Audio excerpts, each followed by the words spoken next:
Hello and welcome. I'm Leigh Ann Gerrans and you're watching W News, broadcasting live from the Al Arabiya studios in Riyadh. These are our top stories. Trump announces he's lifting the naval blockade on Iran in a major breakthrough. However, Tehran denies the president's comments. The EU accuses Russia of crossing another line after striking NATO member Romania, whilst Putin dismisses Moscow's involvement. And Netanyahu instructs Israeli military to take over 70% of Gaza's territory, contradicting the terms of the Trump-led ceasefire.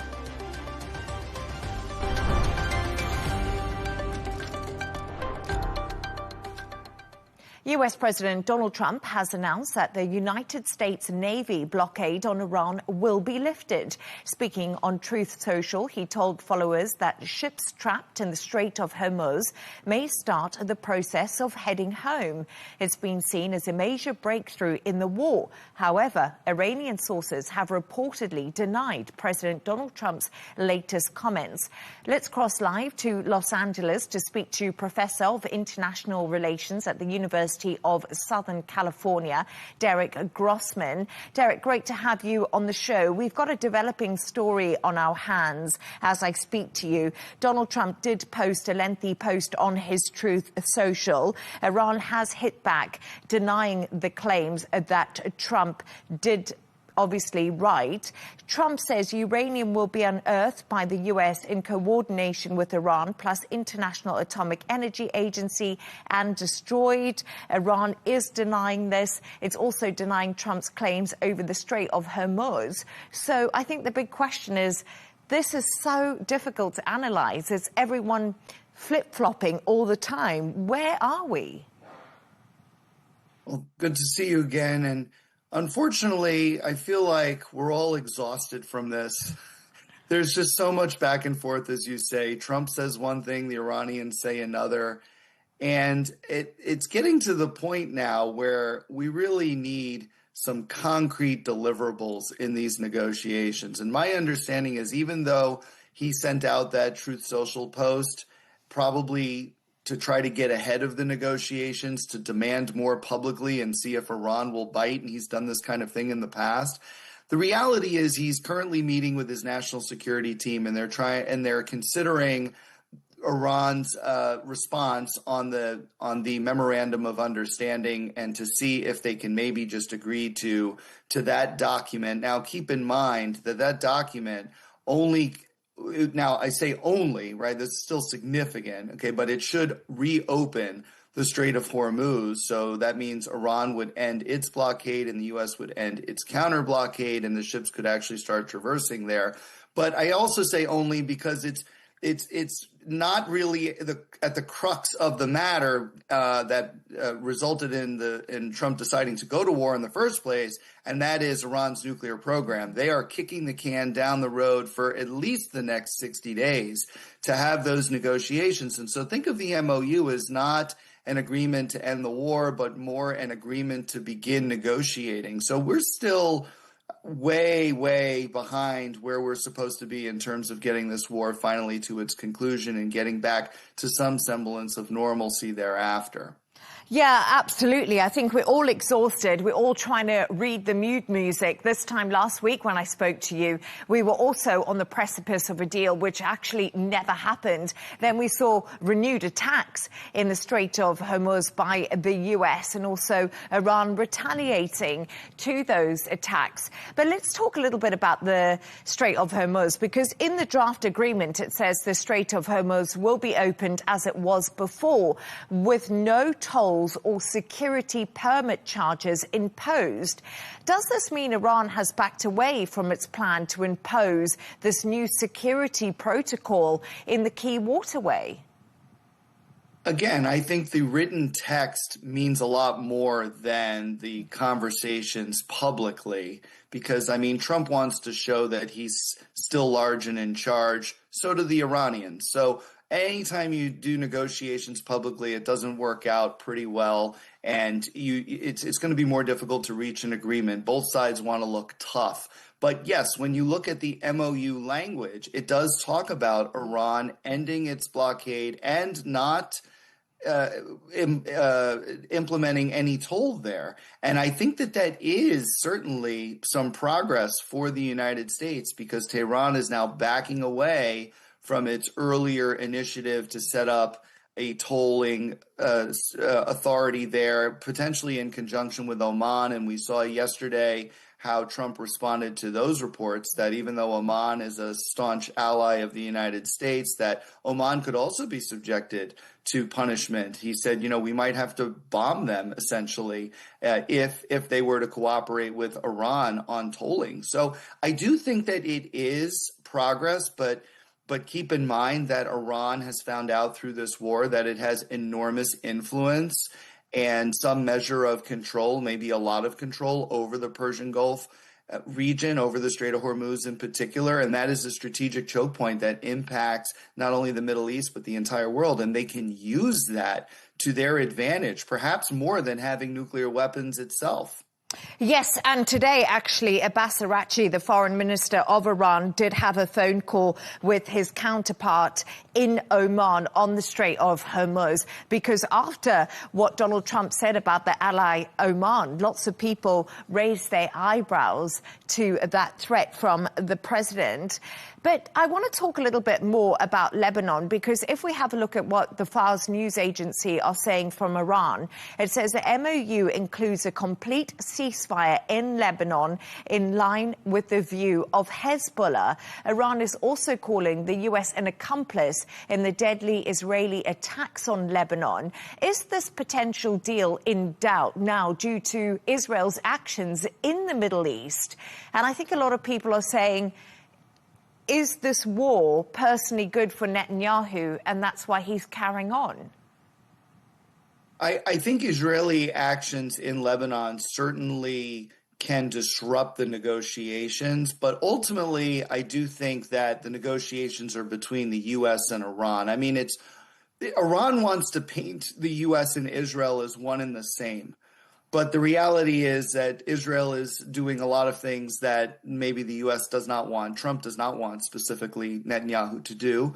I think Trump desperately wants to get out of this war. I think Netanyahu wants to escalate the war. That's kind of in broad strokes the differences between the two leaders. Now, it does play to Iran's advantage to say that they're operating from exactly the same sheet of music. But again, that doesn't really track with reality. And I also think that if Iran becomes increasingly desperate to reach a deal, which, by the way, we haven't really seen yet, but if that were to happen, if their economy continues to collapse and they feel like they're under siege militarily and can't fight back successfully, then I think you're going to see them start to distance themselves from the talking point that Israel is disrupting the negotiations, because they're going to want to get a deal done with the U.S. bilaterally, right? But as of right now, that's not the case, because Iran actually feels, I think, quite emboldened by the negotiations. And when we talk about these negotiations and Iran feeling emboldened, Donald Trump is definitely sending out the message that he's the main man here. We've been hearing for days that this MOU is on his desk. We're waiting for him to sign that. He also, of course, says, I will be meeting now in the Situation Room to make a final determination. But is it Donald Trump who has to make the final determination, or is it Iran right now?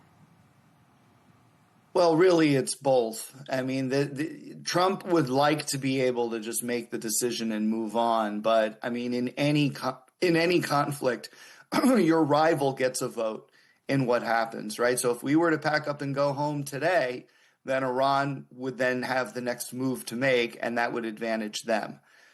So I know that this has been a very difficult situation for the United States. I mean, we started a war without really understanding why we were doing it and how we were going to get out of it.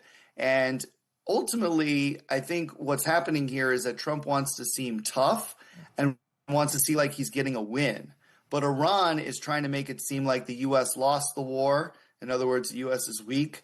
and that Iran actually now will be ascendant in its influence throughout the region and around the world because of the Strait of Hormuz card. You know, Trump likes to say that we hold all the cards, Iran holds none of the cards. He said that when talking to the Ukrainian president, Volodymyr Zelensky, as well in the Oval Office. We hold all the cards. You don't have any cards.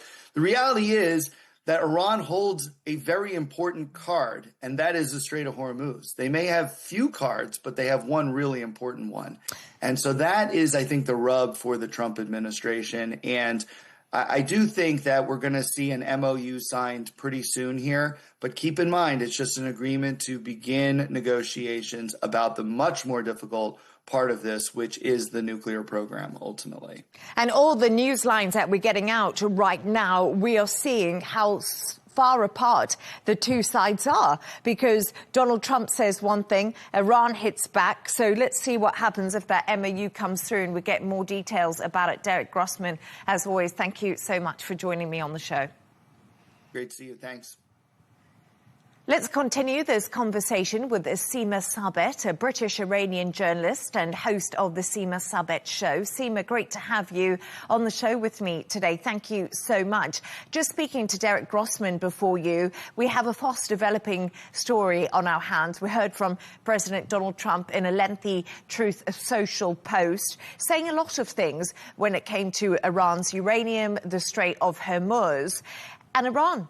Fars News Agency hit straight back saying that this, what Donald Trump has posted, is a mixture of lies and truth, a lot they don't agree with. Where do we stand right now in these negotiations? Well, we hear a lot of things at the moment, but we really don't know what is going on behind the negotiations.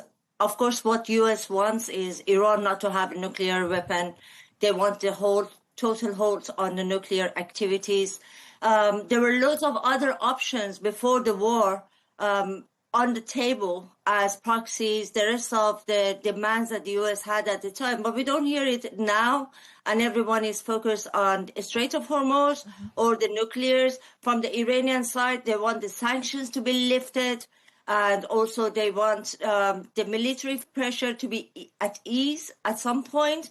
But we don't know what are the conditions that they are negotiating. We hear something from President Trump. Of course, IRGC has its own narrative of the situation.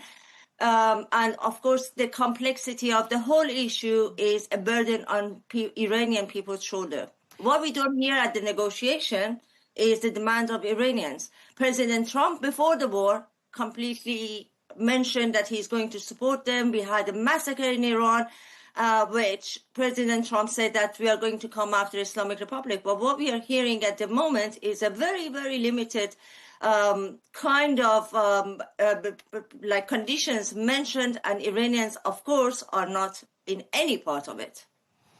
Yes, and we actually don't hear a lot coming out of Iran about how the people are coping in the situation. And that's, of course, because they've had an internet block for most of this war, Seema, haven't they?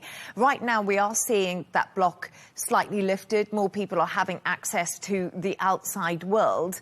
What have you heard from people inside of Iran? How much of a difference has this made? Well, we had two sets of internet blockade in Iran. One was right after the massacre when the government killed tens of thousands of people, and it was to hide the actual extent of the massacre. And the second one was done during the war, which was explained as somehow as the military security, etc. People didn't have internet for 88 days. People were not able to communicate with their relatives, families, using the simple apps like WhatsApp, etc. So since the internet blockade was lifted to an extent, because now it's back to where it was before, which many of the websites are still filtered. People have to access Twitter, Instagram, even their Gmails with VPNs. But before, it was not even possible to connect to the internet through the VPNs that they were using before. And Seema, 93 million people live in Iran. It's a huge country. And we talk about this internet blockade, and we must remember something, that a lot of shopping is done online, and this is how a lot of businesses run. How much of a crisis is the country in, both economically and socially, as the uncertainty continues? The damage caused only by this latest round of internet blockade is estimated over $5 billion. So it almost paralyzed the very, very fragile economy that we had. And Iranians, many of the youth, they had online shops, they were working online. Everything was totally they were not able to continue it at all. They were not, I can see the campaigns, like one very famous musician, Kayhan Kalhor, announced on his page that for 88 days, he's going to sponsor and support ads for the small shops which were affected during this time. To this point, a very high inflation rate inside Iran, the economy which was fragile, which was almost at the verge of collapse, and this almost paralyzed it. During this time, we also had hundreds of thousands of people who they lost their job, and they were applying for the insurance or they were applying for the job-seeking allowance. So when you put all these together, you see that the Iranians are at the heart of something which they didn't start, but they were hoping that this is going to at least put Islamic Republic in a place that they're not going to massacre people. Now they have lost infrastructure, they have endured bombardments, they have dealt with all these difficulties without being part of anywhere at the negotiation. And this is really hard. This is what I get messages from Iran. They are so disappointed, they are so hopeless that they are going to be left with an Islamic Republic which is going to claim that it's stronger than before, but at the same time it's the people of Iran who they have to deal with it. Come to this point that, I mean, at the moment we see and we hear a lot about the Strait of Hormuz, how important it is for the international trade, how Iranians are playing this card in order to get somehow an upper hand in the negotiations. But the Iranians, I guess, are the biggest losers of this whole conflict. Yes, indeed. Seema Sabit, we cannot forget the people of Iran in this situation. Thank you so much for joining us. Thank you for the invitation.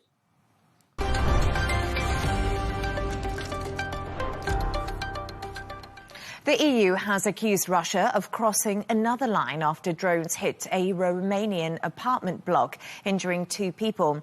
Romania, which borders Ukraine, is a member of NATO, who have condemned the attacks as reckless. However, Russia's President Putin has said no one knows the origin of a drone and has asked Romania to hand over the debris to Russia. I'm now joined by defence and security analyst Tobias Alwood. Tobias, great to have you on the show. Thank you so much for joining me. NATO and the European Union are condemning Russia for this drone attack in Romania. The Kremlin says no evidence has been presented to prove it was a Russian drone. So are these accusations against Russia groundless, as they claim? Well, good evening. Yes, I mean, as you're describing, we're seeing a war of words now emerging from both sides, trying to untangle exactly what happened. It's very clear that this is probably one of the thousands of drones that Russia is using every day, deliberately crossing the NATO lines to test NATO's response, to see how it would respond. And my concern is that NATO hasn't on a wider scale moved into the 21st century, if you like, into how the character of conflict is changing with the use of drones. We've heard condemnation by Mark Rutte, head of NATO. We've seen F-16s, aircraft scrambled from across Europe to go and support Romania. But that isn't, as we learn in Ukraine and see in Iran as well, isn't the way that you respond to a drone strike. So this is actually showing a sense of inability of NATO to respond. And I think that's exactly what Putin is trying to ascertain here. How does NATO respond to events such as this?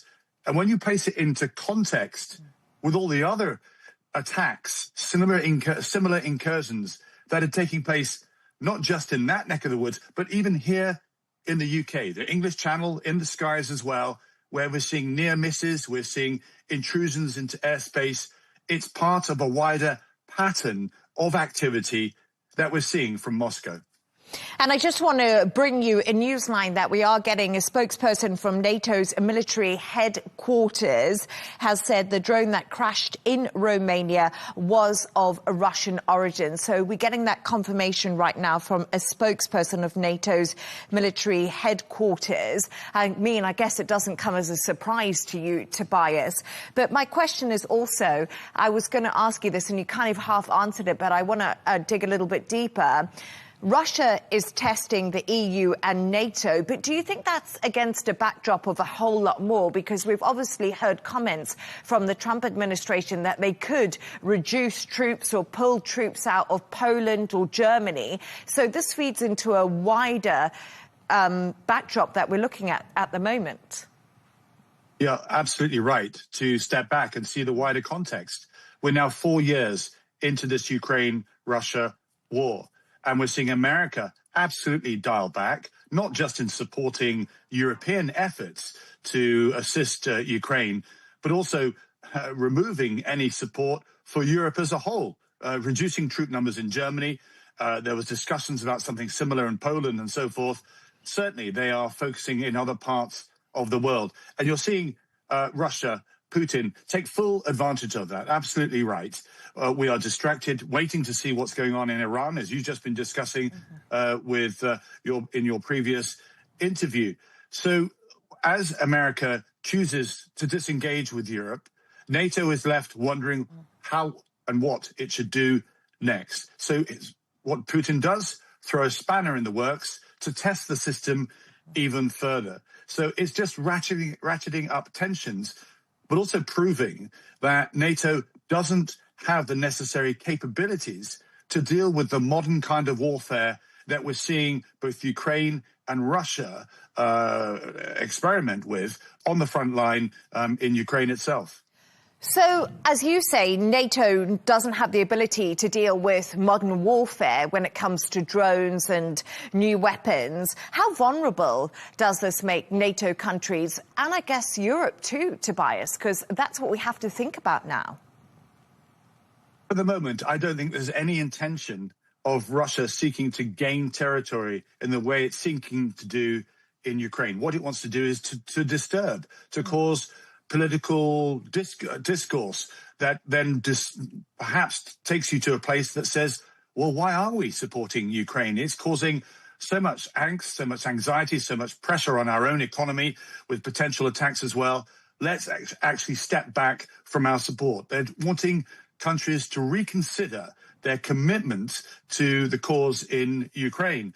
And you can see with other pressures taking place on the economy, on welfare, on other spending taking place across Europe, that many may absolutely buy into that approach to say this isn't our war. So this is part of a wider scheme of Russia to get many countries in Europe to start to fall out with each other, to question what are they doing in supporting Ukraine. Why not just sign a deal, hand over that territory, and let's all go home? That's what Putin would like to see.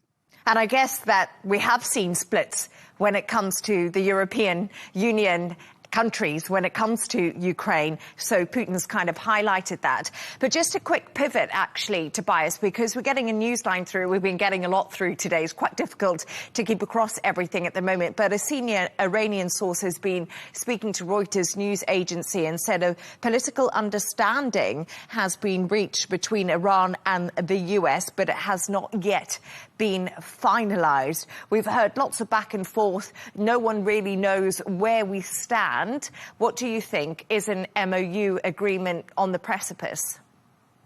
We need to divide this into two parts and also look at this through the prism of what Donald Trump wants to achieve.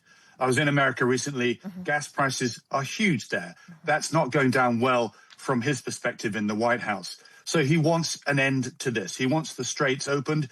He realizes the war was futile, and he now needs a get-out clause. That's done in two parts: the initial deal that we're discussing now, and then something that might happen or not in 60 days' time. And that's clever diplomatic talk for saying, let's secure a deal now, open the straits, perhaps allowing Iran to continue to sell oil, so they buy into an initial ceasefire. And then we have the longer talks to deal with the bigger, more prickly issues about what happens to that nuclear dust, as Trump calls it, what happens to those long-range missiles, support for proxy influences. Well, that can be discussed in the long term. And of course, the longer that pushes out, the more people are going to forget about it. As long as the strait's open, Trump will be able to claim some form of victory. He'll certainly spin it that way. So he's desperate in the next few days to get something across the line, just to tie him over so that the issue on the front pages in the United States goes away. Tobias Alwood, great to have you on the show. Thank you so much for joining me as always. Thank you.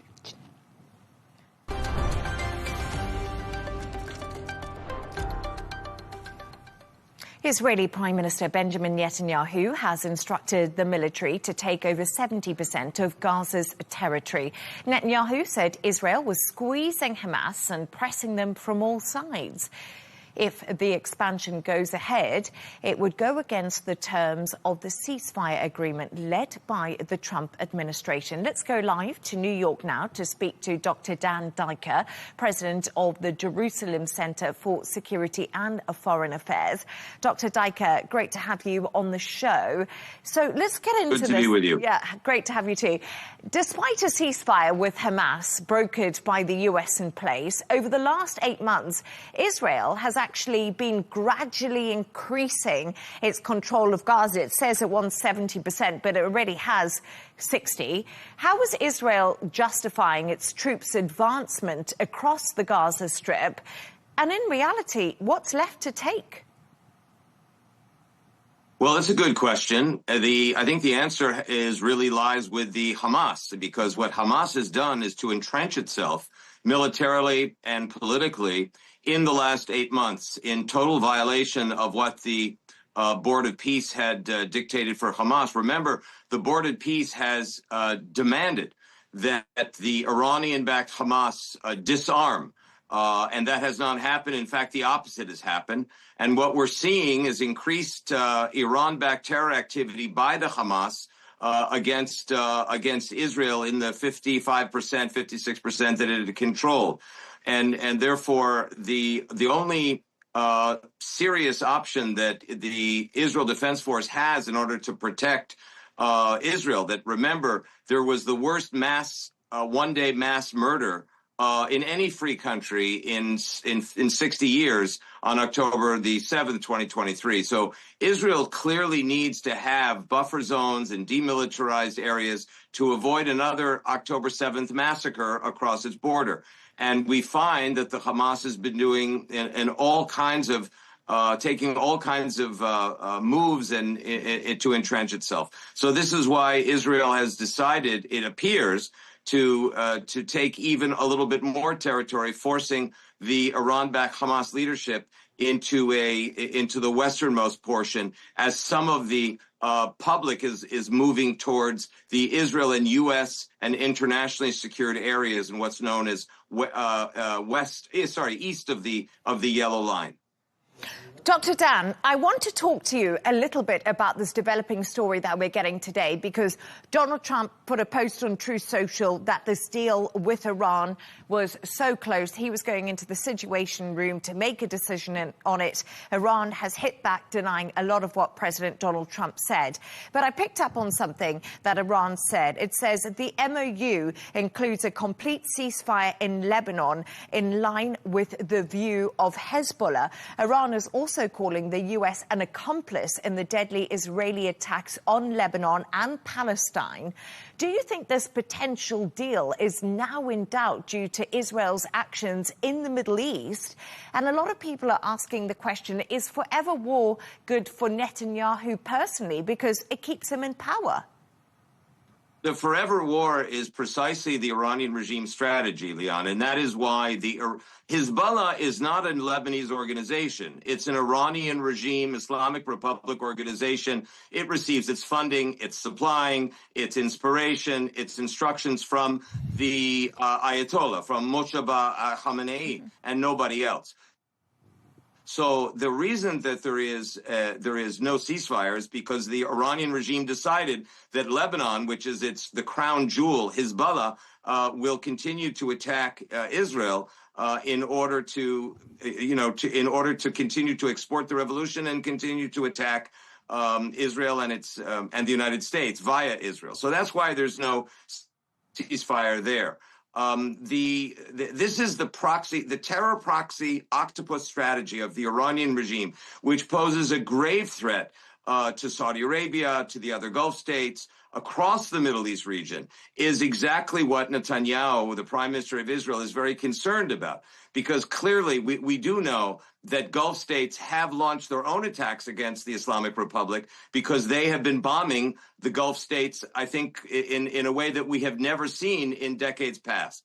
So Israel, in a strange way, as part of the Abraham Accords and as part of the Arab Muslim majority Middle East that is amenable to the West, is making great sacrifices, frankly, in order to try to keep the region as stable as possible. Let's remember, the number one goal of the Islamic Republic, the Iranian regime, is to destabilize the Middle East in service of its declared goal of taking over the entire Middle East and ultimately the rest of the world. That's what they've been saying for 47 years. And I think we really have to keep our eye on that ball and not go down the tactical rabbit hole of whether Israel is today now in Beirut trying to fight the Iranian Hezbollah in order to stop them from bombing Israel's northern communities.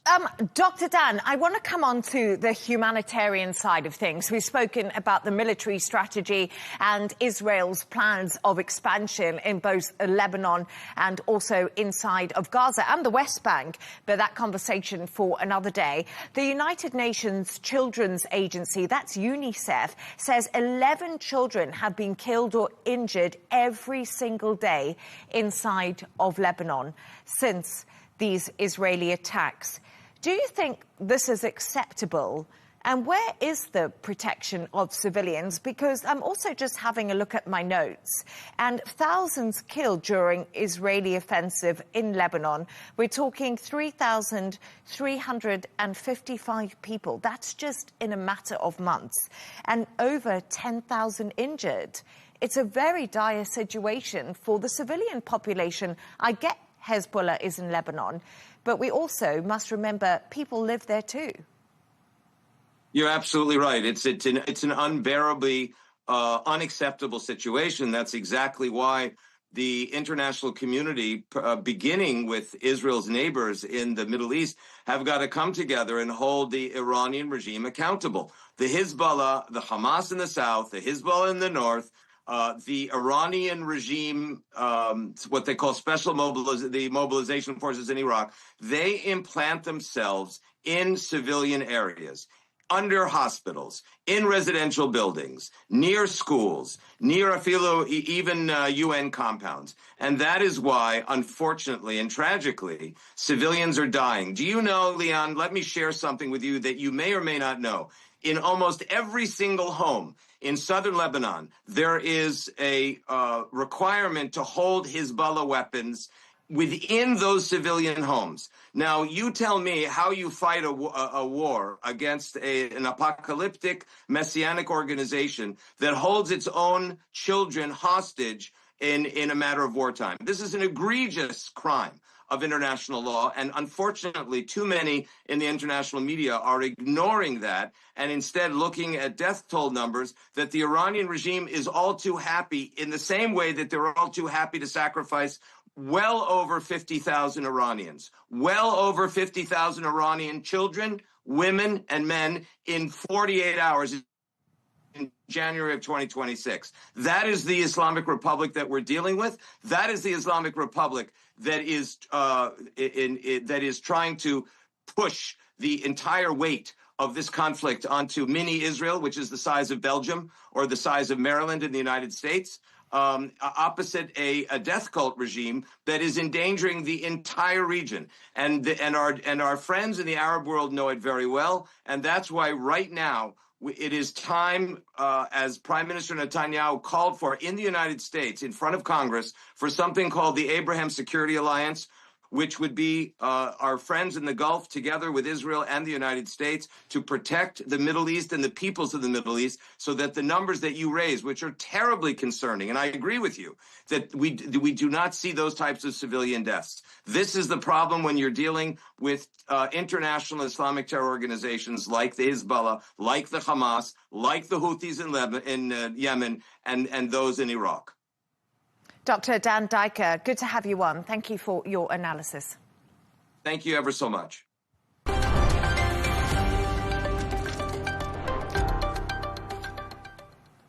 Robots wearing designer outfits have been strutting down the catwalk at an AI fashion show in Seoul. Organisers say they look forward to a day when humans and robots can copy each other's style. I look forward to that too. Emily Sue reports. There are no naked robots in this high-tech fashion show in Seoul. Each robot is paired with a human model as they strut down the runway in matching outfits. A tasseled blue Texan-style ensemble, complete with a cowboy hat for the robot, and billowing space-age black trousers like those worn by rock star David Bowie in the 1970s. They were among the many looks showcased in the event. The designs are all carefully fitted to the robot's skeletal frames. Galaxy Corporation, the entertainment company behind the show, says they realize robots also need to wear clothes. It says every single robot should be distinct, just as every human being is unique. Galaxy Corporation dreams of a world where robots and humans coexist and live in symbiosis. I believe that someday humans will copy the fashion worn by robots, and conversely robots will wear the fashion worn by humans. So we decided to host a physical AI robot fashion show because we wanted to create that world where robots and humans coexist and live together someday. The robot clothes are designed by Galaxy Corporation, which hopes to launch them under a new brand by the end of this year. The robot models appear to be made by Chinese startup Unitree, which are popular due to their low cost. Footage of Unitree's robots doing flawless flying kicks and backflips often go viral on social media. Financial services firm Morgan Stanley predicts the world could have more than 1 billion humanoids by 2050. But fully automated robots using emerging physical AI technology is still rare. Emily Sue, Arabiya English.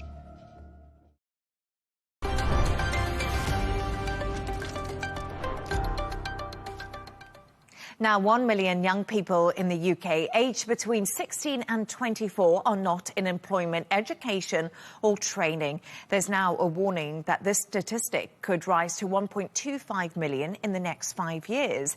There's claims the UK is at risk of a lost generation. So is that the case, or are Gen Z just lazy? Here to debate the issue is CEO and business owner Rhys Donnelly, who thinks, yes, Gen Zs are lazy and are too easily influenced on instant success. Meanwhile, digital entrepreneur Hannah Saki says no. Gen Zs are not lazy, they're just questioning outdated work models. So lots to discuss here. Rhys, let's start with you right now. Thank you so much for joining me on the show. You own multiple businesses and work with so many young people. Why do you believe Gen Z has a different work ethic to someone like you or me at my age, possibly? Yeah, I think that, look, I was only born in 1996. I'm not that far away from Gen Z, but I think that at the age of 12, 13, 14, I was encouraged to have several jobs. And I think now social media and influencer culture have normalized this idea of overnight success. And I think ultimately, young people are now focusing on the end result as opposed to the process. Yeah, no, I hear you. I was born a little bit before you, but I think that's what our generation thinks. But Hannah, what do you make of that? Are younger people just less disciplined now? Do they not want to go to their Saturday job and their pub job to get a bit of cash? Hi, thanks for having me on. So I don't think it's necessarily anything to do with the fact that they don't want to do it or that they're lazy. But what I truly believe is that as a Gen Z, we've grown up online. So we have abundant opportunities on how to make money through technology, through leverage, and it's obviously at our fingertips now. I totally agree that social media has created a bit of an unrealistic expectation, like that's no lie. But that isn't to say that there isn't actual opportunities. And as a generation, we've decided that we do want more ways of freedom and that there's just more ways of us being able to live that life, which doesn't necessarily mean we have to go down the traditional route. And I would also say that that's probably very true. I don't know, Reese, what you think, because we look at these government statistics online and they're pretty scary, the amount of people out of work and a lost generation, obviously not bringing money into the economy.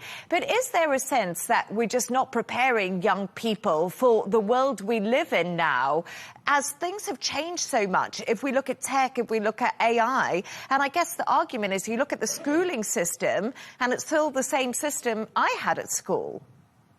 Yeah, I certainly think, look, each point is valid. And I think that the proof is in the pudding, ultimately. It comes down to the statistic of that statistic is scary. It makes me scared for the generation coming through. And it leaves a question of, is it lack of opportunity or is it a lack of hunger? And I would say that there's always opportunity. You need to just keep banging on those doors. And as someone that owns a university, I say it all the time. I hate when people say, there's no work, there's no opportunity in the performing arts, because I totally disagree with that. And I take on your comment of what you're saying if we live in a digital space. But I think we need to start pivoting and teaching work ethic as opposed to staying at home and, jumping on the TikTok trend.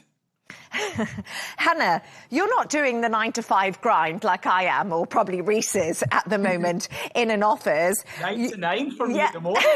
I'm looking for a day off. That's what I'm looking for. Yeah, we're all working all day long, but your life and work is online. Is that something an older generation just can't understand it all, and they're really quick to label you and everyone else on the TikTok train as not real work and just basically lazy, dismissing what you're doing? Yeah, it's interesting that people say it's lazy, because it does come with a level of hard work. When I started the online space over 5 years ago, it took me a long time to actually see any success. I actually had to go through trial and error and all these different ways. But what I've noticed in the last year or two, especially with the boom of AI, people are creating a significant income in such a short space of time because we have leverage and we have different ways of working than there was when I started. So as someone who runs an online business, I do think that flexibility is super important, but it doesn't mean that it doesn't come with hard work. It just means that there's more technology out there and more leverage for us to use. Does that answer your question? How do you think that you can show your work ethic to clients and to people online? I think work ethic to me should be demonstrated in person, and that's how you're going to build on that success. Hannah, how do you show your work ethic? Well, I do work, but I work in a different way than is the traditional route. So people think that we don't work. Technically, we probably work more than the average 9-to-5er, but we're doing it in ways that is on our schedule. When I'm on holiday, I'm always sat on my phone, but what I'm doing is I'm leveraging my money as opposed to exchanging my time for money. And I think the more and more access we have to that, people are realizing that it's actually going to give them more of the lifestyle that they want. And another point is Gen Z, they really value well-being and, calm nervous systems and not being burnt out, whereas previous generations glorified that. If you weren't hustling all the time and you weren't working like 7 days a week, you weren't going to be successful. Whereas now it's changed and we don't glorify burnout anymore, and we become more vocal around balance and mental health. And that is another thing that working online and being in the digital space can offer. Reese, thoughts on that? I guess work-life balance, mental health.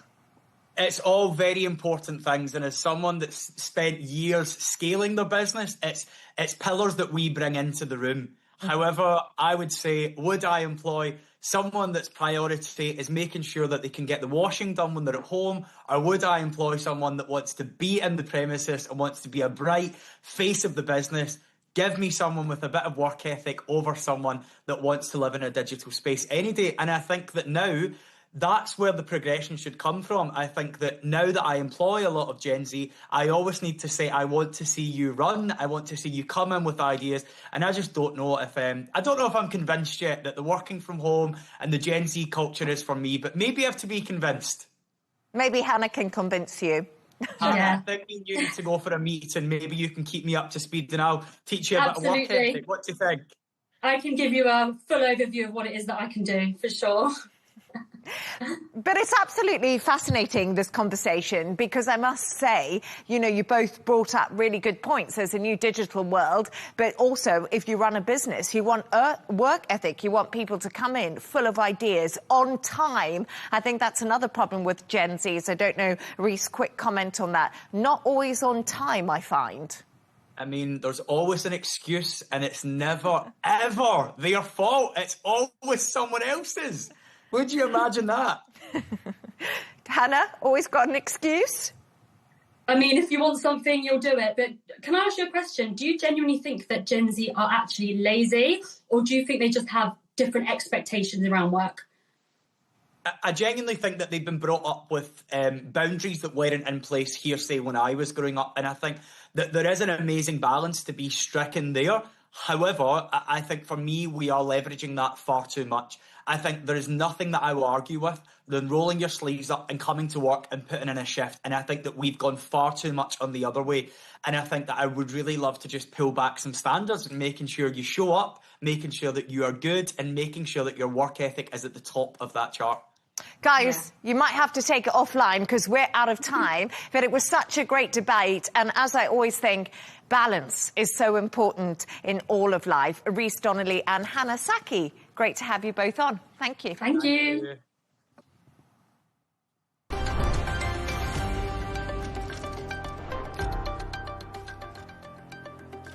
And that's all from us on W News. Don't forget to subscribe to our YouTube channel. Of course, follow us on X. Goodbye. Happy Friday. Thank you for watching.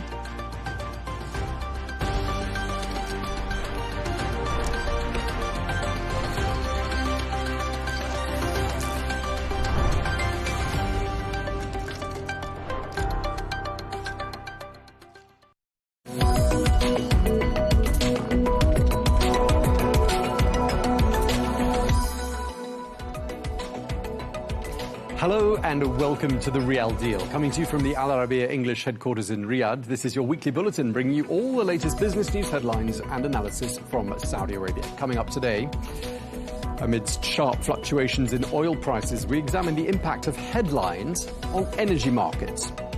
Despite regional tensions, Saudi Arabia's economy shows resilience with robust business activity, rising consumer spending and positive growth indicators. We'll be looking at all the latest figures in just a moment.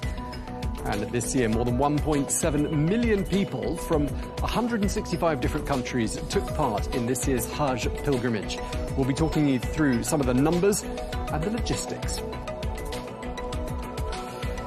Well, diving into our top story, oil prices have seen sharp fluctuations in recent days as markets digest developments relating to the Iran war. Well, traders have been weighing reports of possible diplomatic progress, including discussions around a temporary ceasefire and renewed nuclear talks. This as they weigh that up against continued military exchanges. Well, this comes as concerns over shipping through the Strait of Hormuz linger on. Well, energy markets appear to have been responding quickly to the various headlines, but President Trump has said throughout the conflict that the economic hardship relating to higher oil prices will be short-lived.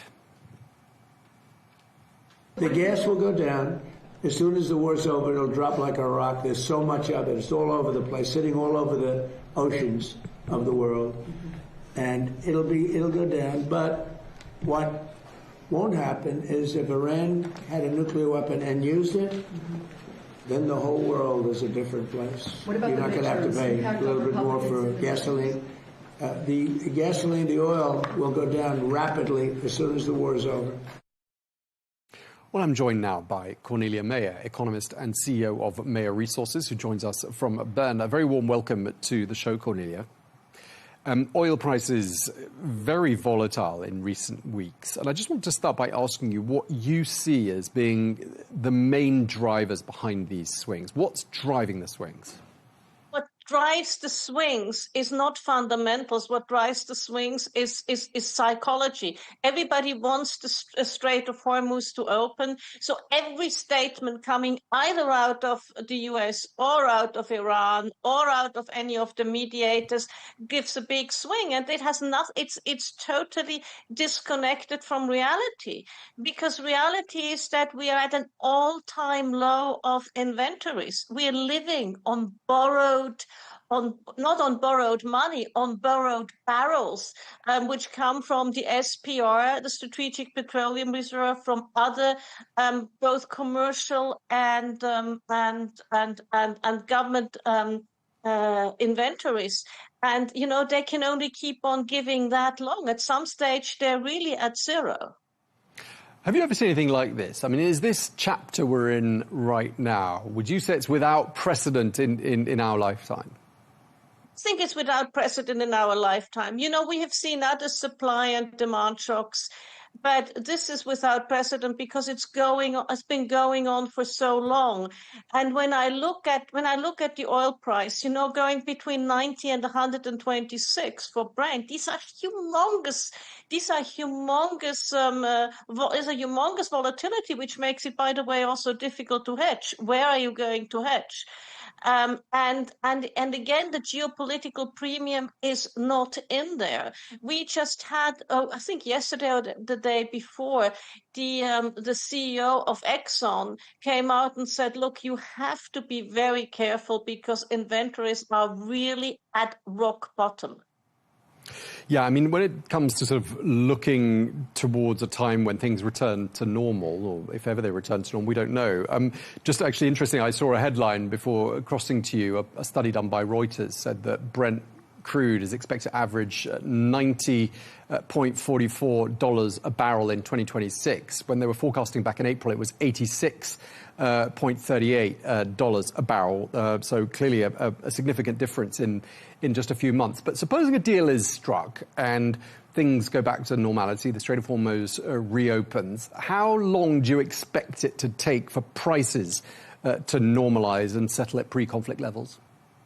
Well, first of all, I applaud Reuters for their optimism. My model is not that optimistic as far as the oil price is concerned.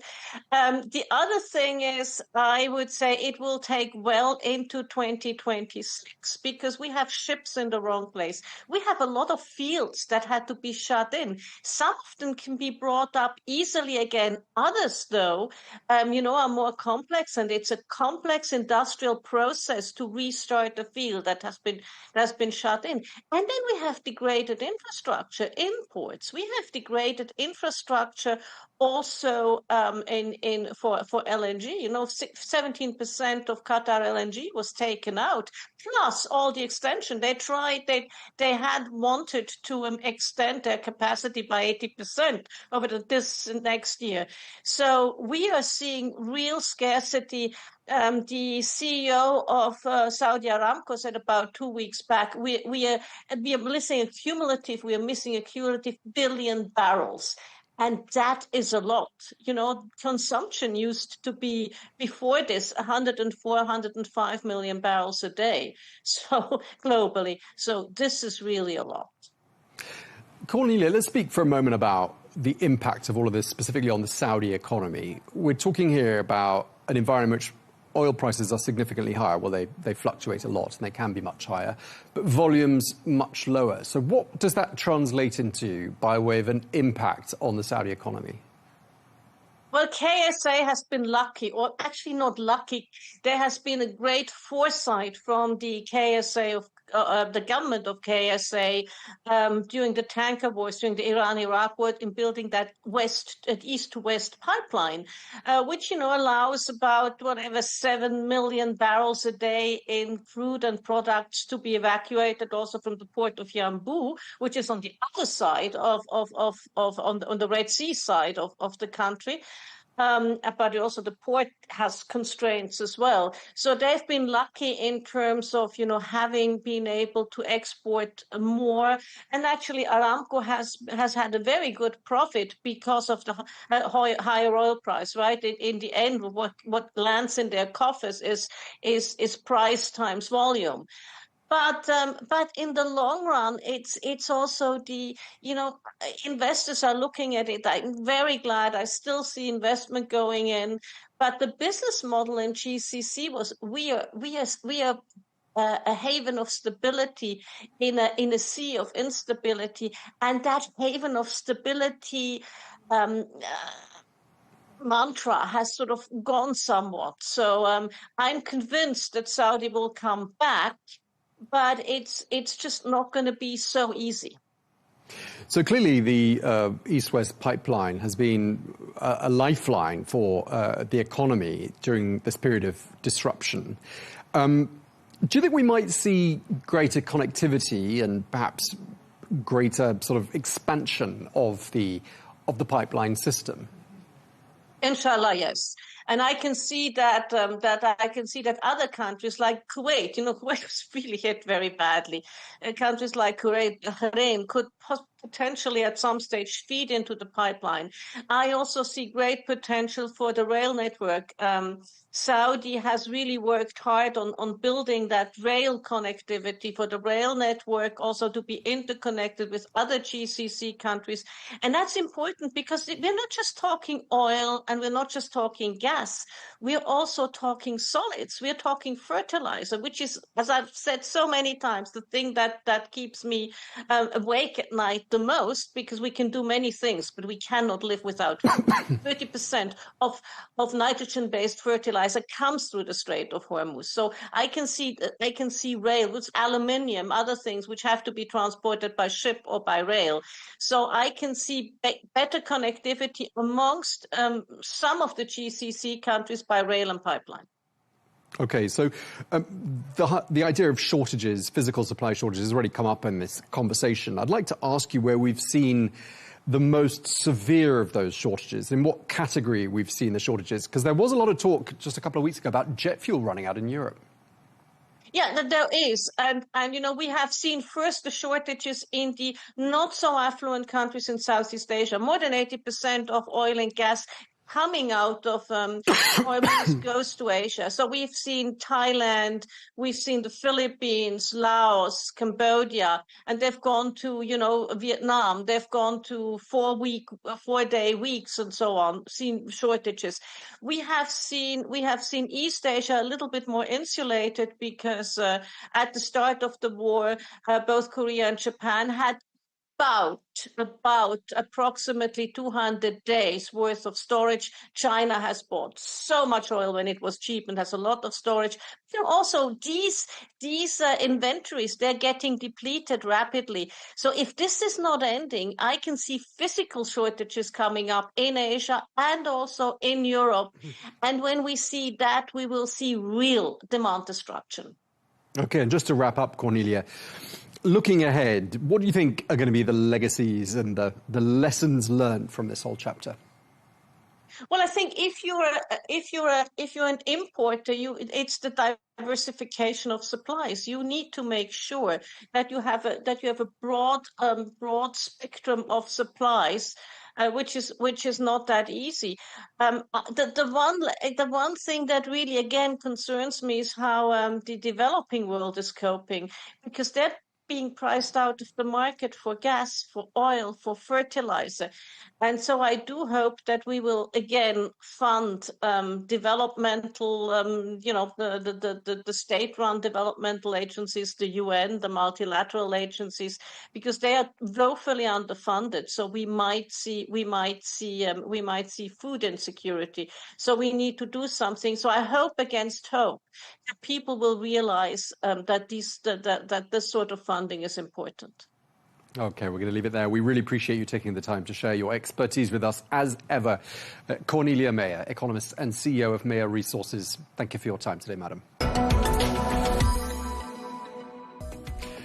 Let's get a quick look at some of the other stories from the week. And the national carrier Saudia has taken delivery of its first Airbus A321XLR, making it the first airline in the region to operate this new long-range narrow-body aircraft type. Well, the jet has a range of up to 9 hours. The aircraft will introduce elements of the new Saudia experience, which includes upgraded business class suites, enhanced entertainment, and onboard Wi-Fi systems. Well, the partnership between Airbus and Saudia dates back to the year 1984. Saudi Arabia is emerging as one of the Middle East's fastest growing electric vehicle markets. In line with Vision 2030, the kingdom is pushing ahead with plans to diversify its economy and reduce emissions. Well, a new report from the International Energy Agency says that EV sales across the Middle East rose by 40% last year. Well, the kingdom is investing heavily in domestic manufacturing with Lucid Motors and the Saudi-backed EV brand Seer.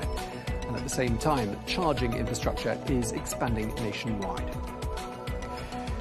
Saudi Arabia is accelerating its plan to push and expand the mining sector, issuing 80 new mining licenses during the month of March. Well, that's more than double the number granted during the previous month. Well, the new permits include exploration licenses, quarry licenses, and small-scale mining approvals.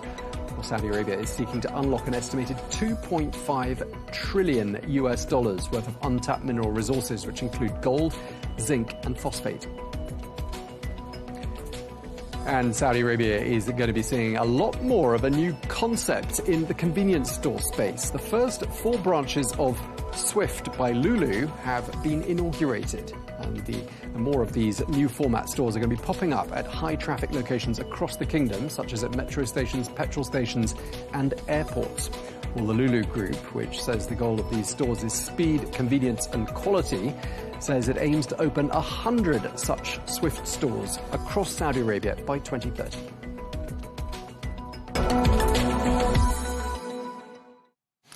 Now, despite the regional tensions, Saudi Arabia's economy is showing resilience. That is the takeaway from fresh analysis, which points to the fact that the kingdom's Purchasing Managers' Index has now rebounded into growth territory.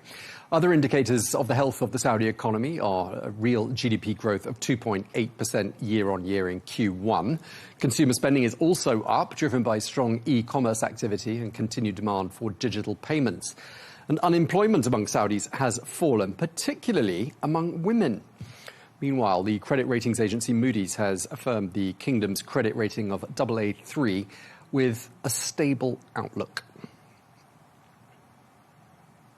Well, I'm joined for more analysis by Jamil Ahmed, who is a global market commentator and chief analyst at GTC. Thank you so much for joining us, Jamil. Always a pleasure having you on the programme. Saudi Arabia's economy looking pretty resilient despite the regional context. I just want to ask you, first of all, what's been happening on the equity markets? I think that's exactly the message, that in fact, although the economies in the region are very close to where the unfortunate events are taking place, actually, in terms of economic data and what's happened in the market, they're not showing the same levels of sensitivity as potentially some markets in Asia and so forth. I think when you look at what's happened in the Tadawul, we've got a year-to-date advance now of 5%. This year, the gains have been moderate at around 0.3% this week. And again, what you're also seeing on a global picture, you have the S&P 500, which has hit its 16th record high for 2026 just a couple of days ago. You've got markets rallying across Asia, mainly in South Korea and Japan, based on this hopeful ceasefire extension news. And those are the economies that are seen to be more sensitive by oil price imports, what's happened in the Strait of Hormuz, and so forth. And I just want to quickly point the picture here at what's happening in the United States and what actually might help emerging market focus, including Saudi Arabia, over the second half of 2026. You've had inflation data a couple of days ago that's come out from the United States, showing its fastest pace of increase for roughly 3 to 4 years. The pace that we haven't seen since the start of the Russia and Ukraine events. And that actually suggests that the US Federal Reserve are going to keep interest rates in the United States unchanged, likely for the remainder of 2026, unless the traffic in the Strait of Hormuz clears up very fast. But that's unlikely to be the case. And that means for emerging markets, what's happened in the GCC specifically, those currencies that are pegged to the US dollar, they're likely to see more resilience and strength.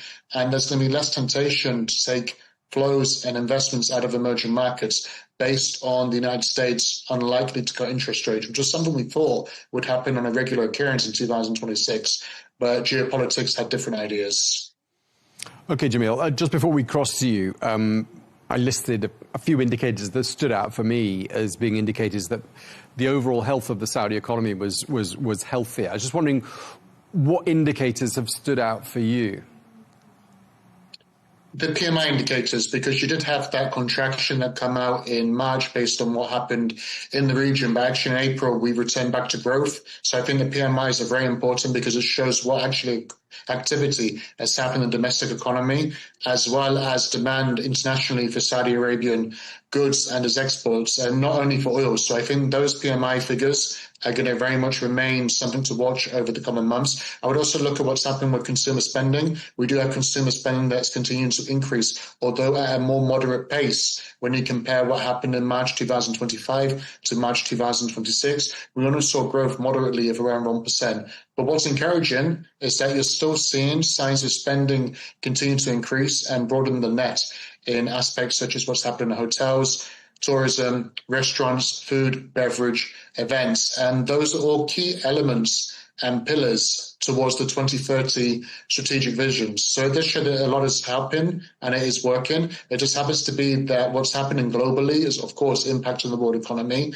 And there just might be some moderation when it comes to the outstanding GDP and economic data figures that we did see on a regular occurrence in 2025. And in terms of the growth figures, the GDP growth figures, I mean, there are a couple of different numbers out there. There's the IMF figure. There's other estimates as well. I mean, what are you seeing? What's standing out for you there? The institutions are still upbeat when it comes to the Saudi Arabian economy. You're seeing most institutions are ranging somewhere around 3% growth expected for 2026. It's a little bit of a downward revision compared to what we had a couple of months ago, but that's going to be the case anyway, considering what's happening geopolitically. And of course, we're seeing a world economy that is also being revised lower based on what's happening in the atmosphere and that uncertainty. Q1 GDP data, year on year, those initial estimates suggest 2.8% growth. So we do expect, looking at the 3%, 3.1% average expected over the course of 2026, that activity should start picking up over the second half of the year. Yeah, 3.1%, I think, is the IMF's number at the moment for the Saudi economy. What about consumption data? Anything standing out for you there? I would say what's standing out is a bit of a broadening of the net. Again, growth is a bit more moderate when it comes to consumer spending compared to what it's been over the past couple of years. But we're still seeing some growth. And again, it's those industries such as what's happening with restaurants, food, beverage, retail sales and so forth. It does show that people are coming into Saudi Arabia and spending on the domestic economy. And I think that's helped by inflation is a lot weaker in Saudi Arabia compared to what I just mentioned in the United States. Inflation is averaging somewhere between around 1.7% so far over the past couple of months, where again, I've mentioned the US inflation reading just a couple of days ago is its fastest pace in roughly 4 years. And that's an economy that's not as impacted in terms of geographically compared to others that are impacted by what's happening in the region. And I think the unemployment rate is starting to come down a bit more. We've got 7.2% unemployment compared to roughly 7.5% towards the end of last year. So I think there's a couple of different drivers here that are supporting these economic figures. Okay, yeah, I was going to say the number I gave, the figure that I gave just before we crossed you, what really stood out for me was in the midst of this healthy employment situation and the health of the overall Saudi labor market. Interesting to see that unemployment amongst Saudi women has fallen. So overall, what you're seeing, the indicators looking pretty healthy for the Saudi labor market, you're saying? They are, not just for the labour market, I think for other aspects for the economy. Of course, there are global uncertainties that are taking place, external forces, which you do expect as the economy continues to diversify. You are going to see some impacts from what's happening across the world. But generally speaking, it's not just a message of resilience. It's also a message of steady goes the ship, because you're seeing different aspects of the economy, from inflation, from the unemployment rates, to what's happening with consumer spending and so forth. They're all supporting the domestic economy little by little. But again, as we head towards that 2030 vision, we're going to have more strategic focus on those aspects, because that's what's going to help economy get over the line should we continue to have external uncertainties happen in the world. Okay, and just lastly, one indicator where we have seen things sort of cooling off a little bit is in the real estate market. What are you seeing there? I think it's a bit early to tell and to say that the regional situation is impacting the retail market. We also have to take a very strategic focus here, that we're a couple of years to go to the 2030 vision. We have certain strategic locations that are going to see increased retail demand for homes and apartments and so forth. Also going to have a lot of projects finish and conclude, especially when it comes to the expansion of Riyadh. That means that the supply and demand issue is not as maybe significant as what it was just a few months ago. And you still have major focus towards aspects such as the 2030 Expo, the 2034 World Cup, which is all going to suggest more home building taking place in the economy. So I don't think it's necessarily going to be a downturn, but maybe just, again, growth is moderating. All right, we really appreciate you taking the time to share all that with us. Jamil Ahmed, Global Market Commentator and Chief Analyst at GTC, thank you very much indeed for your time. Thank you. More than 1.7 million people gathered in Mecca over the course of the past week for this year's Hajj pilgrimage. Well, for Saudi Arabia, the annual pilgrimage is not only a major religious event, but also a significant logistical and economic operation, supporting airlines, hotels, transport networks, and retail activity across the kingdom. Well, the Hajj highlights Saudi Arabia's growing role as a regional transport and logistics hub, with authorities managing large-scale flows of visitors from around the world. Well, analysts say the pilgrimage demonstrates the scale of the kingdom's infrastructure investment and its ability to maintain major international events, not least during a period of heightened regional instability. Well, playing a central logistical role, the Haramain high-speed railway, which connects Mecca, Medina, Jeddah and King Abdulaziz Airport. Well, here's what a spokesperson for Saudi Arabia Rail had to say about it.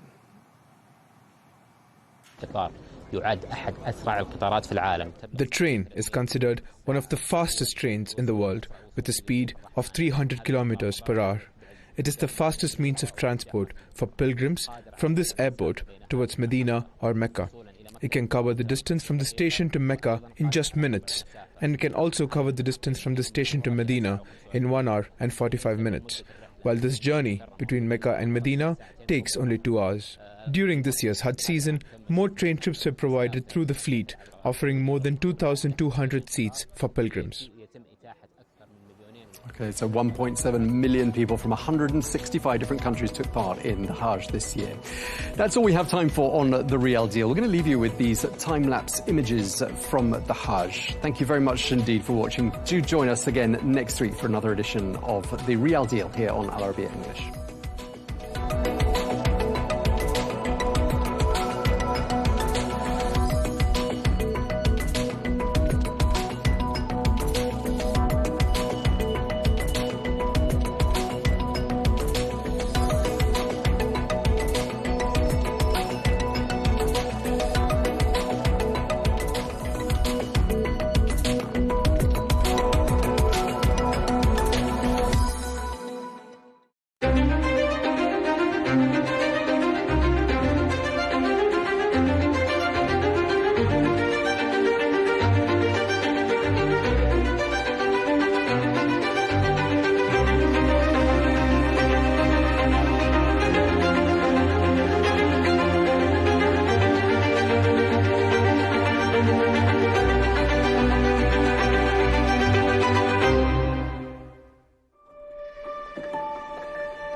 If you are watching this report on TV or on your mobile phone, you are committing a sin. And if you take part in political activity, as a candidate or as a voter, this is forbidden. And never keep photos of yourself at home or allow anyone to take them. New York, the dazzling city known for its nightlife, its crowded streets, and the Statue of Liberty.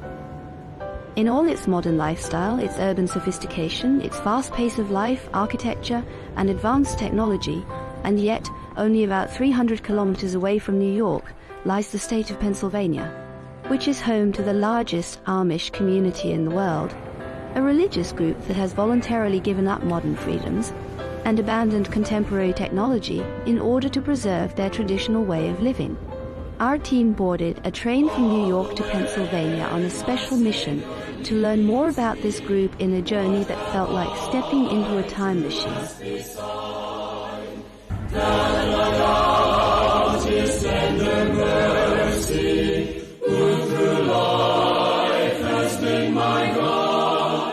This Christian community stands as a clear example of people who willingly hold on to their old beliefs, choosing freely to remain committed to a way of life built on traditional farming and handcrafted work. They continue to follow these long-standing practices with intention and devotion, quietly setting aside the modern developments and technological changes that surround them in the world today.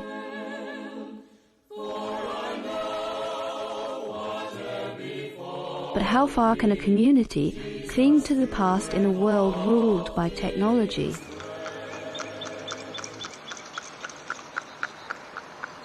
Pastor Gregory welcomes us into his church to share his experience living among the Amish and how their beliefs differ from the Protestant Christianity followed by most Americans.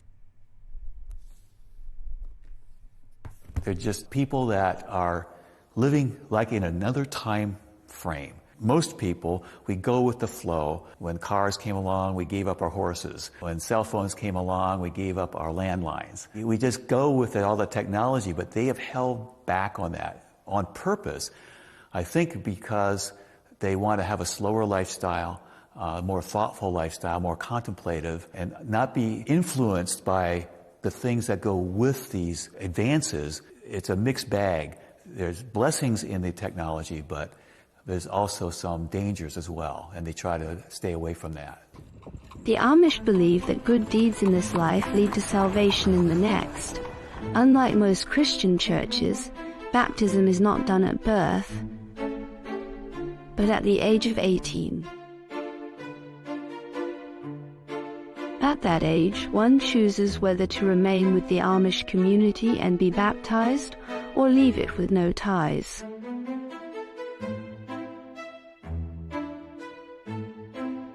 Well, I was born Amish till I was 5, and then my parents changed to the Mennonite church. Playing with cousins wasn't a problem at all. Children get along with children. But when you get into adults, especially my grandparents, they were really strict, staunch Amish. We didn't eat at the same table with them. I remember one time we had one big table, but they put a divider down the middle. Mom and Dad sat over here, and then the rest of them. What I do now is just respect their way of life. The people are generally very personable. They don't like their pictures taken, but they will be willing to talk to you.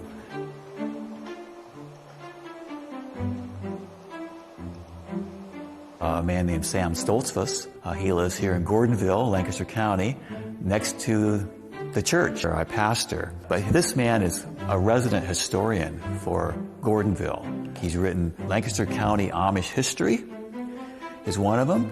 And he recently, well, I think it was 2016, he said, he took a trip to Germany. And he has pictures, and it's like a travel log of his experience in going to Germany. So things don't get collected.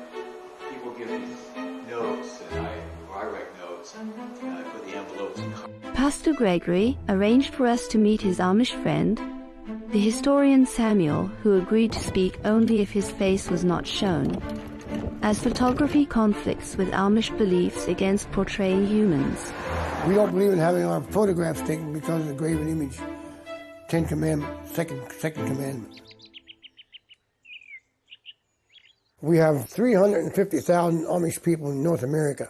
They're scattered all the way from Montana to Delaware to Virginia, or New York State. There's Amish people in Ohio, Indiana, Illinois, Missouri, Mississippi. Then there's also Beachy Amish.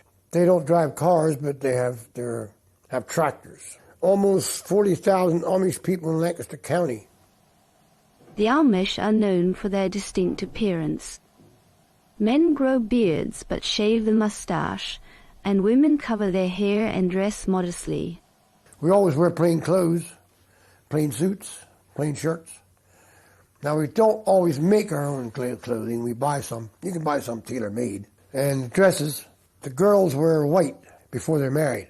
Organdy, we call it. Then when they get married, then they wear colored dresses. The white dress, when you get married, is laid back, and that's their funeral garb. Or when a lady gets to be 35 and not married, then she'll switch over to colored dress. The Amish trace their origins to the 17th century, when a Swiss spiritual leader named Jacob Ammon founded the movement, aiming to return the church to its original teachings and old religious traditions, believing the Mennonite church had strayed from them. Aman also wanted a simple, humble lifestyle aligned with the teachings of the Bible. The Amish people came here in the 1700s to Pennsylvania, Lancaster County, at the same time that many other people were coming, Christians who were experiencing persecution in Europe. William Penn and others had purchased land here and made land available for them to come, where they would have religious freedom, freedom to teach their children, have their own schools, and live like that. Many of them were farmers and stayed to be farmers throughout most of their life and throughout the history of Lancaster County.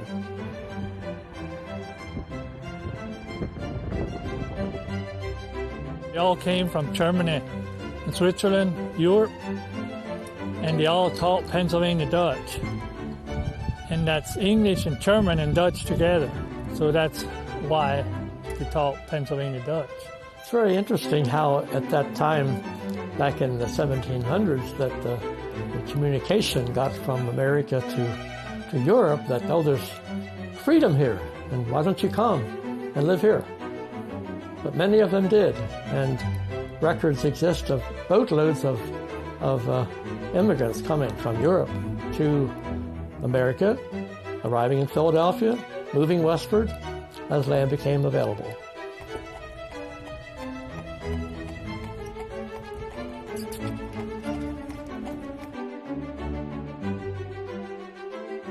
We've been keeping that pretty well.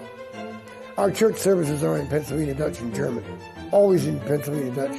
50% German. Our scriptures are in German. Our communion services are in German. So it's just something we've always kept. The Amish prefer to have their children schooled in their own private schools, and that is permitted here in Pennsylvania. Usually their students go to about the 8th grade, do not go to further higher education. Some of them might continue into high school. We've seen this from day one. We started our own schools in 1928 because the sports were taken over and they wanted the Amish to go to high schools, and we didn't feel that was very necessary.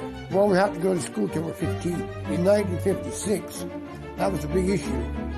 Finally, they got together on how they would do this, and now they have a 14-year-old school. After you're through the 8th grade, you go to 1 year to that until you're 15. And then they teach German, farm economics, and things like that. The ladies will learn cooking, housekeeping, which they have anyway. They knew it anyway.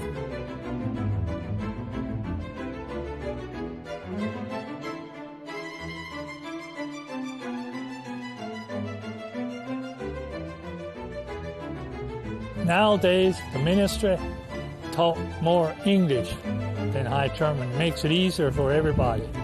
But they still use a lot of German too.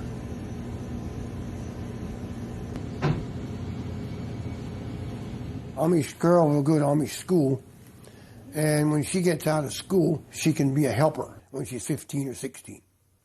If she's a helper for a year or two, she has the groundwork to be a teacher. They don't all make it, but 90% of them do. They do a good job. Their schools are usually taught by a younger single lady, and they do have a training, although it's very short, a training program for their teachers. And when they get to the point that they might marry, she should no longer continue teaching, because if she's married, she should be living at home, taking care of her children. The Amish face many challenges, including the high cost of land, which pushes many away from farming toward working in shops. Here in the central market, young men and women sell their local products, attracting visitors from all around. I grew up in Lancaster. I think the market's such a great part of our history. It's actually the oldest, largest continuously operating market in the country, so that's a really cool thing. The Amish today work with other people. They participate in community activities, especially with local fire companies. All of our fire companies are volunteer. The Amish have lovely farms, and they have farm buildings, barns, and they need protection, and so they cooperate with other people in the community as well.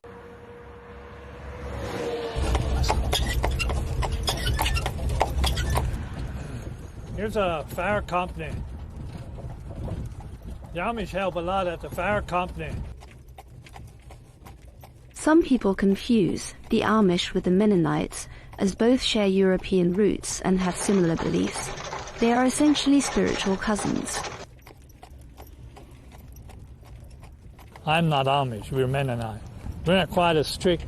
We all have electricity and telephones, but we don't have cell phones and no computers. And we don't have the beards, and the dress is a little different. We all drive horse and buggy too. Now there's some Mennonites that drive cars. There's a lot of different groups of Mennonites. We always work together with the Mennonites. So if it goes to the worst, it comes to bat, sometimes those people will step up for us, which gives you a good feeling. We do a lot of comforts for MCC. It's sort of a quick put-together blanket, quilt, Ukraine, Jerusalem. They send a lot of stuff over to those cities. People don't have enough to eat or have enough to wear. The Amish maintain strong social and economic ties, especially with the Mennonites. The Amish refer to anyone outside their community as outsiders, regardless of background. It's a mix. They'll use our services as English people. They will use our technology, our transportation when they need to, but they rely upon themselves mainly for their day-to-day living in their home life. Some of them actually have vehicles, but not for their own purpose. They use it for business purposes. I worked for a hardscape company up in New Holland where the owner had 3 big diesel trucks. He had cell phones, he had office computer equipment and so forth, but he himself would have to be transported by a driver to get to the job locations to give the estimates and then to check up on the work.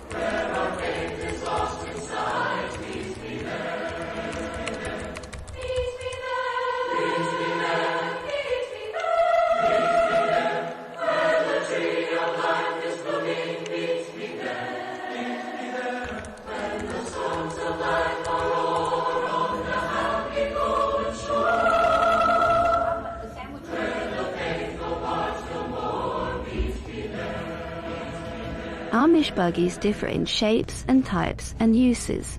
There are summer buggies, winter buggies, family wagons, cargo wagons, and more. Power companies used to show us some of his personal buggies.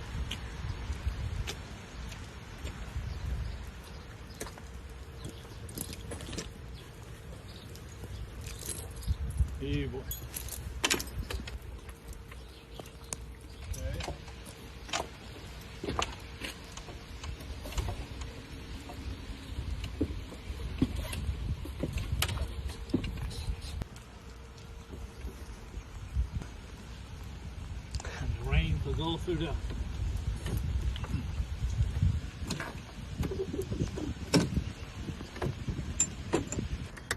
Here's the blinking lights. It's the headlights. This is actually my buggy here. I use this quite a bit in the summer.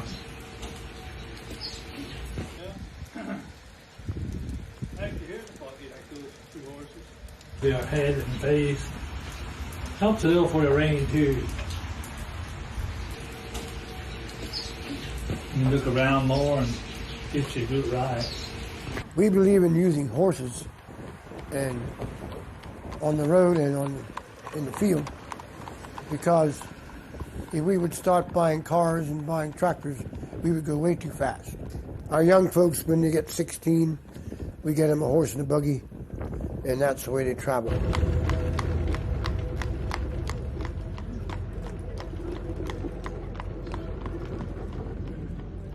Amish like to stay as a community. They have very strong families. And so they don't drive cars because that would take them away from their family and away from the community, perhaps into a city where there might be other influences that might not be to the benefit of their families. And they've kept using horsepower for their farm work as well. And so you'll see horses out in the field pulling plows and different kinds of equipment all the way.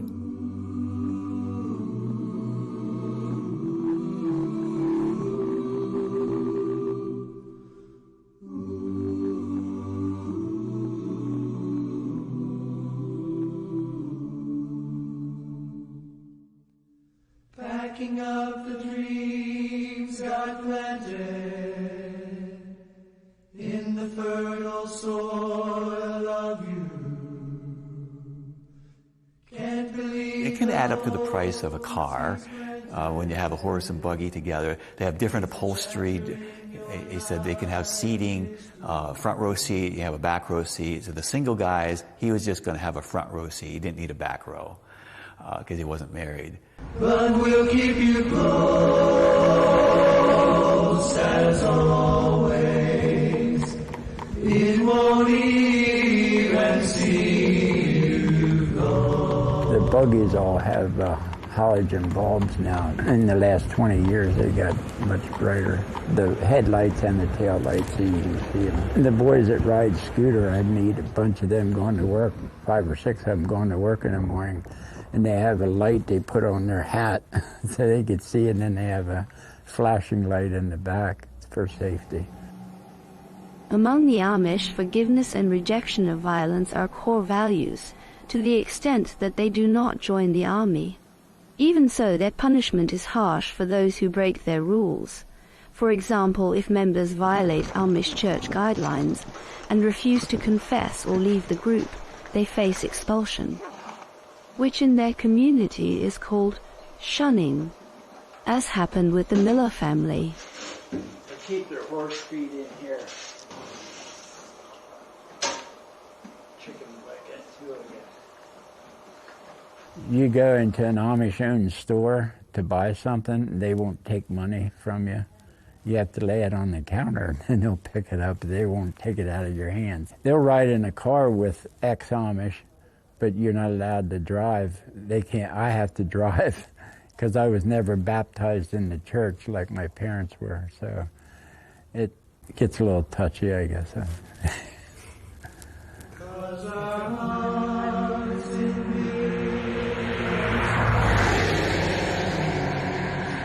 We'll keep the love that keeps us strong, and friends are friends forever. If the Lord's the Lord of them, and a friend will not say never, 'cause the welcome will not end. They have mud sales every year, and they could have $5 million coming in. They sell everything imaginable, household quilts and farm equipment, and they sell horses some places, and quilts could bring over $1,000 for quilts and auction them off.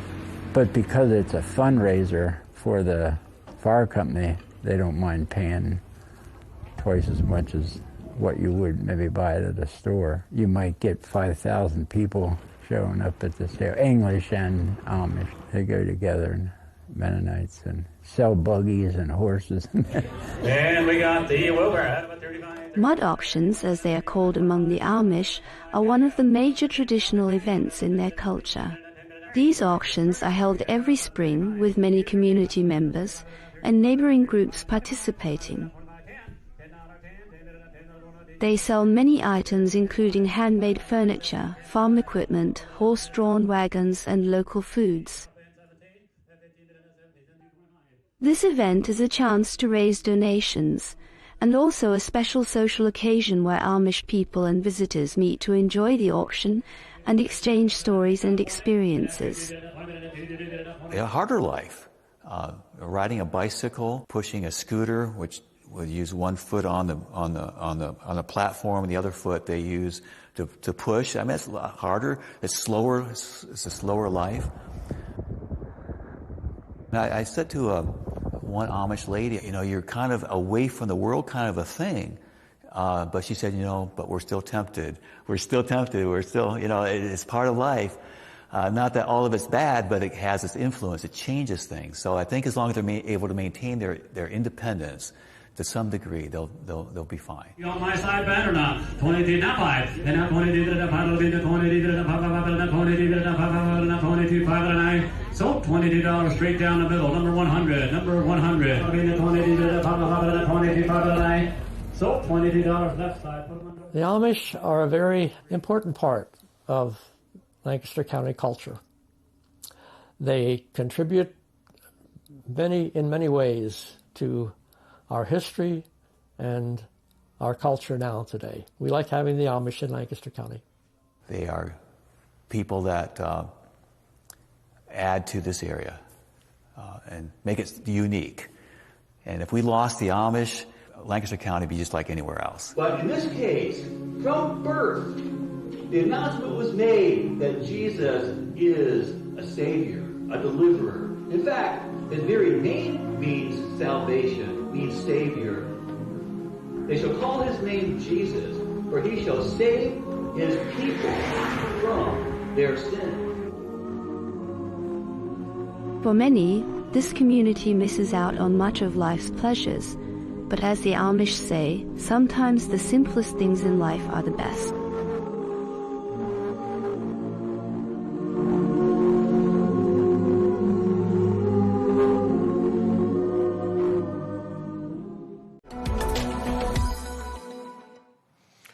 Well, we're joined now by Adam McEwen, who is the Group CEO of Hero Experiences, which describes itself as a portfolio of immersive eco-luxury experiences in the Kingdom of Saudi Arabia and the United Arab Emirates. And it includes platinum heritage and offers things like balloon flights in the oasis city of Alula here in Saudi Arabia. Adam, thank you very much indeed for taking the time to join us.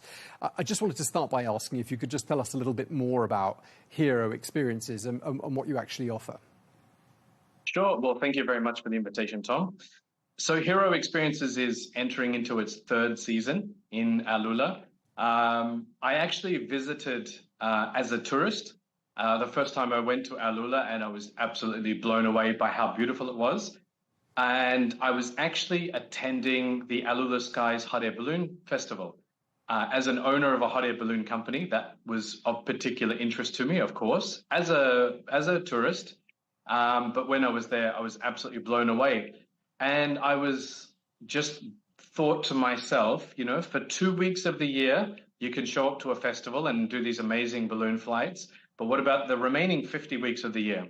So I then embarked on discovering how I could launch hot air balloons in Saudi Arabia, because there was no hot air balloon companies running permanent commercial flights.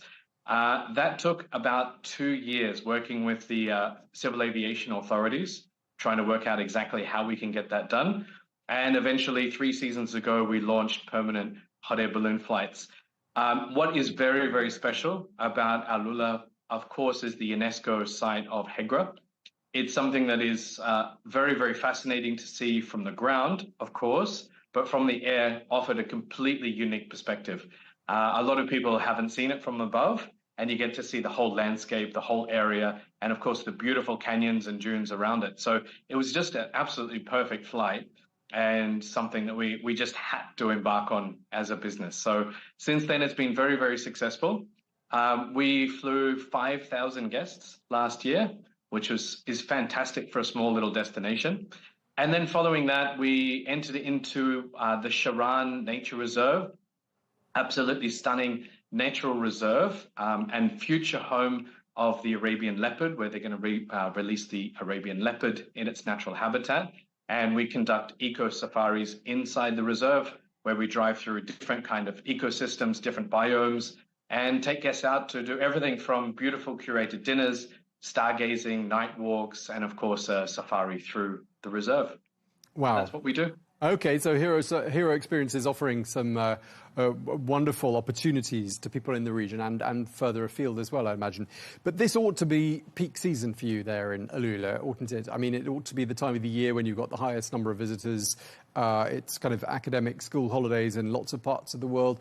And yet we are in a situation where there are ongoing regional geopolitical tensions. What impact is that having on you, Adam? So when the tensions first started, it was during Ramadan. So Ramadan is traditionally a quiet time anyway, and that's something where we always kind of take our foot off the gas. Maybe some of our guides go on leave. So for us, the impact wasn't noticeable straight away. Then Eid came around, and Eid was surprisingly good.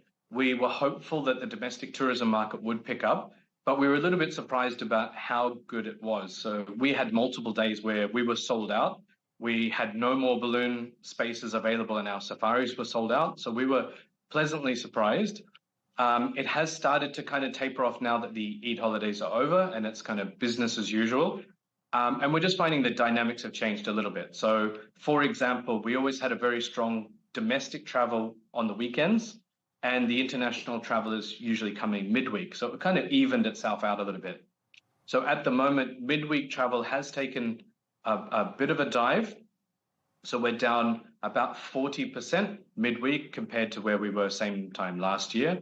But our weekend traffic is roughly about the same as the year before. So the impact across the week is actually fairly minimal for us so far. Okay, so domestic tourism, again, it's a recurrent theme in this program today, a real cushion, isn't it, for the Kingdom of Saudi Arabia versus other markets that just don't have that demographic. You are, of course, just listening to what you're saying and also looking at your website, at the higher end of the market, catering to one could call it a luxury segment. And I'm just wondering, does that tend to be the most resilient segment when times get tough? Yeah, usually luxury segment is the first to arrive after a crisis and the last to leave. So we're very lucky to be positioned in that place. But I would say the luxury market is more about concentrating on privacy. This is something that we've been doing for a lot of time. So we don't do mass tourism events. We never run events for hundreds of people.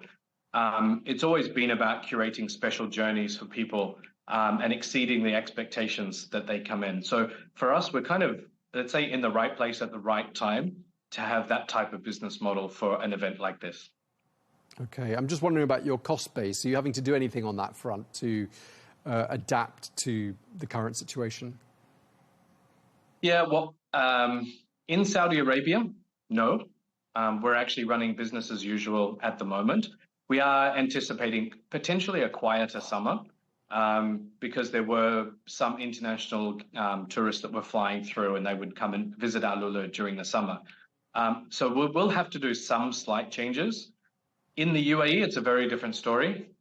We've had to halt all of our operations in the UAE. There's no inbound tourism, and the domestic market is extremely small in comparison. So we've had a significant impact in the UAE and a very minor marginal impact in Saudi. Okay. I mean, were you operating, I can't recall, were you in operations during the time of COVID, either in this region or elsewhere? And if so, were there any lessons that you learned from the sort of the pandemic years that perhaps can be put into action now? Yeah, we are calling this COVID 2.0 because it feels very similar. And surprisingly enough, happened at almost the same time of the year. It was about 2 weeks apart, 1st of March versus 15th of March. So it's feeling eerily similar, but we have learned a lot. And I think this time we acted a lot faster. We were able to kind of understand the gravity of the situation in the UAE a lot faster. And we were, let's say, hopeful about the Saudi domestic tourism market from what we had seen from COVID, where the domestic market, let's say, switches itself on in those times where it's difficult to travel. So we'd learned a lot from COVID.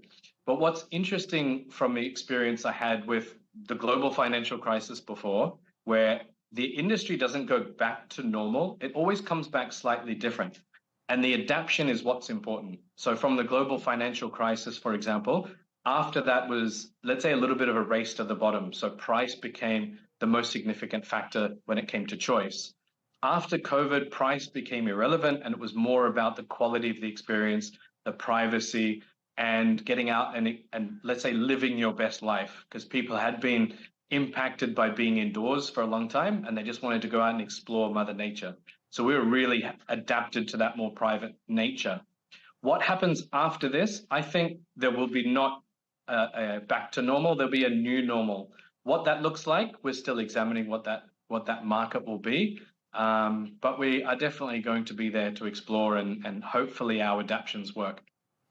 I mean, before this, these geopolitical tensions really started having an effect, I mean, what were you seeing as far as the evolution of the tourism landscape here in Saudi Arabia? So when we first started, what we saw is two predominant markets. We saw the international market, and we saw the expat domestic tourist. So we saw people that were working in Jeddah and Riyadh that were then going out and spending their time doing experiences like ours. The Saudi domestic market was slower to adapt, but once they did adapt, and it seemed to come through different channels, predominantly via word of mouth. Once word of mouth spread, we saw like a rapid acceleration of adoption from the Saudi domestic tourists. So we were really on a positive trend. I think that trend is continuing. So we're very optimistic and hopeful that the impact will be minimized by the fact that word of mouth and excitement was definitely starting to spread. Adam, is there an argument for seizing this opportunity that we have now, perhaps slightly quieter during the weeks, as you were saying, than it is at the weekends, and perhaps implementing some upgrades or some improvements to your business or your product? Is that something you've got in mind? Well, one thing that we are working with the Royal Commission for Alula is developing packages together. Very, very significant studies have shown what I guess in our industry we always felt, that when people choose a destination, they choose a destination based on what there is to do. Not usually how to get there or where to stay, but what to do. So we're working with them to put hotel activity packages together to make a midweek stay more attractive. So hopefully we'll be able to launch some special tours soon, where we can do things like flying over Hegra and then combining that with a classic Land Rover tour inside Hegra. So you see the beautiful UNESCO site from above and then from below. These are the kind of innovations that maybe take a long time to roll out, but at the moment, everyone is all ears on how to fill that midweek. So hopefully we'll be able to launch some innovative products very soon. Yeah, and those new products might be part of the new normal that we were talking about just a moment ago. Just lastly, Adam, I mean, fewer tourists, some good deals. Sounds like a pretty good time to visit Alula. Yeah, I mean, there's some fantastic deals on the hotels. The midweek prices especially, I've never seen rates like that before. And you've got beautiful hotels like the Chedi that's inside of Hegra in an old restored train station. You've got Banyan Tree, Habitas, even the caravans. And a lot of times they're upgrading people from the caravans into Habitas. It's a fantastic time of the year. The weather is perfect. It's perfect for ballooning. It's perfect to go in and explore. And the hotel rates are the best I've seen in 3 seasons. So definitely a good time to go and explore your own country. Okay. Thank you very much indeed. Adam McEwen, Group CEO of Hero Experiences. Thank you very much for taking the time to speak to us. Thank you, Tom. You're welcome.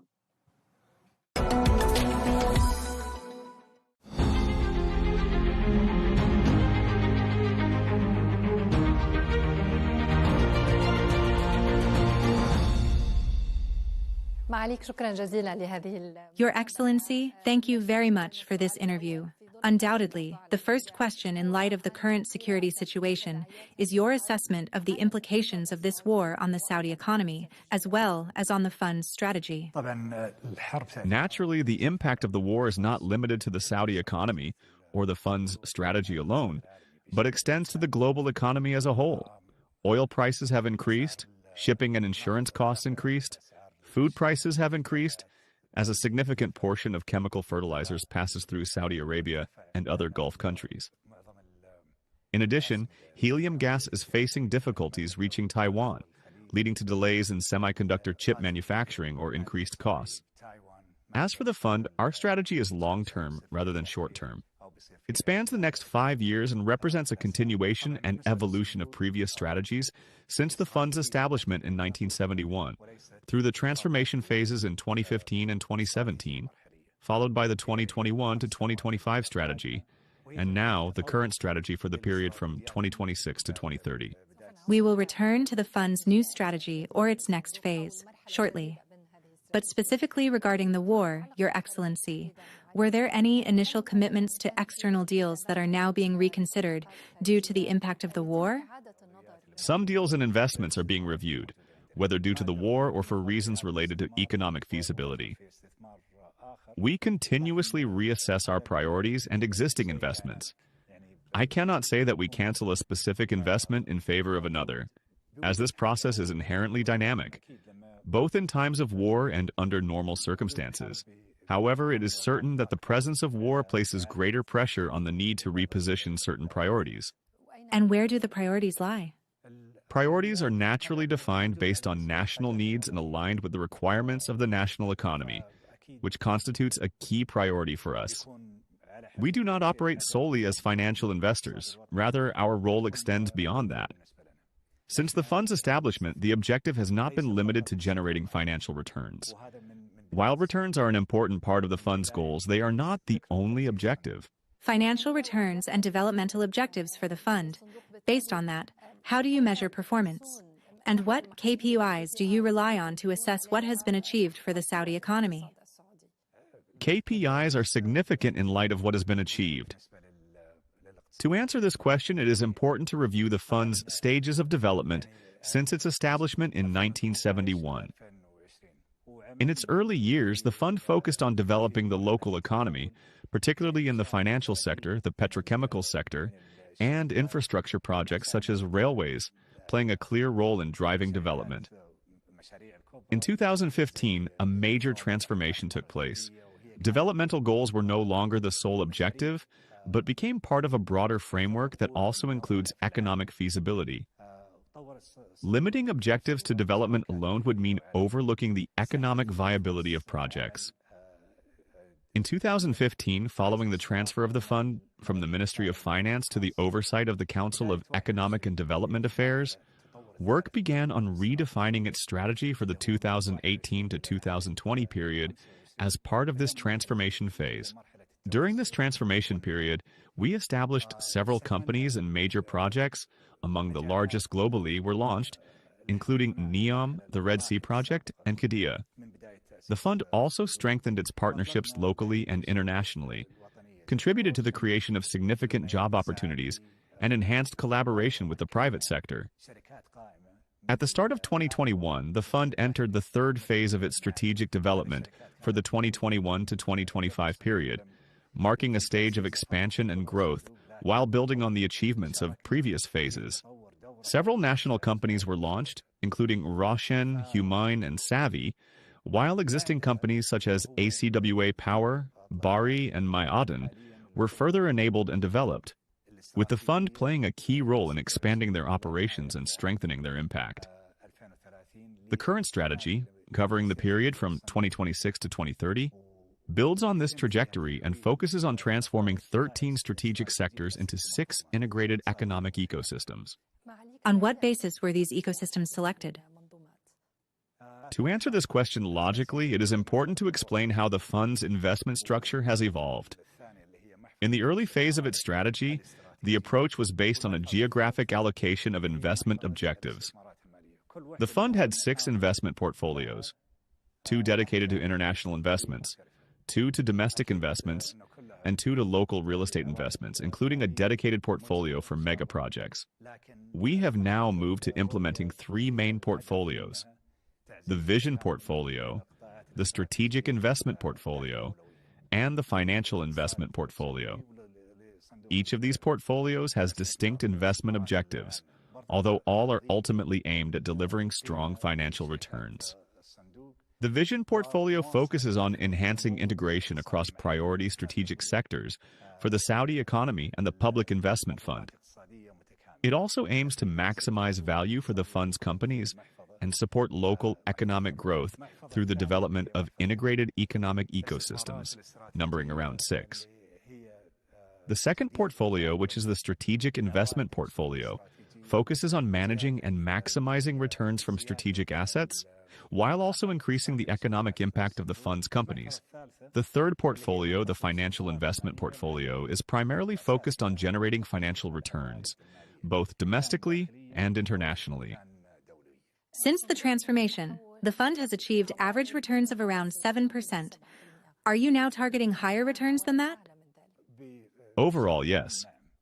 Let me provide a historical overview of the fund's achievements. The fund's AUM, or Assets Under Management, has grown from approximately 500 billion Saudi riyal in 2015 to more than 3 trillion riyal. Total shareholder returns have averaged around 7% annually.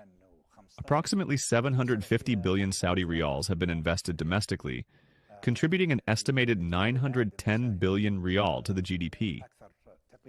Most importantly, local content has reached around 590 billion Saudi riyal. These indicators contribute to enhancing what is known as economic complexity, as the focus is not solely on GDP growth, but also on the diversification and sophistication of the economy, with local content being a key pillar of this concept.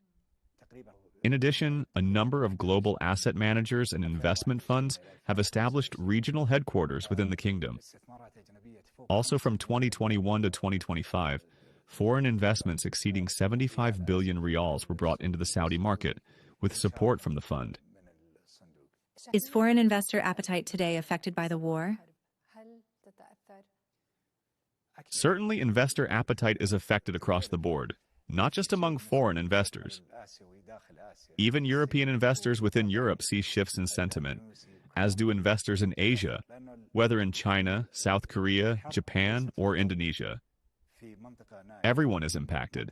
That is because the war is not taking place in a remote region, but in one of the world's most critical areas for supplying essential commodities, including oil, gas, and their derivatives, as well as industrial fertilizers. As a result, it is only natural that the situation is having a clear impact. Your Excellency, does the new strategy include any changes in the scale of investments to be deployed domestically compared to other investments? In fact, this approach has been in place from the outset and is something we continue to build on. It has been reflected in the restructuring of investment portfolios into 3 main categories: the Vision portfolio, the Strategic Investments portfolio, and the Financial Investments portfolio. Our primary focus remains on the Saudi economy by strengthening local investments in a way that delivers strong financial and commercial returns. Is there a target ratio for the allocation of domestic investments? From the outset, we announced that approximately 80% of investments would be domestic, compared to 20% allocated to international investments. Historically, the fund's focus on domestic investment was around 98.5%, before international investments increased to approximately 30%. However, this does not mean reducing the absolute value of investments. Amounts may continue to increase, even if the percentage declines, as assets under management is expected to grow in the coming years. Therefore, even with a lower percentage, the total value of investments can still rise. Your Excellency, over the past 5 or 6 years, we have seen some significant exits from the local market, particularly in the stock market, most notably the full exit from SABEC, as well as a reduction in your stake in STC. Could we see similar exits going forward? Certainly. This year? I can't say whether it's this or the next, but in general, our investments go through around 7 stages, starting with the initial investment concept, followed by preliminary and detailed feasibility studies, then execution of the deal or project, company establishment, performance monitoring, and finally the 7th and most important stage, the sale. These stages are structured this way because exit or sale is a fundamental part of the investment cycle. No investor holds a single investment indefinitely. For example, we saw that SABEC had reached a suitable stage for us to exit, and that its transition to Aramco would create greater synergies between the two. As a result, we recycled the proceeds from that exit into new investments. Similarly, in telecoms companies or others, we reduce our stakes and redirect those investments into new or existing companies with the aim of expanding our investment scope and maximizing returns. Your Excellency, even before the war, discussions in Saudi Arabia were centered around spending priorities, particularly with major upcoming events such as the World Cup and Expo. Where do spending priorities stand in the kingdom today? As mentioned, spending priorities fall under the Vision portfolio, which consists of 6 main sectors. The first ecosystem is travel, tourism, and entertainment. The second is urban development and urbanization, including projects such as Roshan, New Maraba, and Kaft. The third is advanced industries and innovation, including companies such as Lefra and Sear. The fourth sector is logistics services, including companies such as Maiden, Hadid, and Bari. The fifth is infrastructure for renewable and clean energy, as well as water. The sixth infrastructure is NEOM. If we return to the first sector, that's travel, tourism, and entertainment, we find that it includes a number of companies that have been integrated under one framework. For example, King Salman International Airport. With major events such as Expo and the World Cup approaching, passenger numbers are expected to rise significantly. Therefore, we must invest more in developing and expanding King Salman Airport to accommodate this demand. Similarly, Riyadh Air aims to increase the number of routes and connect Riyadh to destinations around the world. Investment in Expo and the construction of World Cup stadiums are also key priorities within this sector. It is also important to note that priorities have evolved alongside the strategy. During the 2021 to 2025 period, artificial intelligence was not as prominent as it is today. As a result, some priorities have been reshuffled and investment objectives repositioned, with greater focus on AI infrastructure and investments in AI companies, both domestically, such as Humane, and internationally across regions including the United States, Europe, and Asia. Accordingly, the repositioning of investments remains an ongoing process, driven by emerging global priorities. So, artificial intelligence is a priority today. Could defense also be a priority? Defense is certainly one of our key priorities. It has been important in the past, but it carries even greater significance today. We have SAMI, a company specialized in defense industries. It falls under the third sector, which is advanced industries and innovation. This ecosystem also includes companies such as Humane, Tazaru, Sear, Sami, and Lefera in the healthcare sector. Your Excellency, we have heard a lot about the reassessment of some major projects, or even the cancellation of some. Are these reports accurate? This reinforces what we consistently emphasize. We continuously review our priorities. We rely on top-down approach and a bottom-up approach. The top-down approach is driven by the Public Investment Funds Board, where strategic directions and priorities are defined. The bottom-up approach, on the other hand, originates from the companies and projects themselves, with recommendations based on operational and investment realities. Accordingly, guidance is provided to our portfolio companies, and projects are reassessed in terms of their financing structure, whether they are fully funded through equity, through debt and loans, or by bringing in partners through joint ventures. As a result, there is always an ongoing review of how investments are directed. While the overall scale of a project may not necessarily decrease, but the level of capital investment from our side may be reduced. For example, NEOM specifically, NEOM consists of several zones, and there has been a lot of talk about the cancellation of some projects within it. So far, what is being circulated about the cancellation of projects in NEOM is not accurate. No projects have been canceled. However, the company has been directed to rearrange its priorities.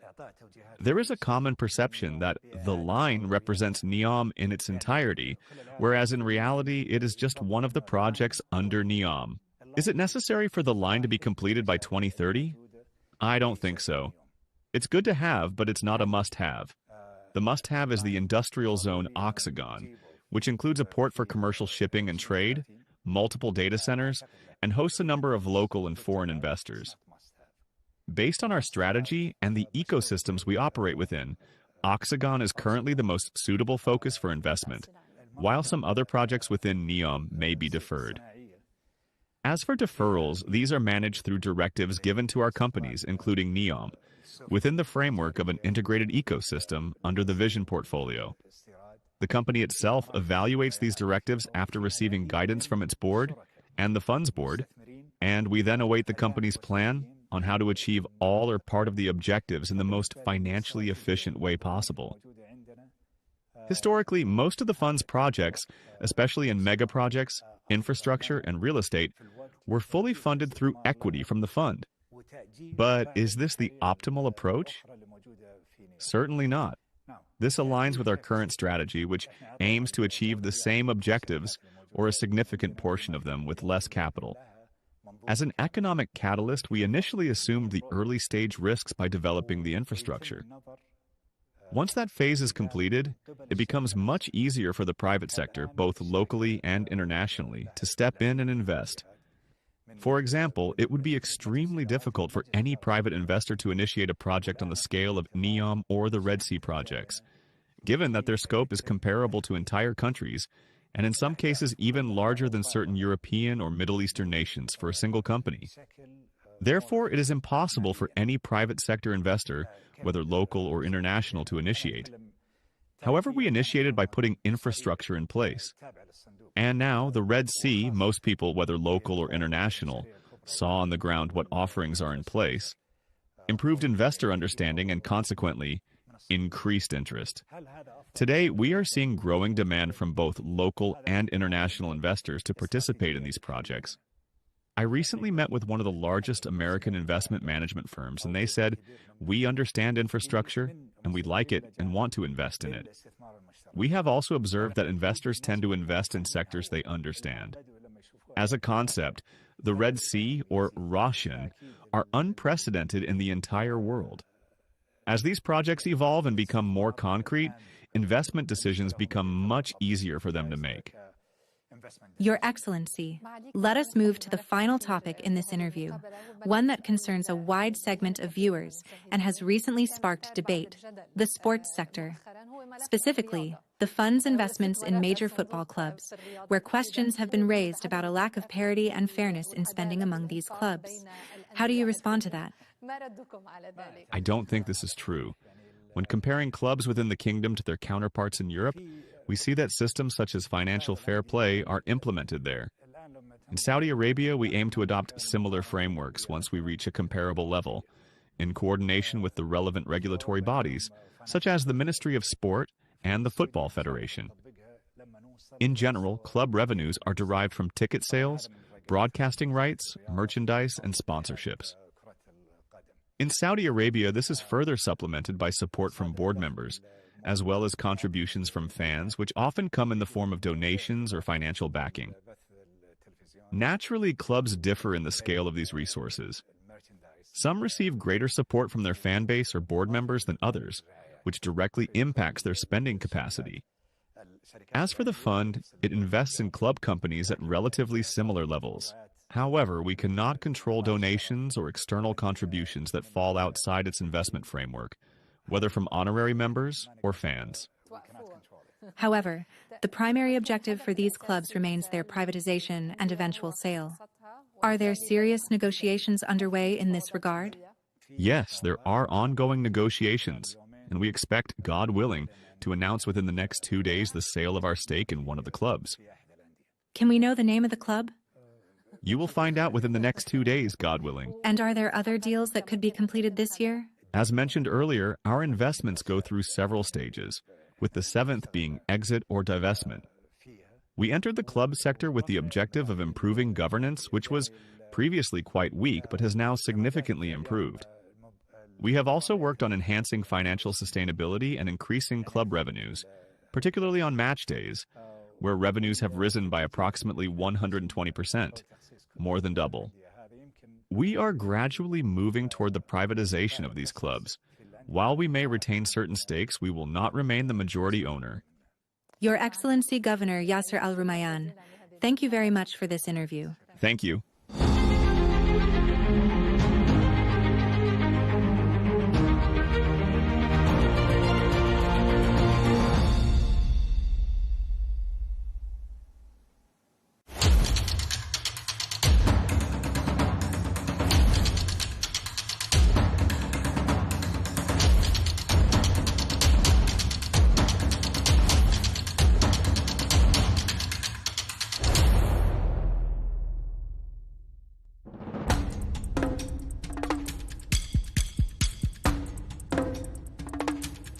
Here lies the homeland of the Khasi tribe, the largest remaining matrilineal society in the world. Its population is estimated at nearly 1 million people in India.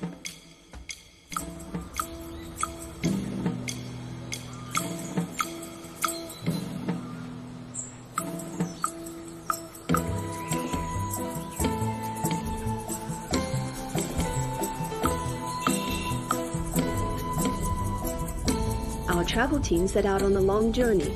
There, through small villages and narrow roads more than 2,000 kilometers from India's capital, New Delhi, to explore the nature of this unique society.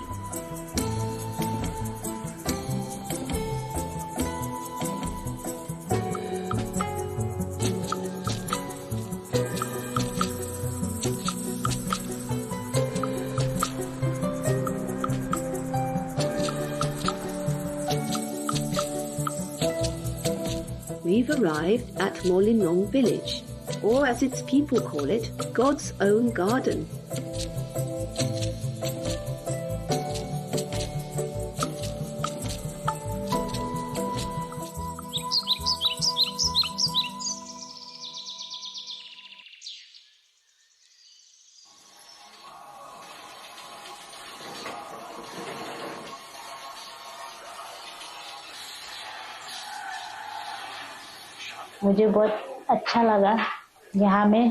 I truly love this place so very much. I love it because it is a Maisi. In our community, everything, absolutely everything, is run by the women.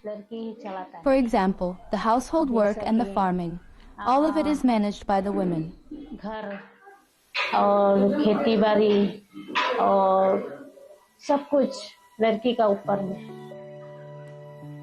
We met Selsalaitha, who told us more about being the youngest daughter in a family belonging to the matrilineal Khasi community.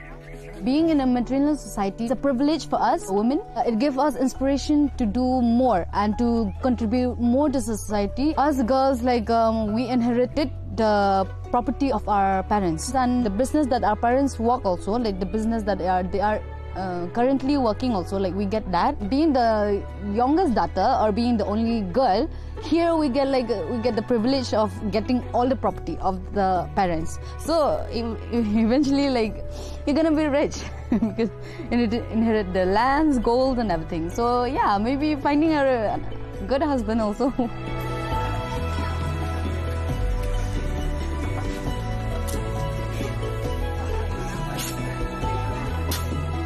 We get the help, get the support from the men also. Even the surname also to our mother, like to the woman, not like other place in India.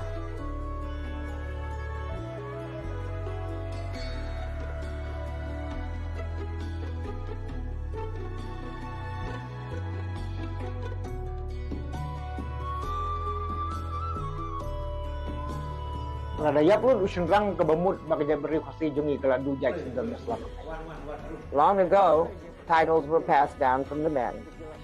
But out of fear that all our men might die in battle, which could cause us to lose our identity as a tribe, the tradition was changed after much thought. So the titles would pass through the women while the man would remain only the head of the household. After that, property also began to pass to the women.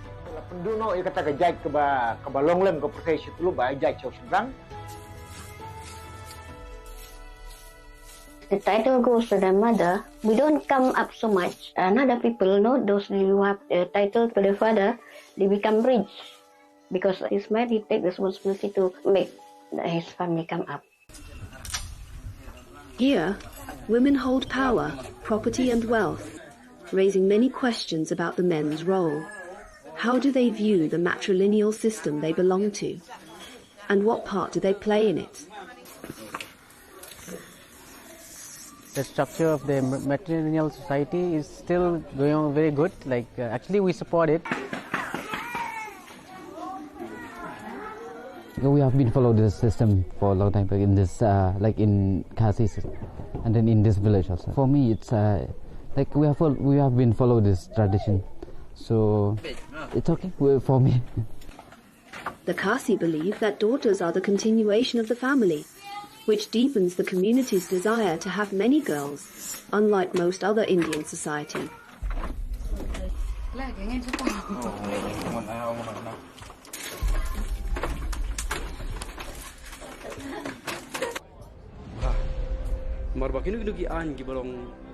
Zam, like Sui Tabor, challenge female dominance. He runs an organization calling for the return of men's traditional roles. Men are not really made or born to be like that.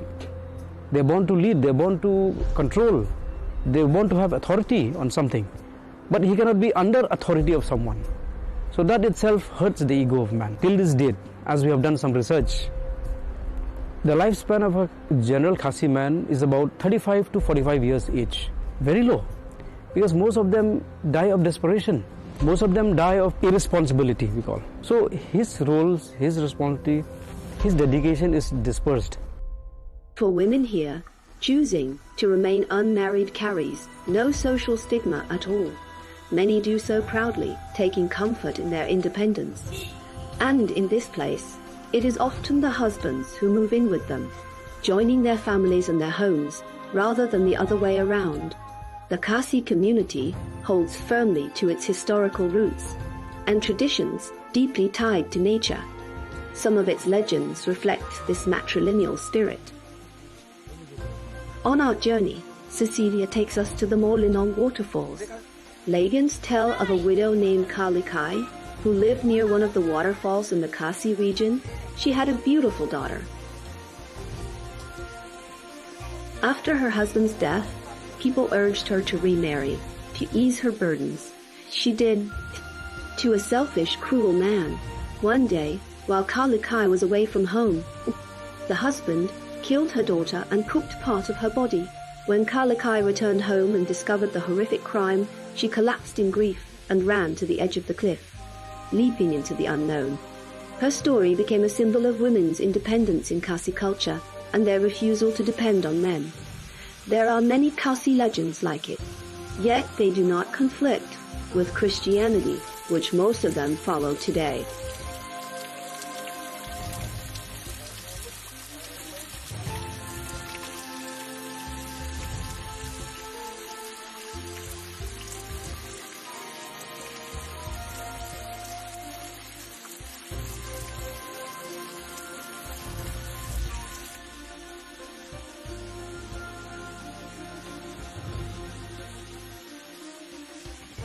Some Christians being, like obsessed or possessed by, some spirit or demons, okay? Or they've got some kind of, we call tarot, some black magic happening to them. Then they resort to the help of the traditional people. So sometimes it becomes, we call it a little bit sacrilegious.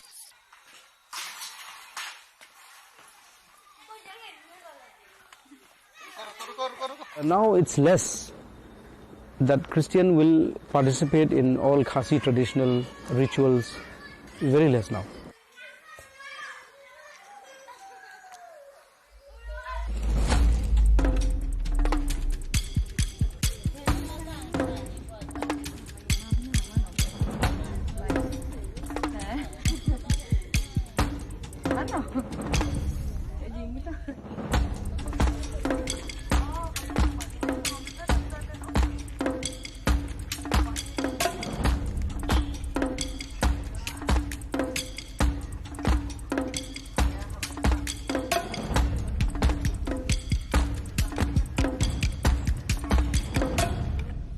In the village market, we met the merchant Trinity, who sells small decorative souvenirs.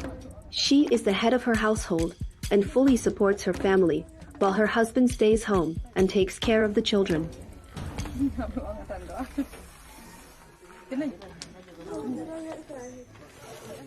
Khasi society, women is the head of the house. Yes, actually I am very proud to be in Khasi matrilineal society. Because in our Khasi society, we have responsible, even we women also, we have responsible to take care of our household.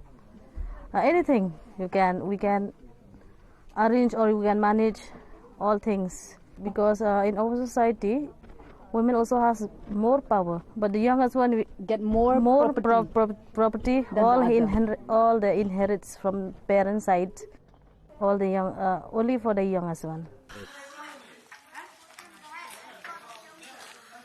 Out of the 100%, daughter will get like sample 70%, and son will be 30%. More actually we give to the woman, because actually we men, we can work hard, we can work more also. So for women, actually those who are not illiterate, who are not going to school, who are illiterate, so they cannot work. My wife, she's not totally Khasi. Her father is Assamese and her mother is Khasi. Actually, my wife, she take her mother's surname. She don't take her father's surname, though he's a non-Khasi also, but still she taken the mother's surname.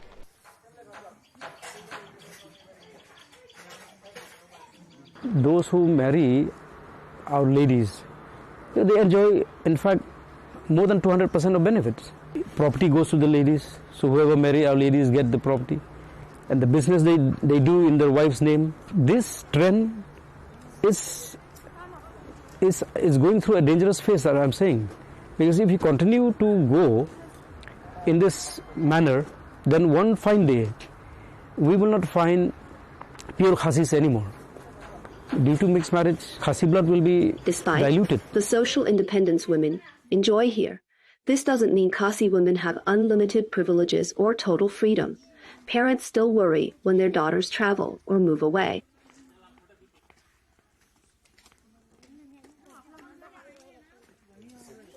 They allow us to study only in like the city, but then like for like the sons, like they will allow them to go abroad also. Like they do find it okay with it. But then us, like in the other hand, like us, like for the girls' child, they are more protective and also more, like, you know, more strict with them. So like, you know, most of the family here, like they don't allow their child to study abroad or to pursue the career like outside of Meghalaya or something like outside of India.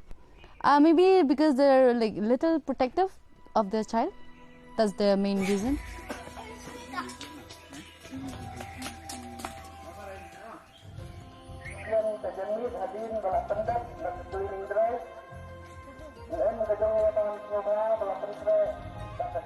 Poverty also plays a major role in limiting choices and lifestyles, hindering higher education for many girls and boys alike.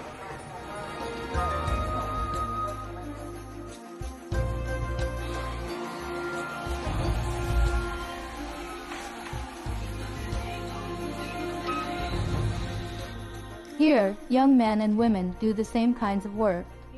In earlier generations, the wife stayed at home and the husband earned a living. But in our generation, things have changed. Men now do household work, and women take on men's roles. अपना business अपना चलाते हैं आप.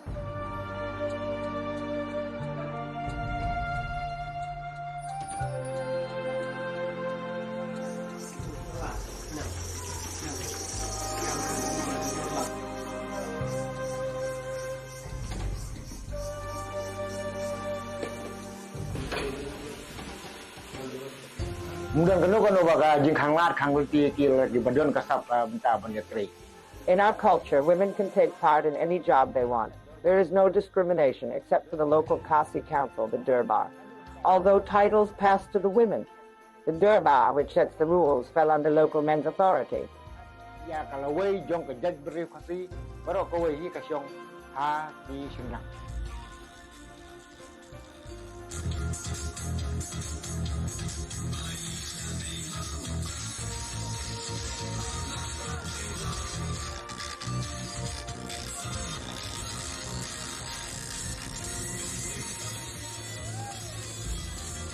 The Khasi community is deeply interconnected.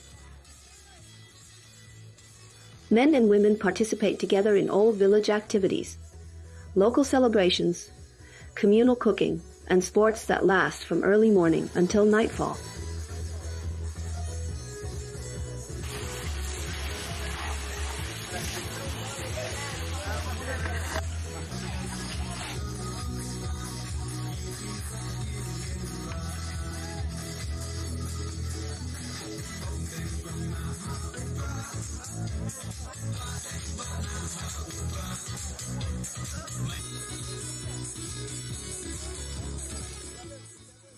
most of the villagers here are farmers. So in farming we have to contribute both men and women, like they go together to the field also for the field work also. Like both men and women can give their idea for the betterment of the family and for the betterment of the society also. Here the young men and women also like participate the same role. Before, like the older generation, the wife always stay at home and then the husband like is the breadwinner. But then in our generation, like things change and then men do the household work and the women also do the men's work.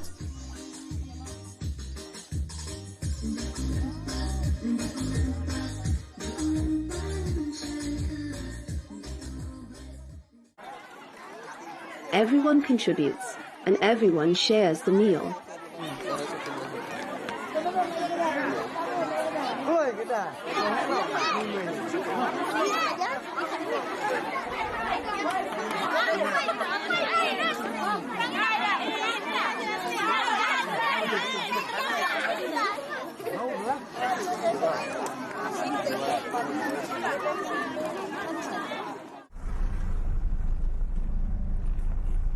Today we are having this cleaning drive from Pongtung to Maulnong, which is 18 kilometers, and we are having all the way to Maulnong. And we are doing this each and every year. This is the 6th time we are doing this cleaning drive. In 23, several local and international magazines named this village the cleanest in Asia, earning it national fame. This is how we are doing the cleaning drive. And you can see the people are still cleaning and picking up the plastics, mostly the plastics. Right now we don't have any recycle plant in the village, but we are very grateful to the Shillong Municipal Board. We have to go, we have to dump over for the plastics. It has since gained recognition among other towns and villages as a model to follow. Cleanliness here is a sacred ritual, cherished by the Khasi people, from young children to grandmothers, keeping the entire village spotless through collective effort. For now, we just clean the village. We can give some advice for the other people also. So this is our daily responsibilities because it gives us health also if we clean the village. So other people also from the outside, the people from outside, so they will see us, so they will get some advice from us. They don't see it as routine, work, but as a sacred, enduring part of their tribal life. Most of the property right now, it's inherited by the youngest daughter. Because they think that the youngest daughter will be the one who will be looking after the parents after they grow old. But then right now it's different. Some of them, youngest daughter didn't have a good relationship with the parents. So the older daughter will look after the parents, right? So maybe the oldest daughter, the one who's looking after her parents, that daughter should be the one to inherit the property, right? I see, in my areas also, the one who look after their parents after they're old, that one inherit most of the property, like golds and land and houses, because right now things have changed.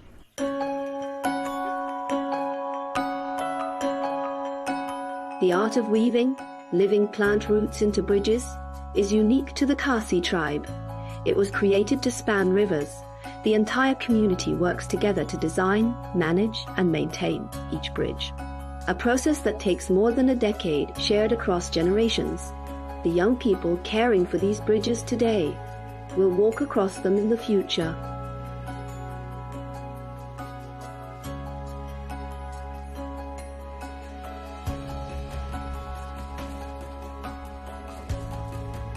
It's believed these bridges can last for hundreds of years. But will the Khasi traditions endure just as long?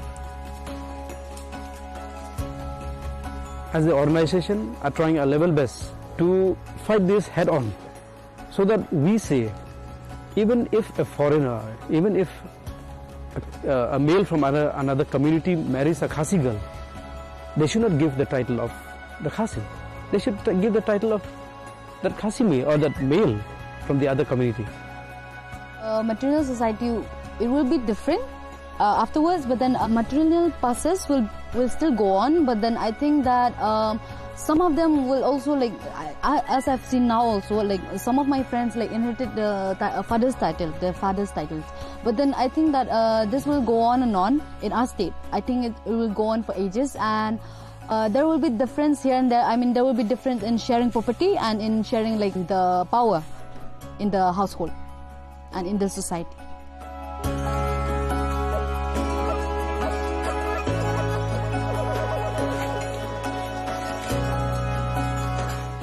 Something we have to adjust with the modern society. A little bit we have to adjust. Like, I think this system will go on.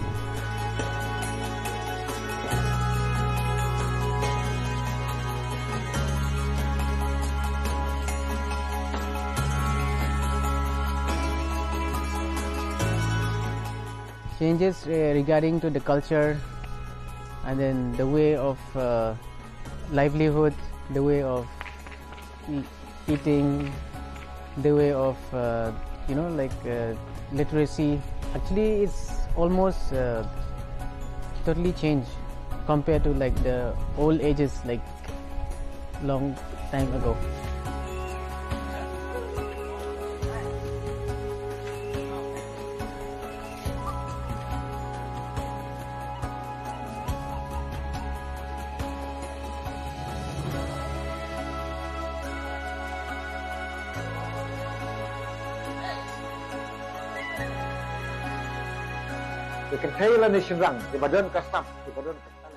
We hope women will come forward to join the village Durbar. We will work hard together to bring change to our community. Women and men can work in all fields, and they will do it well.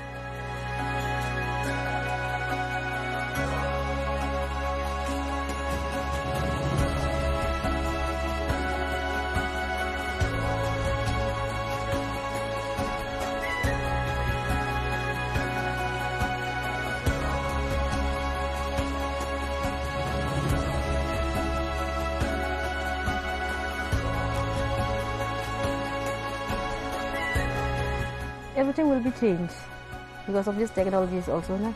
Everything will be changed. But in our heritage, it will be the same, remain the same. I think this society will stay forever. It will not change because every community, they have their own culture. It stays forever.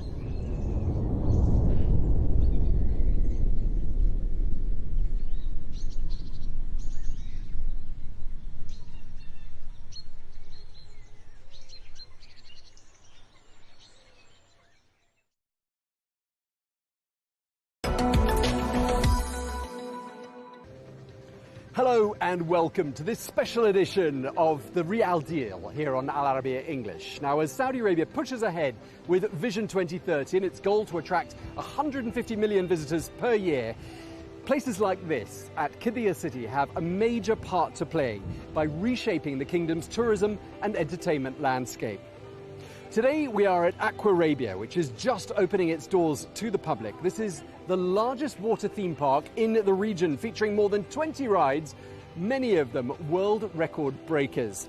Well, sitting alongside Six Flags Qiddiya City, which itself is home to 28 attractions and some of the most ambitious roller coasters ever built, these two sites combined are creating thousands of jobs. So what does it take to build a destination of this scale, and what does it say about where Saudi Arabia is heading? We're joined now by Brian McCammer, who is the president of the Six Flags Qiddiya City and Aquarabia theme parks. A very warm welcome to Al Arabiya English. Thank you for having me. Brian, tell us first of all about Aquarabia. How did it come to be? Well, this was one of the marquee attractions that was designed as part of the overall Qiddiya City destination. So dating back to probably 2018, the original concept for the park came about. The Aquarabia, the theming, the entire concept was homegrown. It's a fresh IP, brand new. You'll never find anything else in the world to match this theming that we have here. And so we took initial concept back in 2018, 2019, and took it through all the design phases, and here we are now, excited to be opening the park to the public. And I mentioned Vision 2030 in my introduction, and I'm just wondering how you see Aquarabia fitting within that vision. It's incredibly important part of it. It's the second major asset at the overall destination that's going to come online. Six Flags opened just a few months ago, and now the water park. They're very complementary of each other, I think, in the kingdom and at Qiddiya, a first water theme park in the region in the kingdom of this caliber. And it's just going to play an important role as the rest of the destinations and assets open in Qiddiya in the coming years. Brian, what do you think these parks, Aquarabia and Six Flags, tell us about the general direction that Saudi Arabia is heading in? Well, I think it's no hidden secret that everyone in the world loves to have fun. They like to visit theme parks, water parks. It's exciting now to have parks of this caliber in the kingdom here in Riyadh for the locals to visit. No longer do they need to travel to the outer regions and Europe and Asia, North America, et cetera, to visit. And this is also going to be a catalyst to drive tourism to Riyadh and to the kingdom. How do you think Aquarabia compares to other offerings regionally, internationally? What do you think makes Aquarabia stand out? It's really an unbelievable water park. I've been in the industry a long time, and I've never seen a water park of this caliber. The uniqueness of the rides, the location as we sit at the base of the Tuwaiq mountain range, 200-meter cliffs, the center of the park, Camel Rock, with a fine dining restaurant at the top of the mountain, multiple slides integrated into the mountain. It's just the whole setting, the theming, hearing the waves in the middle of Riyadh, in the middle of Saudi Arabia. It just transports you to another place. Right, you're talking about Camel Rock, which for our viewers is up there, just over there. And what have we got over here? What's this? So this is our wave pool, and you can see the foxes carved into the rocks. Throughout the park, we've got homage to the indigenous animals in the region, and basically they came to Aquarabia as a wellness spring. And so you'll see carvings throughout the park, and we use that to also identify various zones around the park. But this is probably one of the most popular attractions in the park, where you can basically float around, and it's good for all ages and just very popular. I was going to say, who's the ideal customer here? All of the above. Toddlers, we've got areas of the park designed for the younger kids, the tweens, the thrill attractions, those that just want to relax. We've got 81 amazing cabanas in the park that I've never seen. They're more similar to a hotel room that you can book during the day, and you can see them behind us around the pool. So you can basically, depending on the age of your family, you can get a cabana in whatever section of the park that fits your kids' needs and camp for the whole day. So. And are you mostly going to be, do you expect to be mostly welcoming Saudi nationals, international visitors? What are you thinking? So in the beginning, we're predominantly local market and Saudi-based visitation. Certainly then GCC, but the caliber of this park, the quality, the attractions at both the Six Flags and Aquarabia, they're of an international standard, and we're already seeing a lot of interest in overseas markets to come and visit the both parks. Tell us about pricing. What's it going to cost for an adult to come in here? Sure. So depending on times of the year, we'll have demand-based pricing. Currently, we have 350 SAR for an adult ticket. On a peak day, 325 SAR on a weekday. Around the $100 mark? Yes. And then children are a flat 200 SAR year-round. But I would say the big advantage would be we do family bundles, right? So for 1,000 SAR, you can get 5 tickets for your family, which is big in Saudi Arabia. There's a large population that has a lot of extended family, as well as annual passes, which will allow you to come year-round. So that answers my next question, year-round. I was going to ask you what you're going to do during the hot summer months. I mean, does that change anything as far as your opening plans are concerned? So both parks have a lot of designs into the park to manage the temperatures.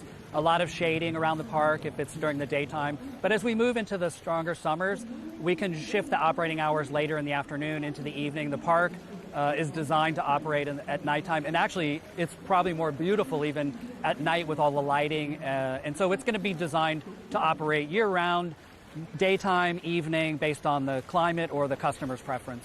This is an arid country, and we're quite far from the sea, and you've built a water theme park. I'm imagining there have been some challenges along the way. Just tell us a bit about them. I think the biggest challenge would be the location was kind of a brownfield, as we called it. And so all of the infrastructure, roads, utilities, accommodations, staff housing, all had to be brought to the site. So that takes a lot of several years to put that in place. Once that's in place, now the additional assets that you can see coming online behind us have kind of paves the way for the future development and assets in the coming years. When the project success is discussed, how will you define success? What will success look like to you? So I think when guests come to the park, I want to hear from the customer. I want to hear the feedback as a family. And the feedback I've received from many Saudis, when they come to the park, they felt they've been transported to another country. They never thought they would see something of this caliber, of this scale in Riyadh or in the kingdom.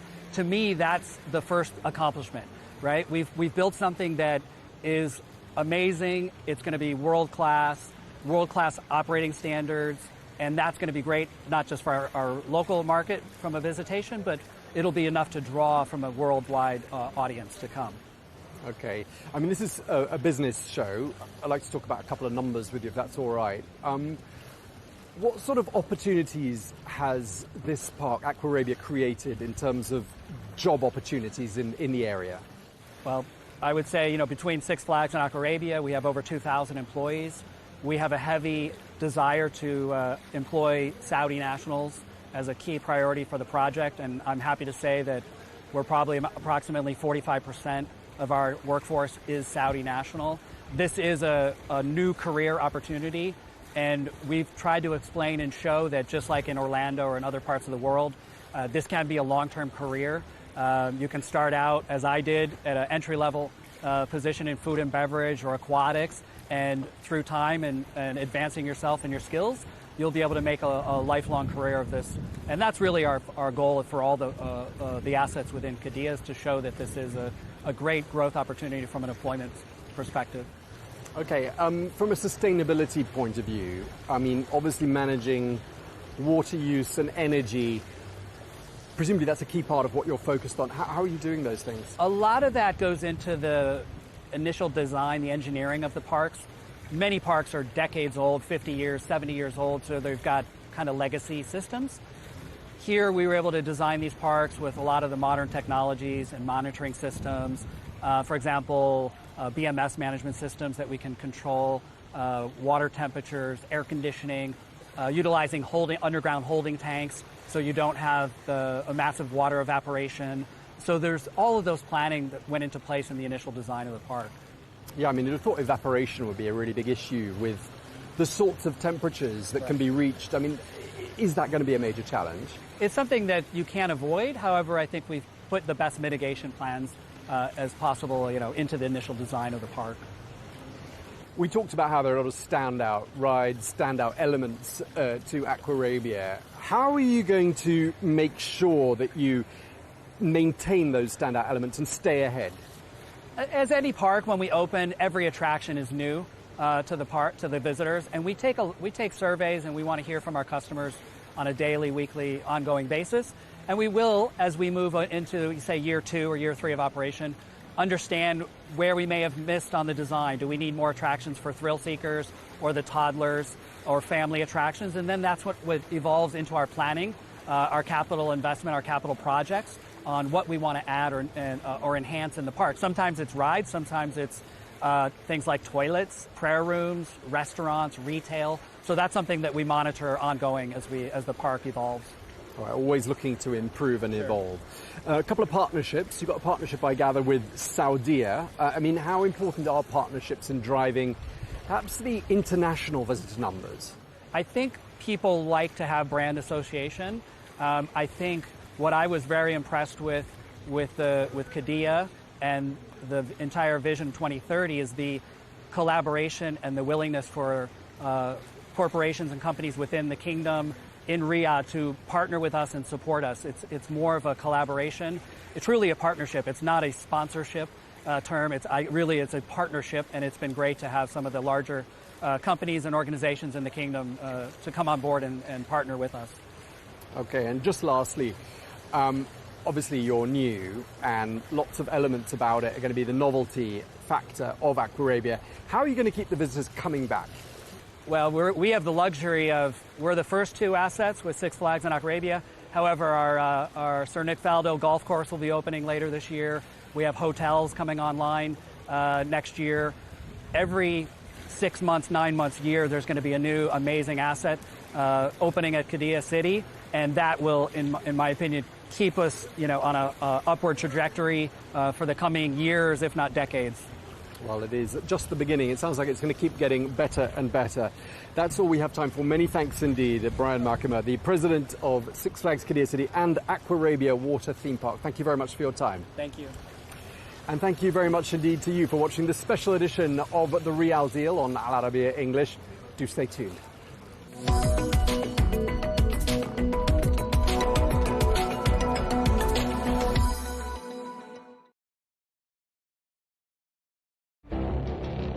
It feels like decades are passing by in a matter of weeks. Seismic shifts in the world order. Never, ever will be part of America. With so much happening and so much noise. Whether it's political upheaval, Canada has been ripping us off for years. Economic shifts or social movements. And no one wins from tariffs. I think America can be more friendly to the rest of the world. The in-depth analysis and all the latest developments across the globe. To have an inclusive policy together. The meetings with Hamas gave me some hope. We're in another nuclear arms race. The most important development straight to your screen. Welcome to the dressing room. I'm on my own. I need backup. And an insightful look at the issues shaping our world today. It was not going to happen, that war, and it happened. Join us on Al Arabiya News, where the world talks.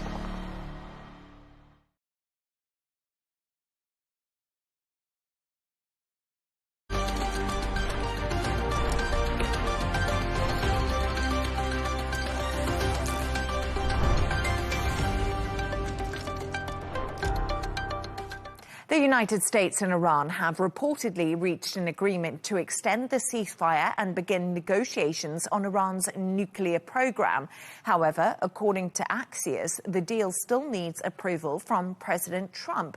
According to a U.S. official, this is an agreement to get everyone to the table, and the details will be worked out in the negotiations.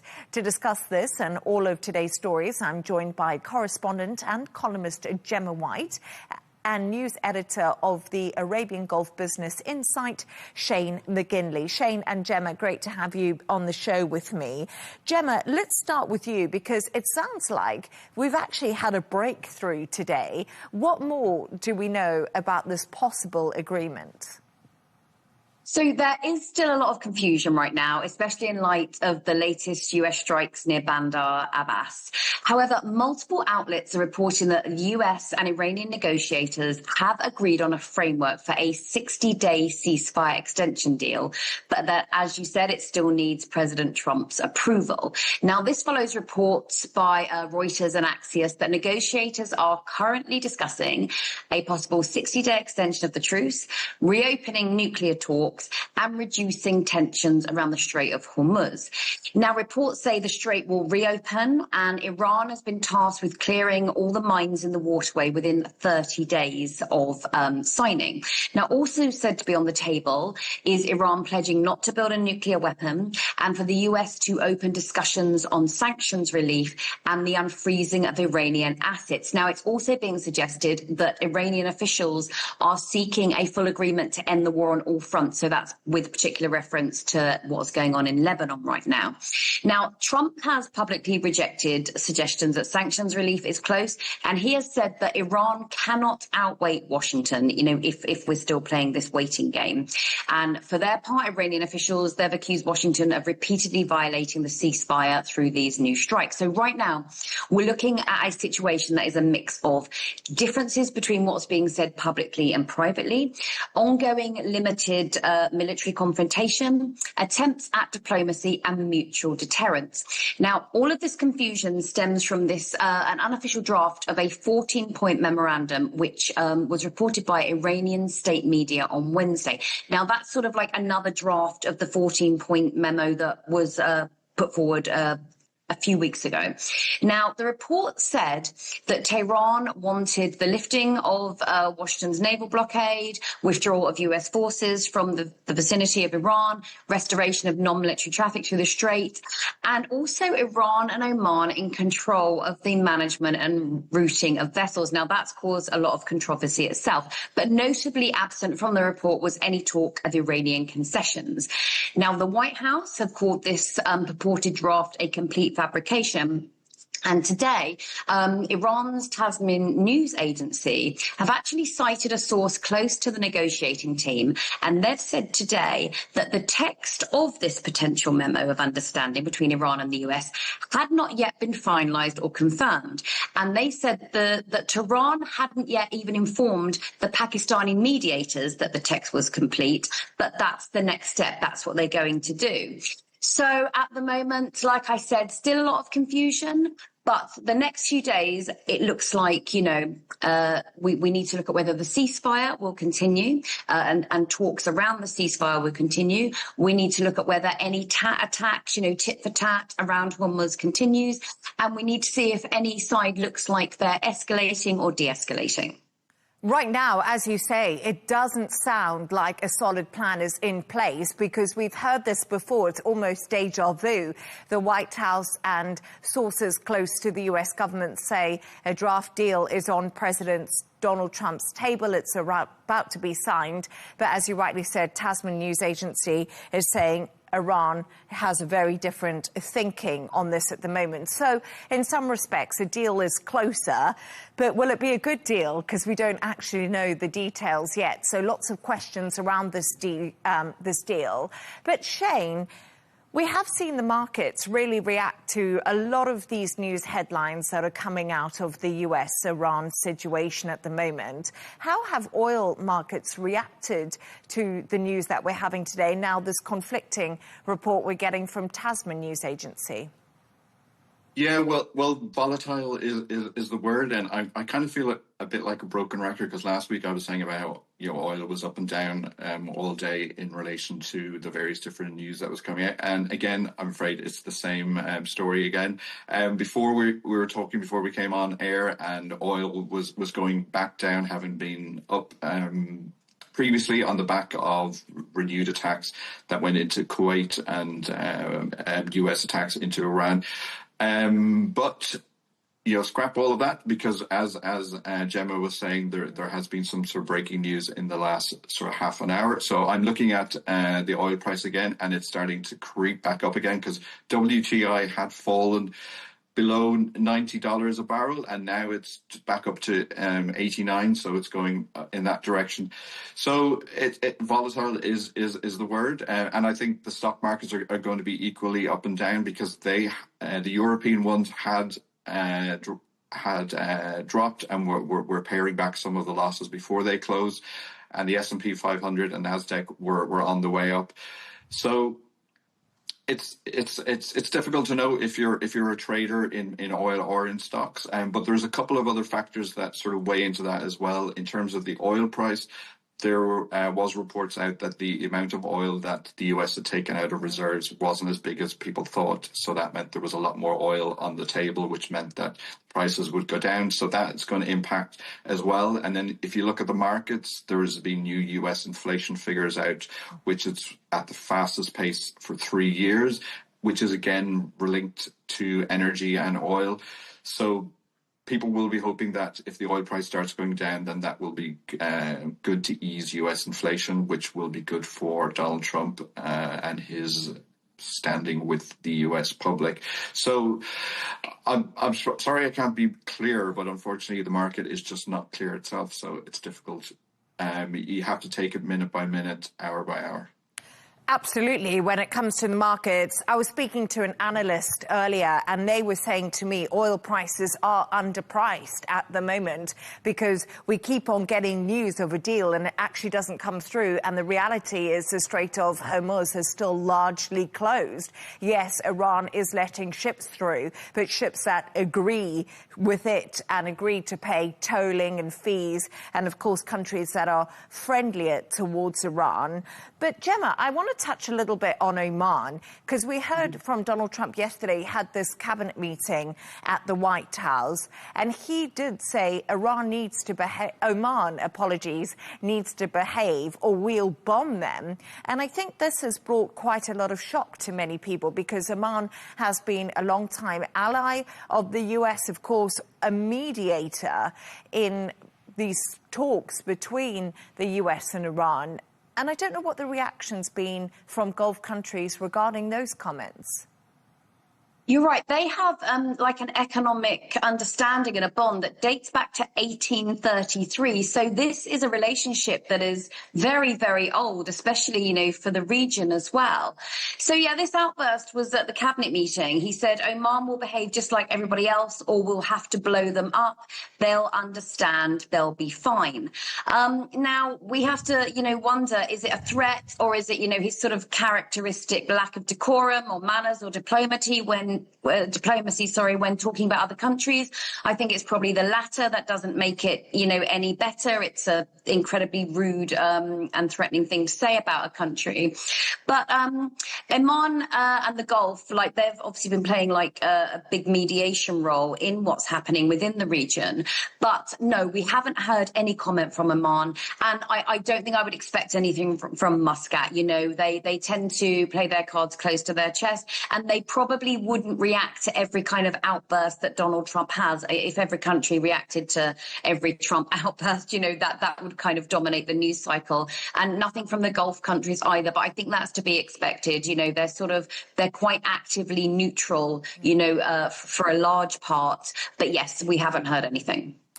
And Shane, just a final thought from you on this, because we actually heard from the US Treasury Chief a little bit earlier on today, Scott Bessent, talking, also threatened to sanction Oman if it facilitates Hormuz tolls. So there is definitely a growing consensus coming out of Trump's administration in the US. Yeah, I think this is part of the sort of political theatre that it goes on the surrounding of the agreement. I think, as Gemma said, I think it's quite unpresidential and unprecedented for Trump to make an allegation like that. And I don't really think it would happen, because obviously Oman is part of the GCC, and, you know, which is 6 countries. And, you know, Donald Trump is very close to the Crown Prince, the UAE, Qatar. So I don't think they would really sort of take that seriously. And I don't think he was really serious about it. I think it's just a lot of Trumpian sort of hot air.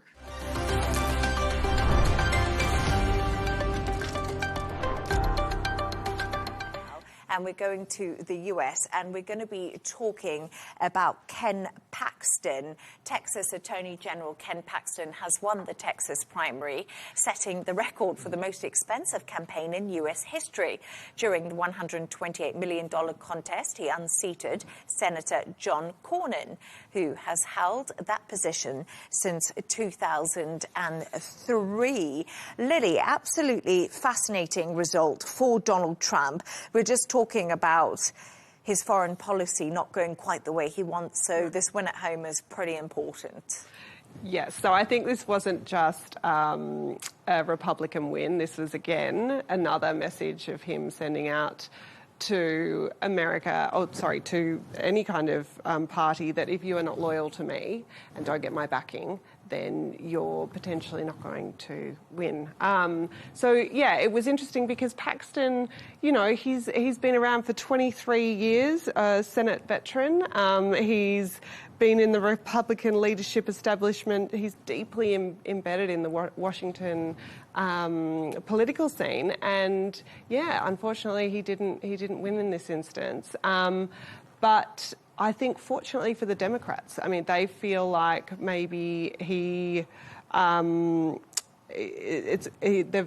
selected the right person for them to go up against. He's quite weak in regards to independents being easily swayed for them. So, yeah, I don't know. I think that, you know, it's another Trump, you know, experiment, I guess, with how Republicans are voting. I think at this time in the party, traditionally, if you what were they saying? It was if you are the party in case, you're most likely to lose these votes. So, you know, this is interesting that the Republicans are winning them. They're winning them, but I think maybe we have to put it into context. Right now, we saw Paxton beat Cornyn. They both are Republican nominees in a primary. The midterms are in November. And Paxton will now go up against the Democrat Tallarico, and he's had that win since March. So Tallarico's been shoring up the Dems base essentially already. So I think the Republicans are going to have a proper fight on their hand when it does come to the midterms in November, because the primaries are the primaries. But Alex, there's so much going on right now, because I think Donald Trump is also trying to focus a little bit domestically, because these midterms are coming up. But we could actually see the closure of Alligator Alcatraz. This was, do you remember, we couldn't get enough of the story. It was everywhere. This was all about Trump's mass deportation tactics, sending people to the Everglades, but it's going to be potentially closing. And what exactly does this mean? Well, you remember the scenes that we had when they had the visits. Kristi Noem went there when she was heading up the immigration department. And you had, you know, all of these, they call them sort of gang members, locked up, you know, hundreds of them in cages. It was always supposed to be a temporary facility. This is basically what Florida was saying. Having said that, if you look at Trump and his stance on immigration, it has been very, very strong.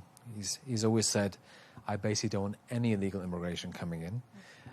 If you are here as an illegal, we will kick you out. And we've seen what that has meant in terms of ICE raids, especially in so-called sanctuary cities across the US. And we've had a lot of political tension there. We've had, you know, deaths of US citizens who have been protesting against ICE raids. And, you know, the allegation was, if you did not look sort of American, then ICE could literally stop you and say, you know, who are you? What are you doing here? So it became a very much a hot potato for Trump, which the Democrats pushed hard on. This is why Noem and others essentially left their posts. What is interesting, though, is, you know, even within immigration, you have the politics of Trump running through it. So if you look at immigration, asylum seekers, refugees, between October of last year, April this year, there were 4,499 refugees who were allowed into the US, and all but 3 of them were Afrikaners, so they were white South Africans, which is, I think, not your traditional notion or idea of what a refugee would entail or look like. The white Afrikaans has always been an interesting conversation topic when it comes to Trump's immigration policy in the US. And lots of people do think that there's a link to Elon Musk, because obviously Elon Musk had a big influence in Trump's early days with the Doge, and they had a bit of a fallout, but they're back to being friends again. Of course, Elon Musk from Pretoria in South Africa, of a white Afrikaans background, and there seems to have been influence when it comes to that immigration policy, when it comes to Elon Musk. But yes, absolutely fascinating. Well, we had, you know, the pictures of Ramaphosa when he was in the White House, South African president, basically being, you know, berated by Trump for his treatment of Afrikaners, of white South Africans. And Ramaphosa actually, he was very smart. Last time he went in, he brought a couple of white South Africans with him, including a couple of Trump's favourite people, the who are golfers. Of course. Basically to push the point that, you know, it is not that bad living in South Africa as a white person. But again, you know, thinking back to Trump and his worldview and his perspective on basically a lot of places where refugees come from. We've seen the colourful language, or we've heard the colourful language he's used about places like Somalia, for example. He has a specific point of view, again, on what constitutes a refugee. And I do think when we talk about ICE, You know, we saw what happened in Minneapolis. You remember there were deaths of US citizens due to ICE. Donald Trump has made this really big effort to rebrand ICE. It's now called NICE. They've slightly changed the name. And also, the war against drug cartels we heard so much about, you know, build the wall is what we heard in the first term, I apologise. But I wonder now, for me, when I look at the US, I think immigration isn't just a problem there, Lily. It's a global problem. You know, I have a look at what's happening in the UK when it comes to immigration, what's happening in a lot of European countries. This is really one of the main things voters are concerned about. Yeah, and the political parties are using it to their advantage, you know. It's turning voters into different parties, and, you know, you can see it in Australia, you can see it in the UK. At the moment, it's very topical. And there isn't necessarily, you know, a right way to deal with it. I think we can see with the use of ICE that it's been quite controversial. We were saying before, you know, a lot of videoed interactions with ICE have been quite controversial. And so there has to be, I guess, a relook at why this is such an issue globally. You know, why can there not be one country that stands out as dealing with this in quite an interesting and unique way that's working, because it's just not working in a lot of countries. And I think that is such a good point, because we've seen so many countries try so many different things, and none of it has been successful in many ways. And then we saw the US probably go more radical than any of the European countries we've seen, and that hasn't worked either. But it's a really interesting conversation to have, because I think immigration isn't just in the US, the topic of it. It's definitely a global problem, but thank you so much for your thoughts on that. Now we're going to move on. The UFC fighting cage is beginning to take shape on the White House lawn ahead of its big event next month. UFC Freedom 250 will take place on the 14th of June as part of the 250th anniversary celebrations of Americans' independence. It's not just, it's Donald Trump's birthday on that day too. So it's 80. Not all about the independent. Donald Trump will be 80 on that day. So this has been in the works for a while. We see the construction happening. You know, what can we expect? I think I'm going to rename Donald Trump Builder-in-Chief, not Commander-in-Chief, because he's always up to something. He's building something, renovating something. I think we could call him Fighter-in-Chief. Fighter-in-Chief, oh, that's better. UFC Fighter-in-Chief. Yeah. I'm sure he's going to get in the ring in some capacity. And it takes me back, actually, because this is not the first time that he's been involved in basically a mainstream sport. 2007, WrestleMania.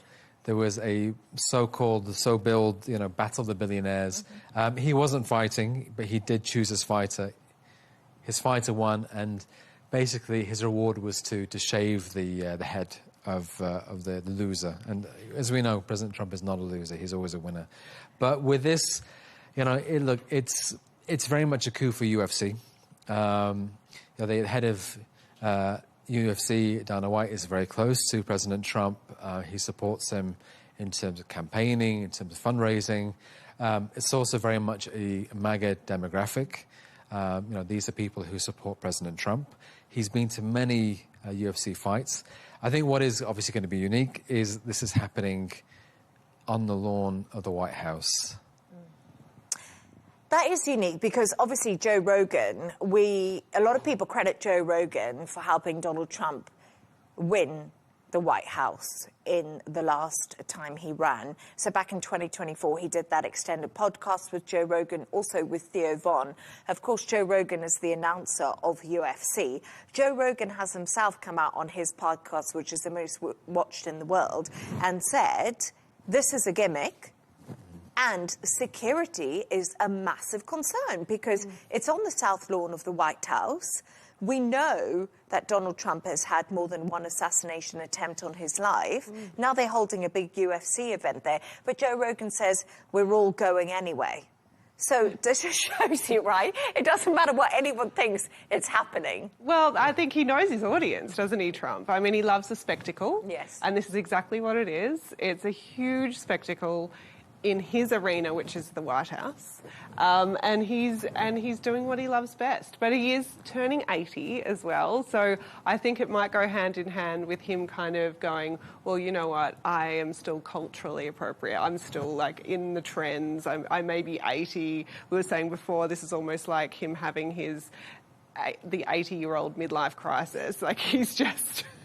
He's going to go out there. He wants to show that, yes, he's 80, but he's still very masculine. He's got stamina. He's virile. Yes. Yeah. And he was, you know, craves dominance. Like he is very much that kind of personality.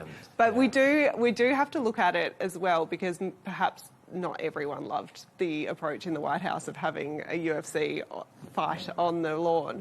But it could work strategically for him. You know, there's a huge audience and demographic that love the fighting, and so they're going to be targeting young male voters, anti-establishment voters, huge groups of online engaged communities. So there is, a little bit of strategy there as well. Yeah, exactly. I was thinking about that. 18 to 39 is kind of the age group that watch UFC. And also, we're in the Middle East region here. Fighting like UFC and MMA have become absolutely massive in this region. Like, UFC is one of the most watched sports right now. So maybe Donald Trump's thinking, I'm turning 80, I want to look cool, but I also want to get the young votes in, like he did in the run-up when he did those podcasts. And everyone was like, Donald Trump's done a 2-hour podcast with Theo Von. It was just crazy. Look, if I'm an 80-year-old and I'm attending UFC fights, you know, that would say a lot. You'd be the cool grandfather. I would be. That would say a lot about, you know, how I'm seen by the kids. Yeah, exactly. So obviously, you know, for him, it's the same thing. You know, he wants to be seen as the cool guy, the cool president, you know, unlike others who were there before him. I'd be very interested. Sleepy Joe. I'll be very interested to see if Melania's going to be there as well. Yeah, I was just thinking about this. It's so weird. You read my mind. I was like, poor Melania. What does she think is going on? She's not going to get any sleep that night. Oh, I don't know. How old is Melania? She's 50. No, she's 50 odd. Because we're going to talk about. I can actually have a look it up on Google, but Melania's a lot younger. We'll put it that way. Yeah. But as we said, 80th birthday. He's had a medical down at Walter Reed Hospital, I think. According to Donald Trump, you know, he's in perfect health. He's the healthiest 80-year-old ever. You remember he had that doctor who said he could live to 200 because he had such great genetics. He's absolutely. He's telling everyone about it. He has a medical test, even though it's not the annual medical test, any medical test he has, he will tell anyone that will listen he is in perfect health and perfect mental health. I think that it was interesting that he played that card with Biden about, you know, him not necessarily being in perfect health. So he has to ensure that he is really pushing that he is in physical and mental top health. Well, it's interesting, right, because you always call Joe Biden Sleepy Joe, and there has been times Donald Trump's dozed off, and he's been caught, like, closing his eyes. He's 80. And also, he goes on social media quite late at night, Donald Trump. Yeah, he mustn't sleep. He mustn't sleep, and he reposts. You know, I know all of us like to scroll, but, you know, also, I don't know, some people have questioned his mental health because some of the social media stuff he sends out in the middle of the night, or is it just because he's 80 and he just doesn't care what he says? I'm not sure which one it is at the moment, Alex. I think, look, you can always say he's got fat fingers. We've all got fat fingers, especially typing at night. But, you know, going back to the fight, I think it's very much about, you know, him positioning himself for that younger audience to say, look, I am the man, you know, I'm the fighter-in-chief, you know, look how strong I am, look at what I'm doing, bringing this audience here to the White House for the very first time. And, you know, it benefits both him and also as well UFC.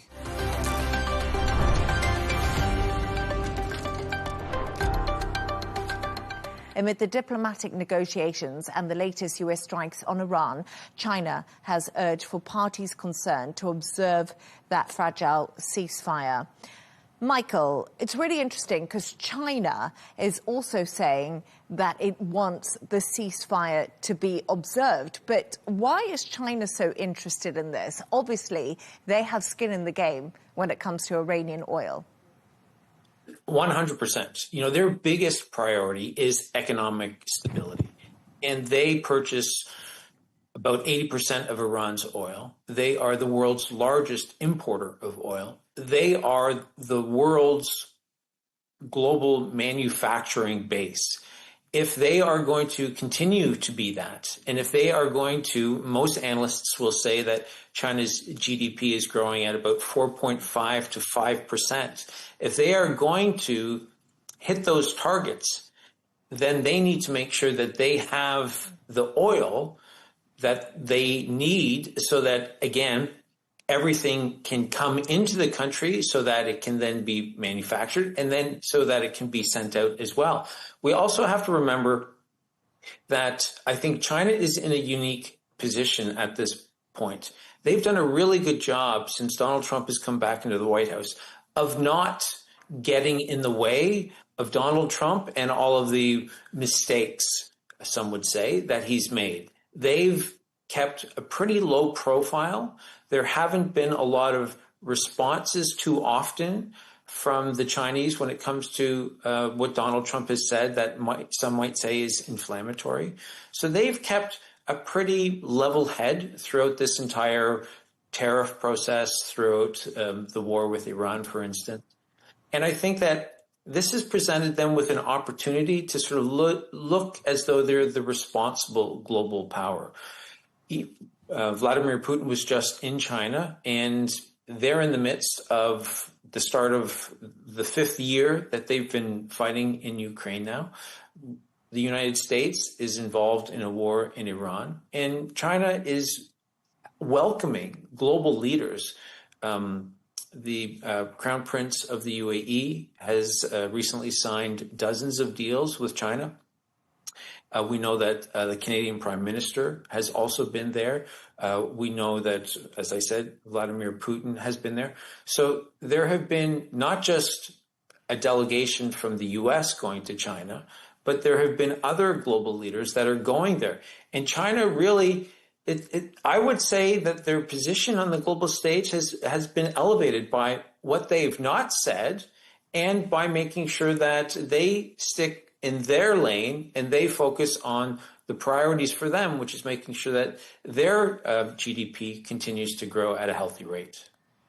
We're also hearing, Jono, from China's Foreign Minister Wang Yi has been speaking today and says China hopes parties in Iran conflict can stay committed to pursuing a ceasefire and continue to meet each other halfway. After hearing what Michael said, because we do know that a lot of foreign leaders have gone to Beijing. Of course, Donald Trump was there, Vladimir Putin, we've seen Macron, we've seen Keir Starmer. There's been a whole host of people who've gone to Beijing. But does China actually have leverage? Does it have diplomatic sway? And I think the other question here is, do the US trust China enough to be involved in this mediation? It's an interesting question. I'll take the first part of it and deal with the Chinese trust issue with the US afterwards. I think China's got a lot of influence, and like Michael said, they've made themselves, they've always been key players, they've always been global players, importantly.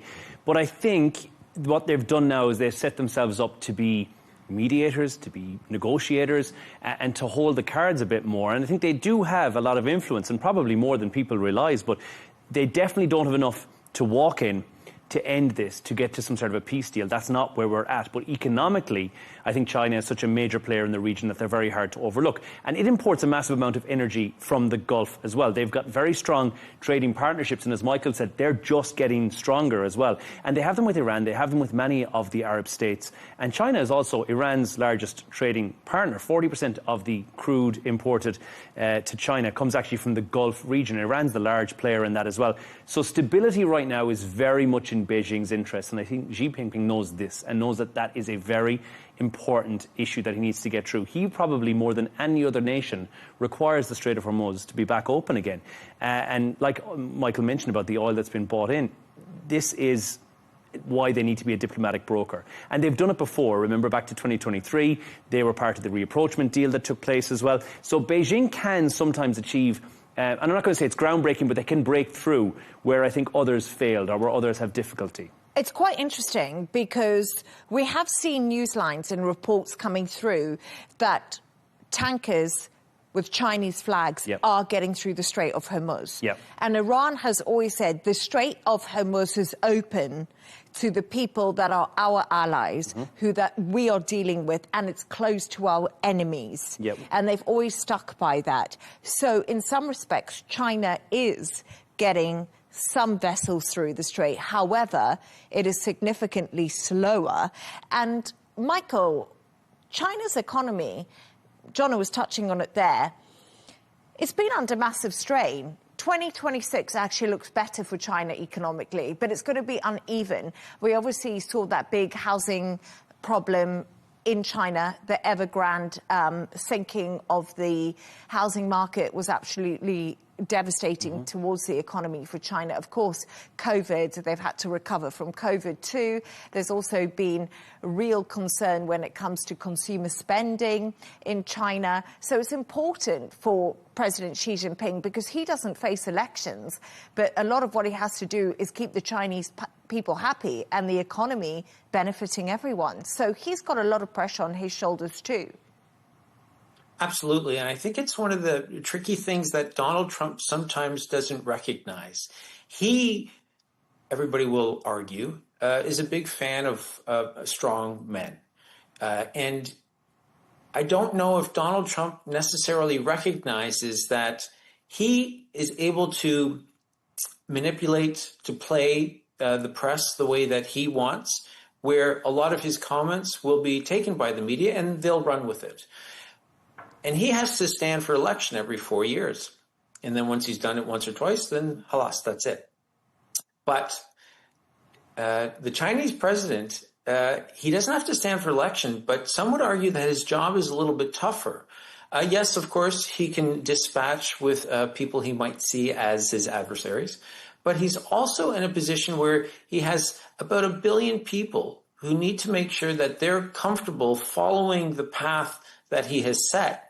He has to make sure that there are so many people that are in that government that are going to be comfortable following his lead. That's not an easy task. And you do need to be not just Donald Trump's idea of a strong man, but you also have to have a clear strategy, and you have to be consistently adhering to the strategy and constantly checking back.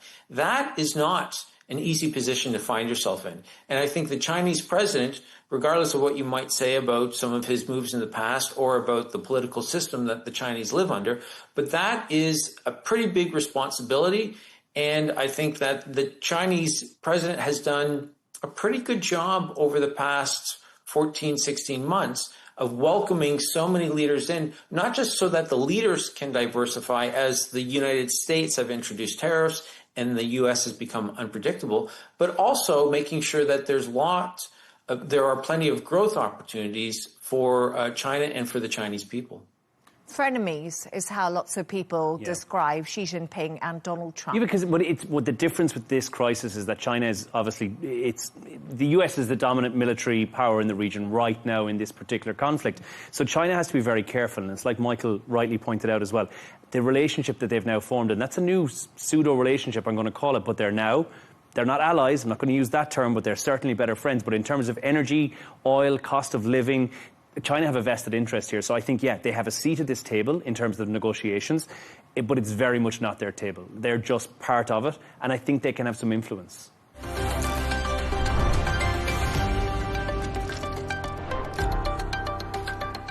And the controversial Enhanced Games, where athletes can take performance-enhancing drugs, has begun in Las Vegas this weekend. So far, Greek swimmer Karish Golamavev has become the only athlete to beat a world record. The 32-year-old completed the men's 50-metre freestyle in 20.81 seconds whilst wearing a special suit, which is also banned in official competitions.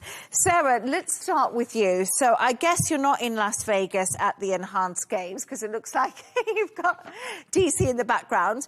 But just a quick thought on these Enhanced Games. So much hype. Everyone was saying all these superhumans are going to break all these records. But how did the athletes perform?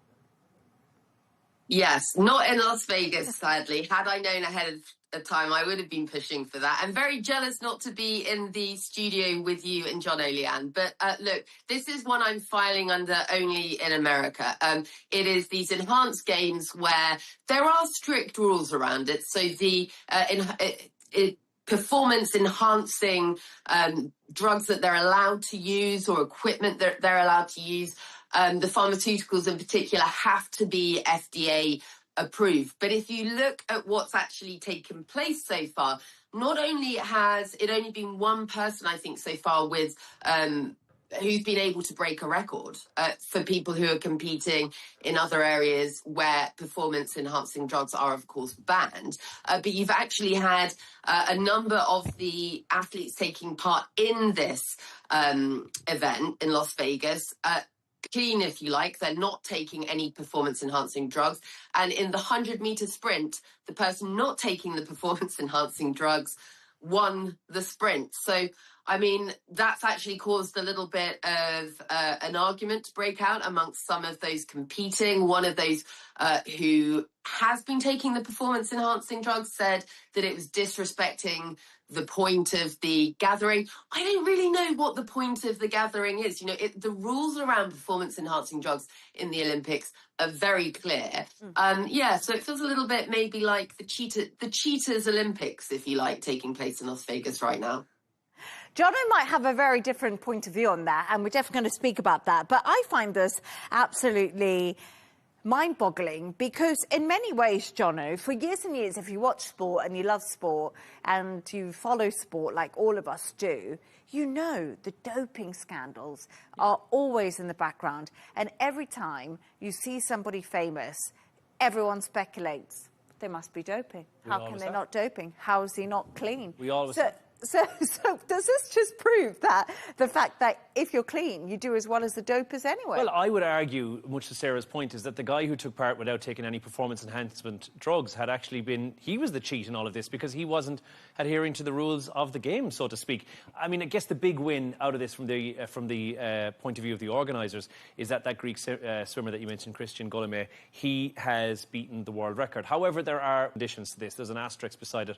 He cannot actually have that world record because it was in a performance enhancement sport, and therefore you might have to look at setting up what is almost a secondary, maybe a record for that, so to speak. Much akin to when you have the Guinness World Records when it comes to the Olympics, you have a secondary Guinness World Record category that sub-exists for the Paralympics, which also allows those Olympians who, one would argue, have been modified in certain ways, certainly runners who are taking part in sprints, who have been given a blade which has been made of carbon, their performance has been somewhat enhanced by the fact that they are running differently.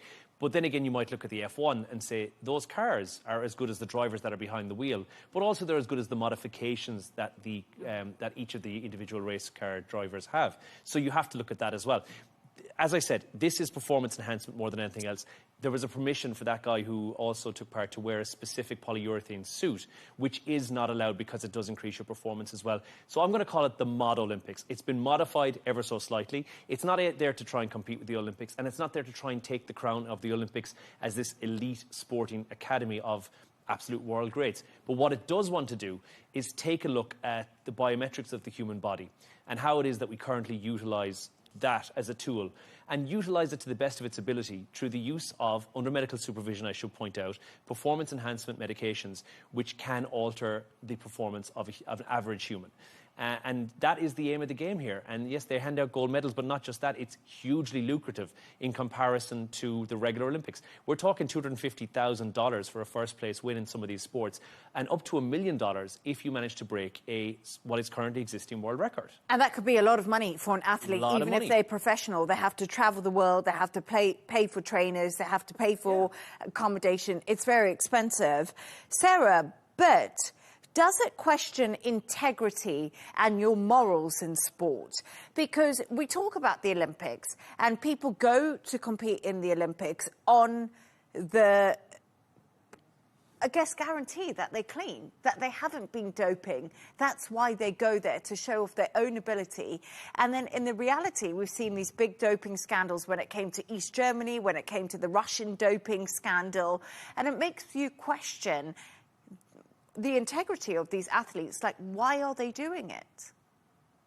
Yeah, it's not very sporting, is it? I mean, I think the difficulty with this, and you've also mentioned this in our discussion before the programme, Leigh Ann, is that, look, even with the Olympics, with the very strict rules around not using performance-enhancing drugs and the testing that goes on and the resulting doping scandals where people have been caught out to have been using banned substances to improve their performance, and you think of someone like Lance Armstrong, it's that the technology, the ability, the drugs, all of those are progressing at such a fast rate that there are real questions about whether the checks and balances around these issues are up to scratch. You know, the technology and the ability to enhance your performance is sort of outpacing the rules and regulations, if you like. And the problem that presents for athletes who want to compete on their own merit without having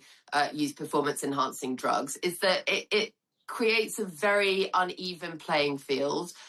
We've seen in the past people dominate sports where they've later been found out to have been doping, been accused of that, and then banned from the sports. But it creates a very uneven playing field where I think for people in the sports who want to do this the right way and want to do it clean, the pressure must be immense, given that they'll know, you know, what's going on in the sports behind closed doors and behind the scenes. And so I do feel sort of instinctually the Las Vegas event sort of plays in a little bit to, if not encouraging, endorsing the use of competition with these performance-enhancing pharmaceuticals. And I'm not sure that's the right message to be sending out to the upcoming generations of athletes that are out there, because it is kind of against, I think, the moral code of, you know, what a sporting event is all about, which is about determination, perseverance, you know, the ability to push through the pain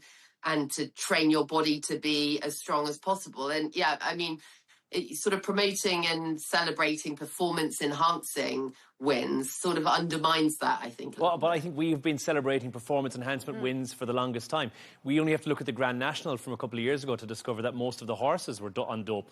We couldn't even win a Grand National without getting them on some sort of a performance enhancement. And I think we need to stop pretending that enhancement doesn't exist. I'm not saying embody it, embrace it. I'm saying there's a place for it. There is a place for robot Olympics, because that's inevitably on the way soon as well. But I feel as humans, we're about here. We've reached kind of, we're at the level that we need to be at.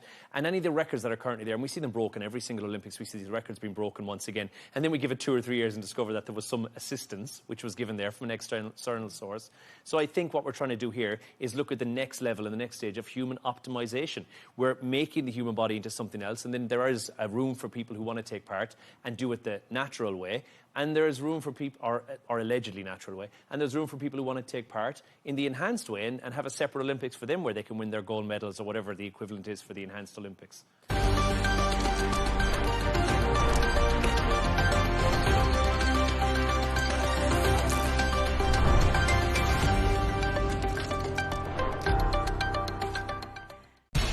We have to take care of our people, and we're going to take care of our people first.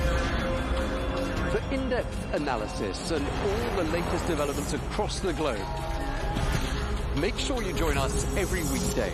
President Trump is trying to negotiate a ceasefire. With so much happening, so much information, and so much noise, international law will have no part in his administration. It can be hard to keep track. Tariffs will just fuel inflation. We're going to fight these tariffs. But you can count on us to tell you what you need to know. We stand by your side. Join me, Tom Burges Watson, for Global News Today, right here on Al Arabiya News.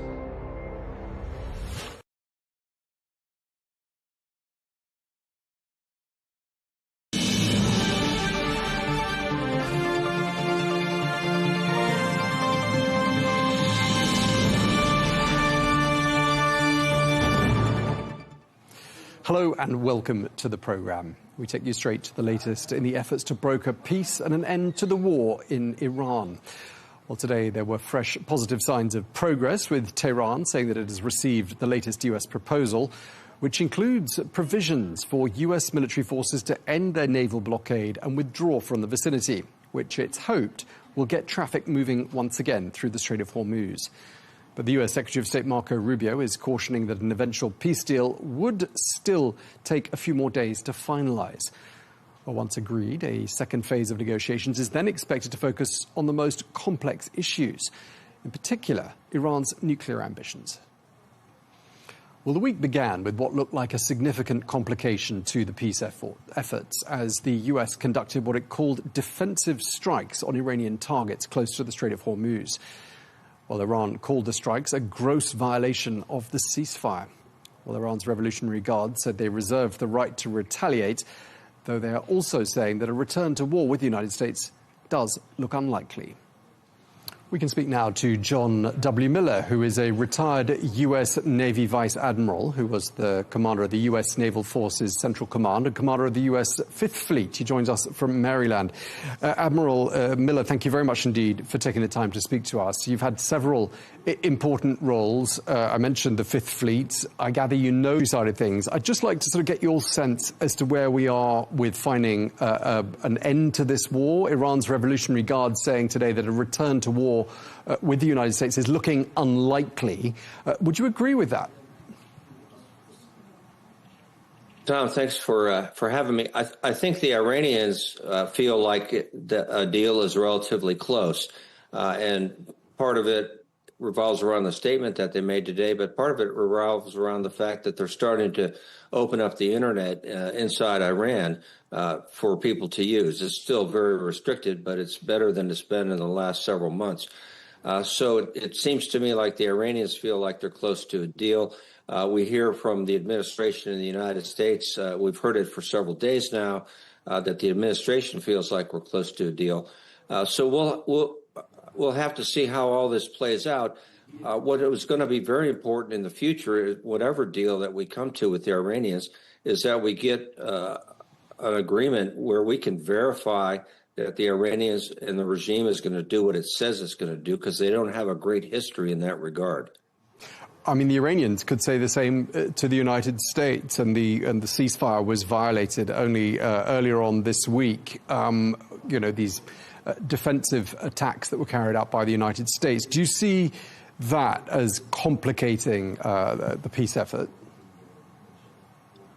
Well, certainly the regime can complicate the peace effort, and let's understand why the United States conducted defensive strikes here the other day into Iran. We caught the Iranian Revolutionary Guard putting mines inside the Strait of Hormuz. And so for a country that says it's ready to give up the control of the strait and open up the strait to all traffic, this mining effort that we discovered them doing just about 36 hours ago really runs counter to that. And this is why we need good verification protocols with whatever agreement we have. Now, when we went out and sunk the boats that were trying to lay the mines in the Strait of Hormuz, they attacked the aircraft with surface-to-air missiles. And so as a measure of defense, the United States had to defend itself. So if there's a ceasefire violation in there somewhere, it's in the mining of the Strait of Hormuz that the regime just tried to conduct. Iran has said subsequently that it reserves the right to retaliate. Do you see that as being likely? And if they were to retaliate, what would that mean for the peace process? And what could that trigger by way of response from the United States? The ceasefire has really been fairly leaky so far, and that includes the ceasefire between the United States and Iran. If you look at add into the mix what's happening in Lebanon between Hezbollah and the Israelis, it's very leaky. But as long as both sides continue to agree that the ceasefire is generally in effect, which is the case, then we're able to move forward in the negotiations. I think the issue we have here is that even a small tactical action like taking out a couple of mine-laying craft inside the Strait of Hormuz can lead to a strategic consequence where one side or the other decides the ceasefire is no longer in effect. We're going to conduct some general strikes, whether they're quote-unquote retaliatory strikes on the part of the Iranians or retaliatory strikes on the part of the United States, doesn't really matter. So there's a lot of tension here, and the sooner we can move past the ceasefire to a more permanent negotiation, the better the opportunity to reduce the tension, to get the Strait opened up, and to get things back to normal in the region. Knowing the Strait of Hormuz as you do, and from a senior naval perspective, what is it about this stretch of waterway that's made it so difficult for the United States to force its reopening? Well, the United States hasn't really tried to force the reopening, and Admiral Cooper, when he testified before our Congress here about 2 weeks ago, was asked specifically the question, could we force the Strait open? And his answer to that was yes. But if you look at all of these international straits, so the Strait of Gibraltar, the Bab el-Mandeb Strait in the southern Red Sea, the Strait of Hormuz, the Malaccan Strait, we don't wake up in the morning and wonder if the Strait of Gibraltar is going to be open, because we know that Spain and Morocco are not going to do anything to try to close the strait. They're not going to try to charge a toll. What makes the Strait of Hormuz difficult is the Iranian regime. It's easier to close a very narrow body of water like the Strait of Hormuz if you own the landmass that the strait is adjoins. It's harder to force it open. The United States can force it open. Admiral Cooper said the United States can force it open. That's a difficult task. The Iranians keep it closed with small boats, with mine attacks, the occasional drone, the occasional anti-ship cruise missiles. So not terribly sophisticated, generally asymmetric weapons. But we can force it open if we have to. And I think what the president has tried to do is to get the strait open the way it should be, like all the international straits work in accordance with international law, without using additional force. The fact that there's been a ceasefire in place for, well, since early April, that's like 7 weeks or so. What do you think that tells us? Can we read anything into that? For example, does it tell us that there isn't really much appetite for war on either side here? I think it's a good indication that there's not much appetite for war, not only on the part of the United States and certainly on the part of the regime, but also there's not appetite in the region. And when you listen to what the Gulf partners have to say, the Gulf Arabs, they're not terribly interested in getting back into hostilities because they paid a pretty high price during the heyday of the war, if you will, when we were in open hostilities.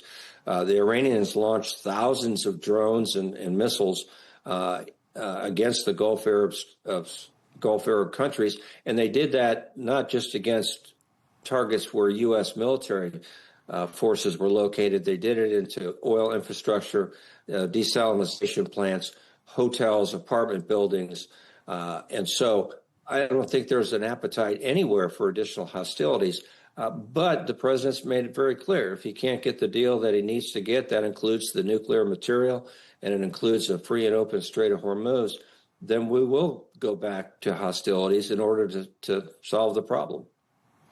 Clearly, the US has got considerable resources in the region. In fact, we had a guest yesterday who said he'd never seen what he called an armada of ships assembled like this by the United States during his lifetime. Would that be your assessment as well of the sort of firepower that the United States has assembled there? The U.S. has a tremendous amount of combat power in the region. In fact, when you look at it, there is more combat power available to the Admiral Cooper and to the president as he looks at his options than there was back at the end of February when the open conflict erupted. So I think that gives the president a lot of latitude in terms of what he's considering. But we have 2 carrier strike groups, 2 marine amphibious readiness groups that are available, as well as a great deal of Air Force air. Some of it's in the region. Some of it's a little bit outside the regions. Certainly our big wing bombers. These are our B-52s and our B-1s, which carry a tremendous amount of armament. So we have a lot of combat power in the region, as much as we've ever had, and more than we had back at the end of February. Would you agree with the assessment that it was an unprecedented assembly of firepower, this armada that our guest described to us yesterday? Well, I wouldn't say it's unprecedented, to be honest with you. We had that much firepower back in 2012, when we thought we were going to get into a conflict with Iran, we actually had more firepower than that during Operation Iraqi Freedom back in 2003. We had, at the end of the conflict, we had 5 carrier strike groups. We had 4 amphibious readiness groups, either in the region itself, in the Gulf, or in the North Arabian Sea and in the Eastern Mediterranean. So we've had more combat power previously, but it's certainly an impressive amount of combat power and adequate to do anything the president might order. I mean, obviously, once a deal is struck, it's going to be vitally important that the Strait of Hormuz does remain open, that traffic is back to a normal level, because having it disrupted has affected economies of most countries in the world. Do you see the United States having to maintain some sort of a presence, some sort of a naval presence in the region going forwards? I definitely think the United States will maintain a naval presence going forward in the region. There'll be a need for it because, prior to February 28th, the Iranians routinely are mischievous. They have malign behavior, as we like to describe it, in the strait itself. They'll periodically seize a ship under some sort of made-up reason that they find. And so going through the Strait of Hormuz, really, for my entire adult lifetime, has always had a degree of risk from the regime for the last 47 years. And that will certainly continue post-conflict. I'm very optimistic that not only will the United States be part of that maritime security effort, so will the Gulf Arab countries, the GCC, and so will our European and Asian allies, all of whom have an interest in a free and open Strait of Hormuz. I mean, knowing the Strait of Hormuz as you do, and mentioning, as you just did, the sort of behavioral patterns we've seen, shall we say, from the leadership in Iran, were you surprised when the news was announced that the Strait of Hormuz was essentially shuttered? I don't think anybody that spent any time planning a conflict with Iran would be surprised that the strait was closed by the Iranians, that they would attempt to close the Strait of Hormuz. We've always known that's a center of gravity for them. It's a very important geographic place, concerning world oil traffic, and they have the opportunity to have an impact there. What has been a disappointment to me, not a surprise, is the fact that they've had it closed as long as they've had it closed. And as you mentioned earlier, we've been in a ceasefire since April 8th. That ceasefire isn't peace. And so the oil industry, the shipping industry, hasn't had a chance to recover from the damage that was created during the course of the war and during the course of the strait closure. And they really can't start to try to get back to normal until there's a peace agreement, one way or the other, and there's confidence that the strait is open, that it's safe to transit. And so I am disappointed that it's taken us this long, that we've really allowed the Iranians during the course of this negotiation to control the strait for far longer than I think anyone would have anticipated pre-conflict. So you're saying that was a mistake? Well, yes, I think it was a mistake for us to give the Iranians the opportunity. When we went to the ceasefire, they had closed the Strait of Hormuz for all practical purposes. And getting into a ceasefire keeps the United States or anyone else from trying to open the Strait of Hormuz, other than through negotiation. These negotiations have now gone on. We're almost at the 2-month point, 7 weeks, as you mentioned. And that's a long time for 20% of the world's oil to be held hostage. So I think if we had to do that over again, we either wouldn't have gone to a ceasefire at all, or we would have demanded as a ceasefire condition that the strait actually be opened, which the regime said they would open the strait, but did not. You've told us that no one should control the Strait of Hormuz, whether it's Iran or the United States. All sea routes should be safe and secure. Do you see moving forward any changes in the norms governing free trade and safe passage? Well, whether or not there's any changes really depends on how this ends up.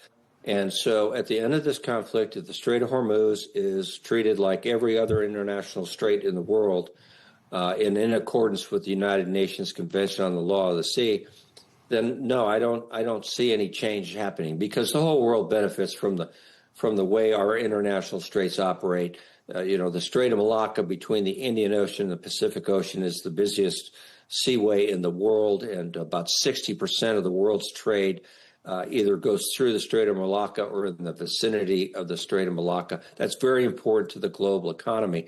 This is why it's so important that we get the right answer in the Strait of Hormuz, so that countries like Indonesia, which actually came up on the net about a month ago and said maybe we should charge tolls for the ships that transit through the Strait of Malacca, because Indonesia is one of the 4 countries that borders on that strait. So if we want to make sure that the global economy continues to function the way it did before the conflict, then the Strait of Hormuz has to be open. It also has implications for countries like China, who think and have stated repeatedly that the entire South China Sea belongs to China, and they should be able to regulate traffic through it.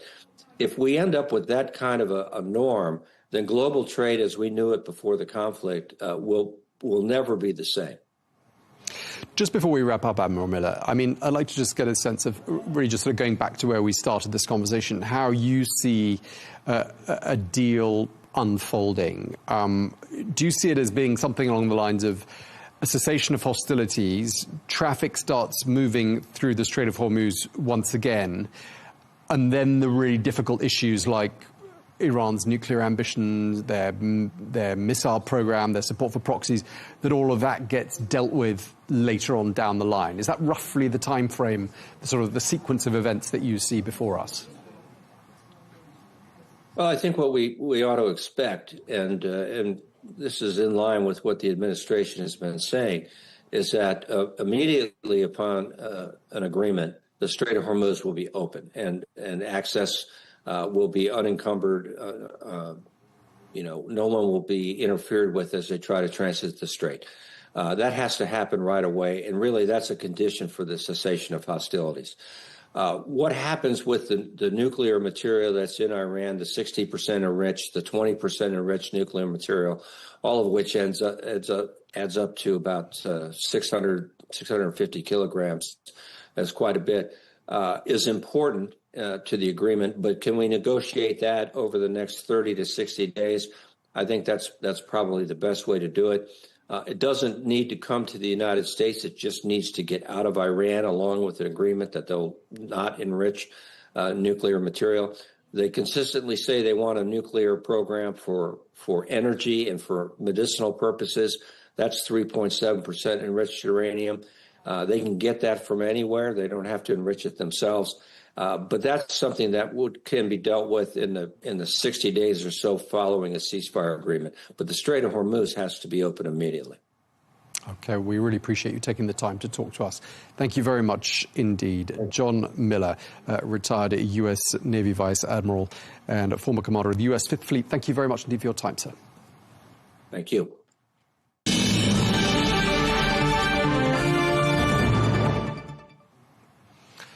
Well, despite a ceasefire, Israel has intensified its operations in Lebanon. Well, the Israeli army has just issued an evacuation order for the southern Lebanese city of Tyre and the surrounding area. Well, during the course of Tuesday alone, at least 31 people are reported to have been killed in Israeli airstrikes on southern and eastern areas of Lebanon. Amongst the dead, at least 4 children. Well, at the start of the week, the Israeli Prime Minister Benjamin Netanyahu vowed to, quote, crush Hezbollah. We're joined now by Hagar Shamali, who is a former director for Syria and Lebanon at the National Security Council. She served under President Barack Obama and joins us from New York. Hagar, you're also, I understand, the co-founder of the Lebanon-Israel Peace Alliance, and I'd love to talk to you about that in just a moment, find out what that's all about. But first of all, I wanted to just get your overall view of the progress in the talks that are taking place, the indirect talks, I should say, between the United States and Iran. Where are we? Sure. Well, it seems like a lot of whiplash, I'm sure, because over the weekend and even through today, it's been a lot of stop and go, a lot of promises publicly by President Trump that a deal was nearing. And the fact is that they're still at a 50-50, and this is what I keep hearing from my friends in Washington. They're still in this 50-50 place where things could go either way. But it's important to understand that the deal, or a deal, if you want to call it that, is really largely focused on the Strait of Hormuz and not something comprehensive at this stage. So they're not really moving forward on key elements, from what I understand, things like where the nuclear material is going to go. Is it going to leave Iran? Where are they on the ballistic missile program? What's going to happen in terms of Iran support for proxies across the region? There's a lot of misinformation about that, a lot of touch and go. The Pakistanis deliberately like to try and push out that things are moving in a positive direction. Even President Trump has also implied things are moving positively, but that's also because he's facing a lot of domestic pressure at home, given rising gas prices. And so the fact is that they're not really at a deal yet. The focus is largely on the Strait of Hormuz, because that would alleviate pressure here in the United States regarding gas prices, which would make things easier for Republicans as they head into the midterm elections in November. And on the Iranian side, too, they're hurting because of the blockade, where Iranian vessels are really not able to leave their ports. So both sides are hurting. They're largely focused on the Strait of Hormuz and reaching a deal on that specifically, and then working on the rest later. Right, and some of that optimism that I was talking about just a moment ago, I mean, even the US Secretary of State on Monday said that a deal could be struck within the day, and here we are, and there's still no deal. But what you're saying is essentially that the focus at the moment is on getting the Strait of Hormuz open, then tackling the difficult stuff, these thorny issues like Iran's nuclear program, at a later stage. So essentially we'll be back to square one, perhaps, where we were pre-February 28th within the next few days. Well, sorta, except that we've got like 50 Iranian leaders who are dead. So now I wouldn't really say square one, because you have 50 assassinated leaders, you have a large chunk of their military and navy that is completely gone. So but for the Iranian goal, I mean, what I would say is that it's not going to be similar to the situation before the war. The fact is that the Iranian regime is vulnerable, and yet at the same time has found this new weapon through the Strait of Hormuz that is giving it leverage. And the Iranian regime, their one goal is to survive. And when I say survive, I don't just mean this bout in this summer. I mean for the next 2.5 years, so that they can wait Trump out. Their hope, after having survived 47 years and grown the way it has, and it has found different ways to maneuver itself so that it can survive attacks of this kind. Just like any terrorist organization, it adapts and evolves to its environment and finds different ways of terrorizing people and exerting pressure. Their number one goal is to survive and to maintain some handle over their nuclear program or nuclear material until they find themselves under a new U.S. president. I think that that's going to be very difficult, to be honest with you, because, again, their leadership is very fractured. They don't have a lot of their military. And so even if they have found these new ways of exerting pressure, and they have, I don't want to dismiss the pressure that they've exerted over the Strait, the fact that they launched a terrorist organization in Europe right after the war started, Haï, which has pursued, I think now 17 attacks in Europe. They are finding ways to exert pressure to terrorize individuals. But at the same time, it's not going to be back to square one. Still, both sides have these vulnerabilities, and each is trying to play on the other. So what I expect is to see almost a war of attrition minus, where you're going to see this stability go up and down for a while. Okay, one thing Iran wants, at least they say they do, is for Lebanon to be included in an eventual peace deal. I was wondering whether you think that's something that looks likely. No, thankfully the Iranians can go pound sand on that idea. And the fact is that everybody is saying that. Literally everybody. The United States that are leading these talks, the Lebanese themselves are telling the Iranians, we don't want you involved in this deal. We don't want to be part of your deal. Keep them separate. And I can tell you that you've had 3 rounds of talks so far, and it has been a very deliberate effort to keep Lebanon on a separate track from what's happening in Islamabad on the Iran talks. At the same time, I would be remiss if we didn't acknowledge that the Lebanon-Israel peace talks are happening in the context of what goes on with Iran. So, of course, whatever deal comes through on Iran can have an effect potentially on the Lebanon-Israel peace talks. For example, if Iran finds itself with sanctions relief or some kind of newfound money, then that would be detrimental, because without a doubt, they would send some of it to Hezbollah. They've made it very clear that they think Hezbollah is an important part of their network.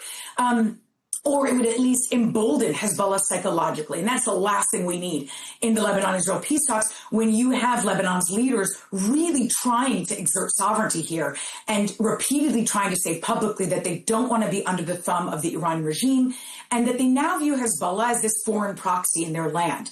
So, it's tenuous, it's difficult, but so far they've remained on separate tracks. Why do you think it is that Israel's decided to expand its operations in Lebanon once again? I mean, a ceasefire is in place, isn't it? Sort of. So a lot of us have started calling it a less fire because, as you noted, it's never really been a true ceasefire to begin with. There were ongoing attacks, by the way, both ways. I mean, Hezbollah is also continuing to lob missiles and quite lethal drones, actually, at Israeli soldiers as well. So it's continued to go both ways for weeks now. And now it has ramped up. It has intensified, as you mentioned, since Monday. And the reason for that is it's a couple things. One of them is that it's not looking like an Iran deal, or at least not a comprehensive Iran deal, is around the corner. And Trump has basically given a carte blanche to Bibi to let him do what he needs to weaken Hezbollah enough so that there is more space for a peace deal. The fact is that you have two sides now, and this has been remarkable, and I've been watching it myself, involved in it myself. You have two sides that agree that the problem is Hezbollah, but the Lebanese government and military does not have the capability to go, or really willingness to confront Hezbollah head on, using force, Lebanese force, against Hezbollah. But you have this unique moment as well, where you've got two sides that genuinely want peace, that have committed to this path toward peace, and Hezbollah in the way. Hezbollah, and by the way, Speaker of the Parliament, Nabi Berri, who is also doing in part Hezbollah's bidding. And so Hezbollah needs to be further weakened. And President Trump has said to Bibi Netanyahu, okay, well, then you do what you need to do to weaken them so that we can pivot to peace. Okay, so essentially Israel is acting with the United States' tacit blessing there in Lebanon. And we've seen in this latest war, 3,185 people killed there in Lebanon, many Hezbollah, many not Hezbollah, including the 4 children who were killed yesterday. Do you think this is all going to affect the perception of the United States there, in not just in Lebanon, but also across the region, that they are giving carte blanche to Israel, as you said, to do what they have to do, even if it means killing innocent women, children, and men? Well, it's a good question. The problem is that the fact that this is happening at all is because of Hezbollah. So if the focus is on the United States, it's a bit misplaced. And a lot of Lebanese know that, by the way. And I don't want to make it seem as though, I don't want to dismiss war. War is not something that anybody likes, certainly not the Lebanese. And but the fact is that you have Hezbollah continuing to use Lebanon's land as a launch pad for war. And we know that. They're the ones that broke the ceasefire deal after it was extended a week ago. Literally, the ceasefire was extended, and 2 hours later, after the ceasefire was supposed to take place, they had launched drones against Israel. And then they gave them another 24 hours because they alleged that they didn't know when the ceasefire started, which is ridiculous. Everybody knows how to read a calendar. And yet again, they broke it. And I know that that's not how it appears in the media, but that is the fact. I mean, those of us following it very closely. Hezbollah is not interested in peace. They're interested in continuing to pursue war. And so what is supposed to happen? The other side is supposed to sit back and say, okay, we'll let you continue lobbing missiles at us and somehow we'll sign a peace deal. It's obvious to a lot of Lebanese that anger right now, the majority of the anger is toward Hezbollah, and it's probably against Israel as well. And I'm not saying that, I'm not trying to pretend that a majority of Lebanese love Israel right now. You don't need to love Israel to have peace, to be honest with you. That's not how peace deals work.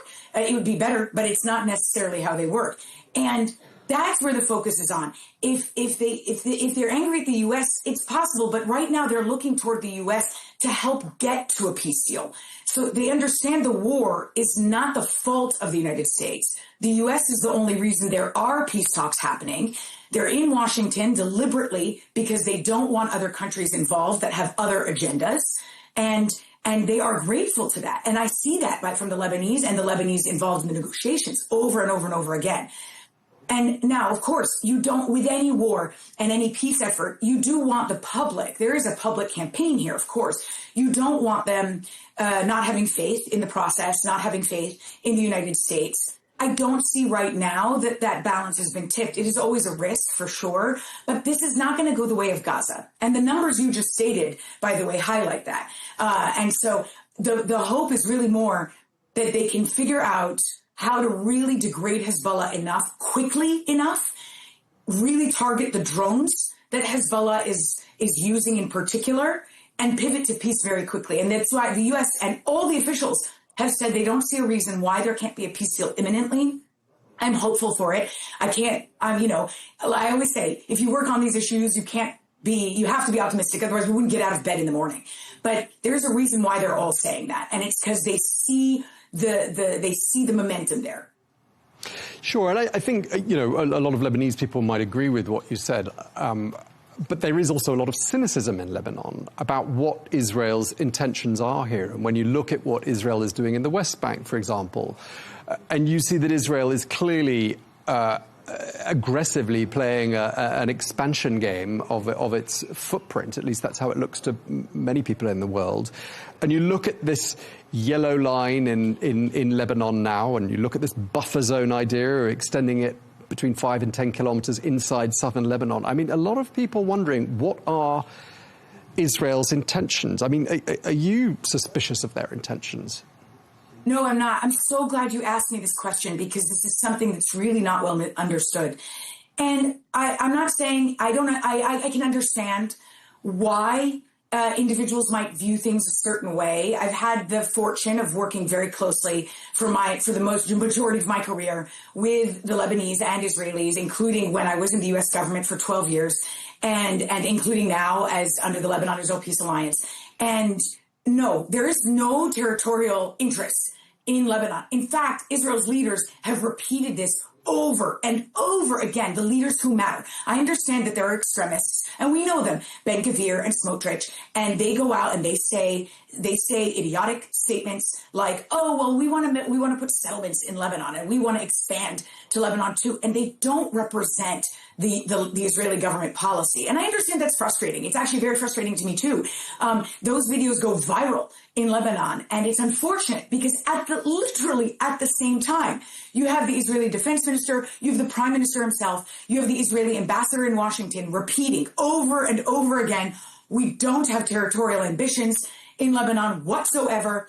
We need to make sure that the south of Lebanon is free and clear of Hezbollah, because they are hiding rockets and guns and missiles and tanks across the board. And the Lebanese army was not very good at disarming, as we know. And by the way, we warned the Lebanese over and over again, if you don't disarm properly, round 2 is going to happen. Round 2 meaning the escalation from round 1 was the escalation in 2024. And now we are here, right? And we kept telling them, if it's not free and clear, it's inevitable that it's going to happen again, because Hezbollah is going to do something stupid again. And sure enough, here we are.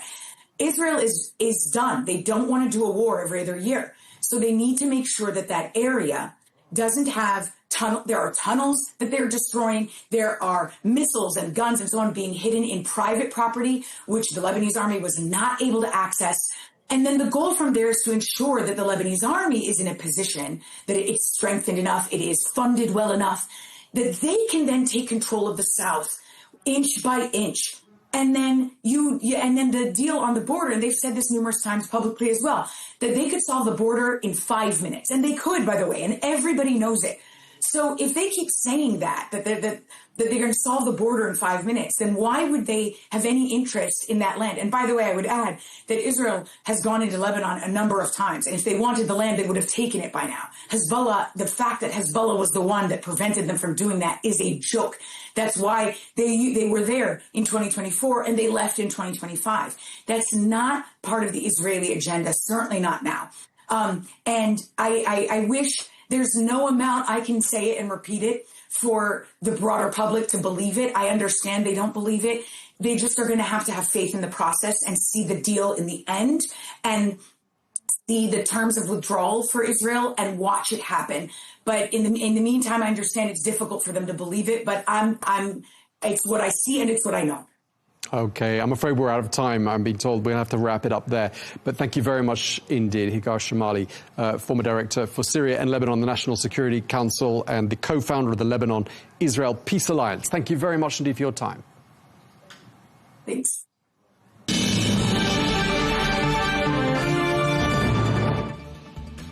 Well, that is all we have time for on Global News today. Thank you very much indeed for watching. Do join us again tomorrow for more exclusive interviews. Until then, goodbye.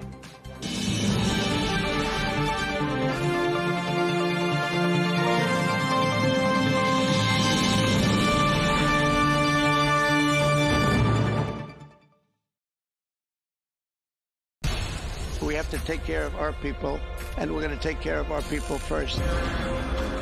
For in-depth analysis and all the latest developments across the globe, make sure you join us every weekday. President Trump is trying to negotiate a ceasefire. With so much happening, so much information, and so much noise, International law will have no part in his administration. It can be hard to keep track. Tariffs will just fuel inflation. We're going to fight these tariffs. But you can count on us to tell you what you need to know. We stand by your side. Join me, Tom Burges Watson, for Global News Today, right here on Al Arabiya News.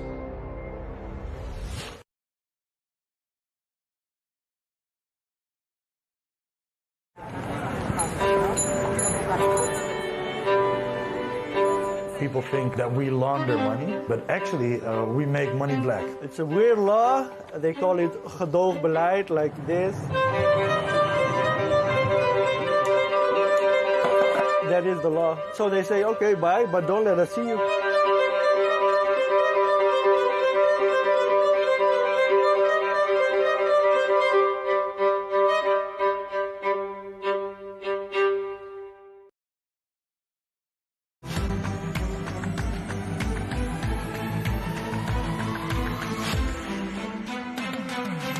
Africa is at a crossroads. Amidst vicious global competition, Africa must forge its own path and secure a place at the table. In May 2026, Africa's business and political leaders will unite at the Africa CEO Forum Annual Summit to set the course for the continent. Join us and shape the future of Africa. Al Arabiya English, your media partner.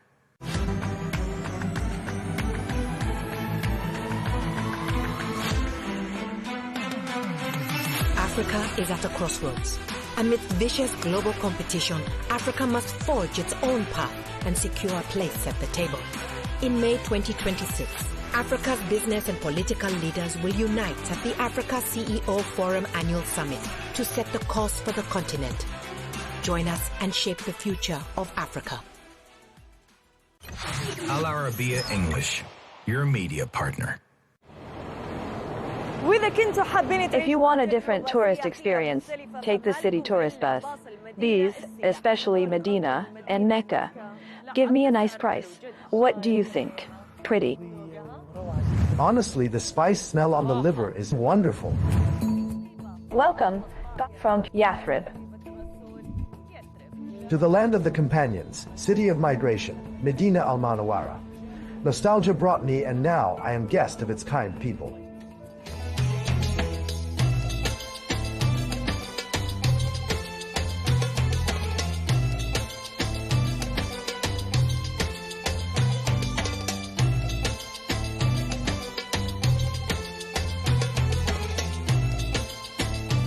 In the Mosque of the Messenger, there is peace of mind. This mosque equals 1,000 prayers. People here come to pray, worship, do night prayers in the prophetic mosque in Medina.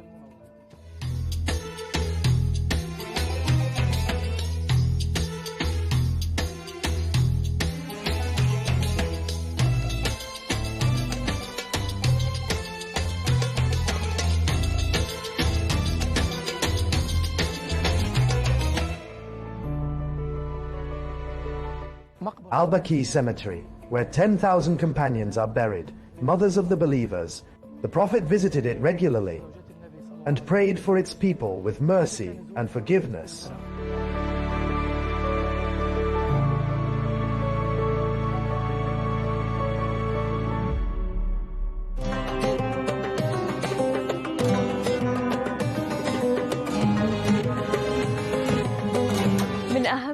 One of the most important customs after women and children finish Umrah and pray. In the prophetic mosque, they must wear their finest clothes. Clothes must be embroidered like these abayas. Everything brand new. They walk in the squares and distribute sweets or take gifts for their family.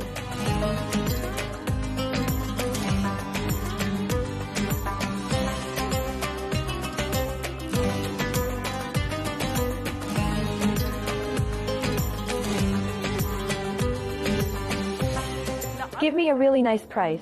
These especially Medina and Mecca.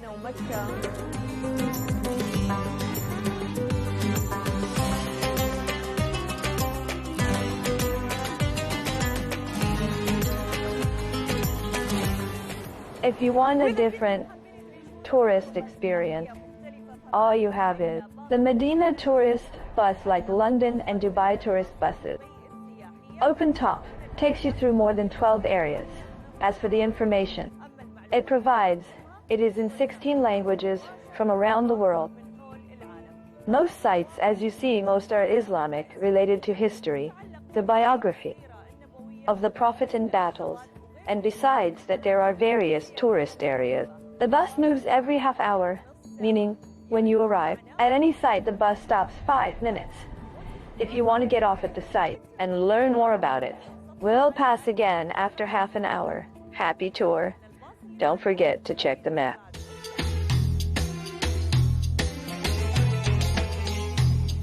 Do you know a halam? The nice things I loved in Medina. Every place we went had a nice touch of development. I really like that this impression reached you. Voila.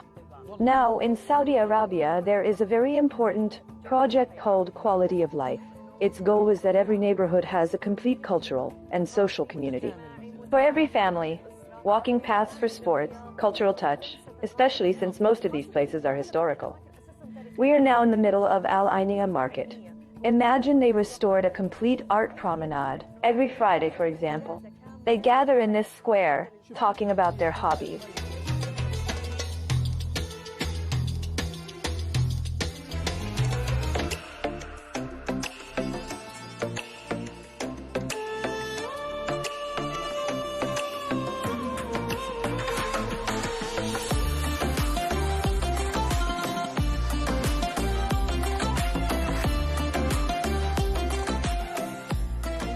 I heard the story from 2 friends before coming, but no exaggeration. When I came, I felt the same feeling. As we walk from place to place, I feel comfortable, and it steals my heart. This liver is the breakfast of the hardworking, found everywhere in Saudi Arabia. Not only in Medina, this is authentic. I joined them. I was there, smelled the spices, onion and tomato. We put everything on it.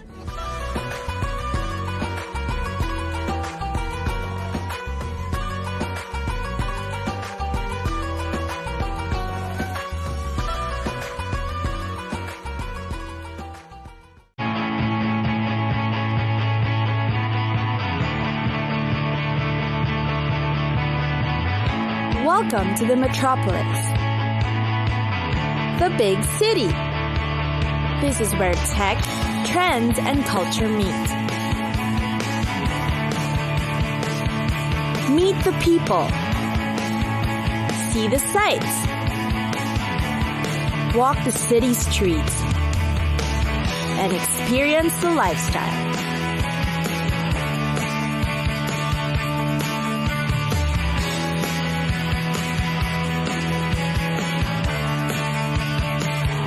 This is your first-class ticket to the cities of the world.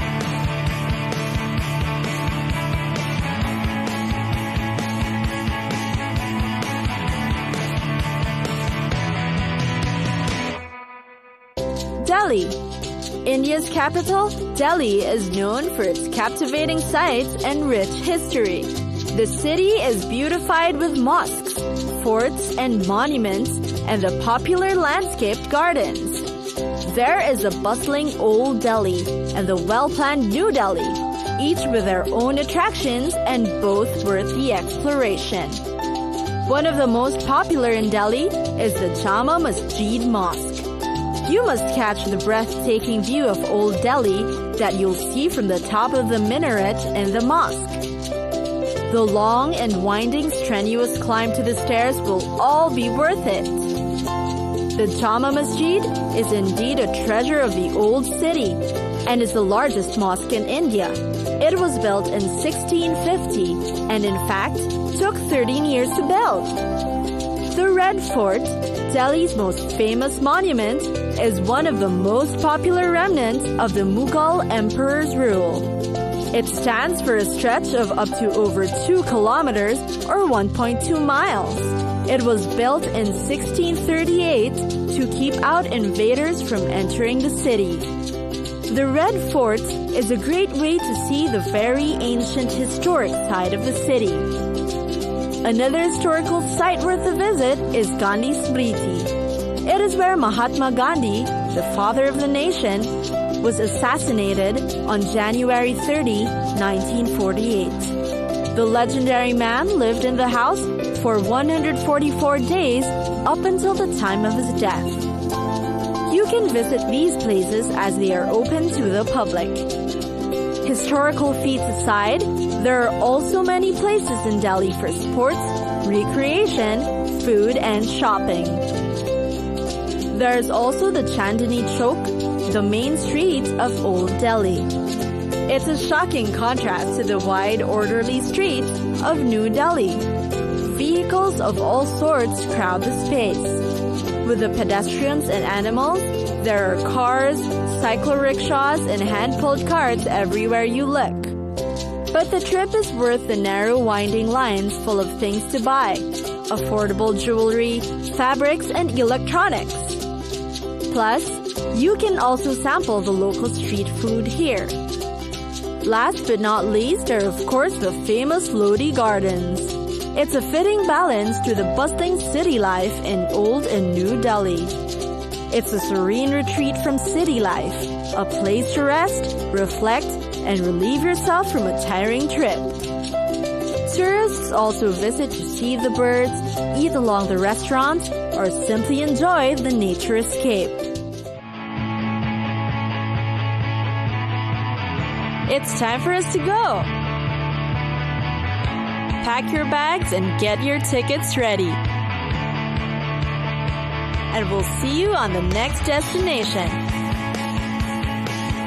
Catch us again next time on Cities of the World.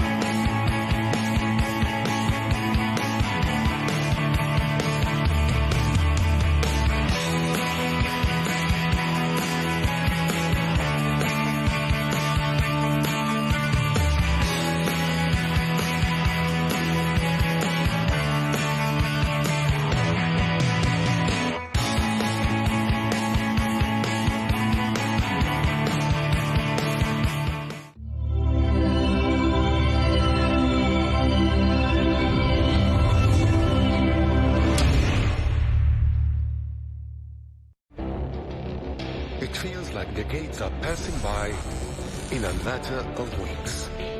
Seismic shifts in the world order. Never, ever will be part of America. With so much happening and so much noise. Whether it's political upheaval, Canada has been ripping us off for years. Economic shifts or social movements. And no one wins from tariffs. I think America can be more friendly to the rest of the world.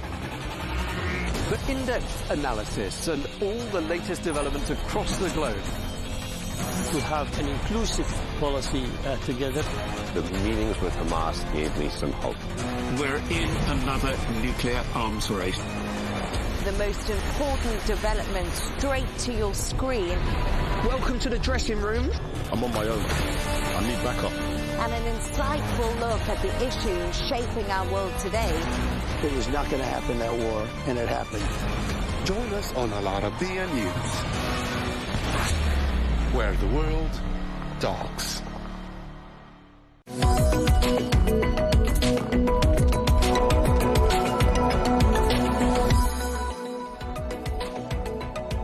Hello and welcome to The Real Deal, coming to you from the Arabiya English headquarters in Riyadh. This is your weekly bulletin, bringing you all the latest business news headlines and analysis from Saudi Arabia. Coming up today, amidst sharp fluctuations in oil prices, we examine the impact of headlines on energy markets. Despite regional tensions, Saudi Arabia's economy shows resilience with robust business activity, rising consumer spending and positive growth indicators. We'll be looking at all the latest figures in just a moment. And this year, more than 1.7 million people from 165 different countries took part in this year's Hajj pilgrimage. We'll be talking you through some of the numbers and the logistics. Well, diving into our top story, oil prices have seen sharp fluctuations in recent days as markets digest developments relating to the Iran war. Well, traders have been weighing reports of possible diplomatic progress, including discussions around a temporary ceasefire and renewed nuclear talks. This as they weigh that up against continued military exchanges. Well, this comes as concerns over shipping through the Strait of Hormuz linger on.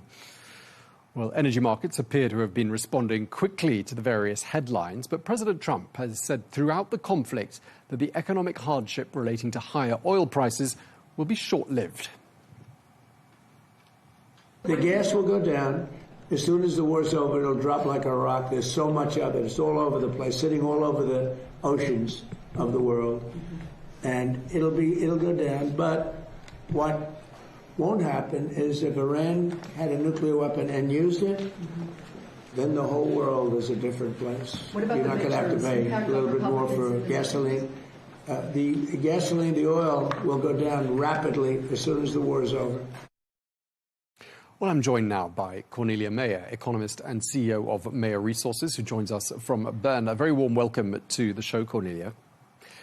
Oil prices very volatile in recent weeks. And I just want to start by asking you what you see as being the main drivers behind these swings. What's driving the swings?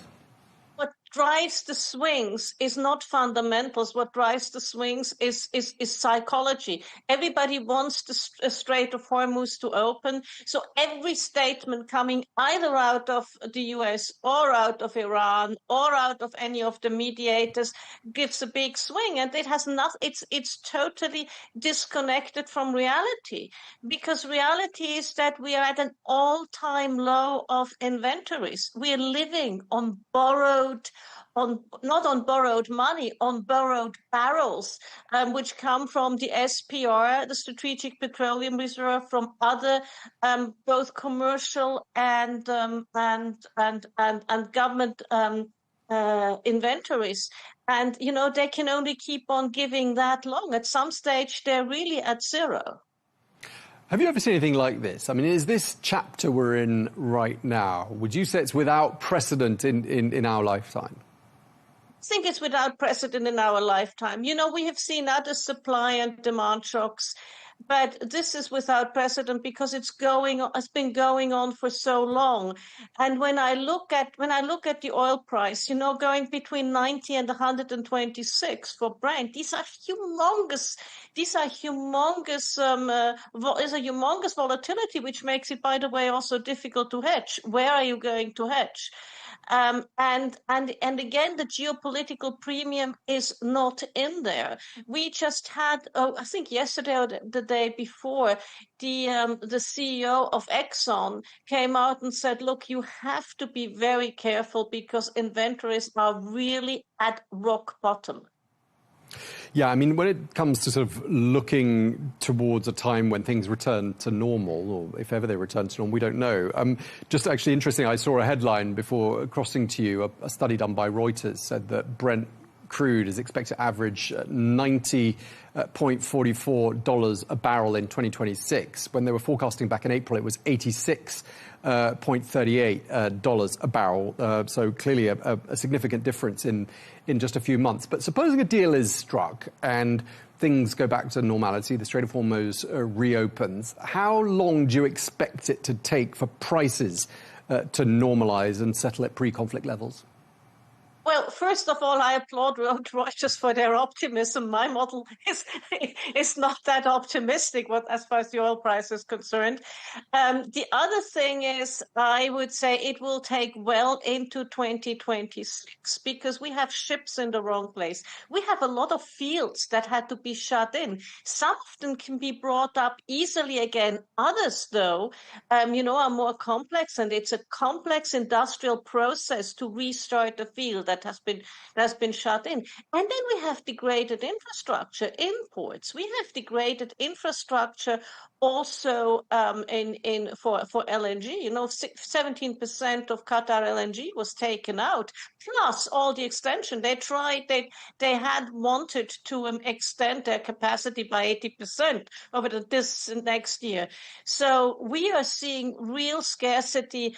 The CEO of Saudi Aramco said about 2 weeks back, we are missing a cumulative billion barrels. And that is a lot. Consumption used to be, before this, 104, 105 million barrels a day. So globally. So this is really a lot.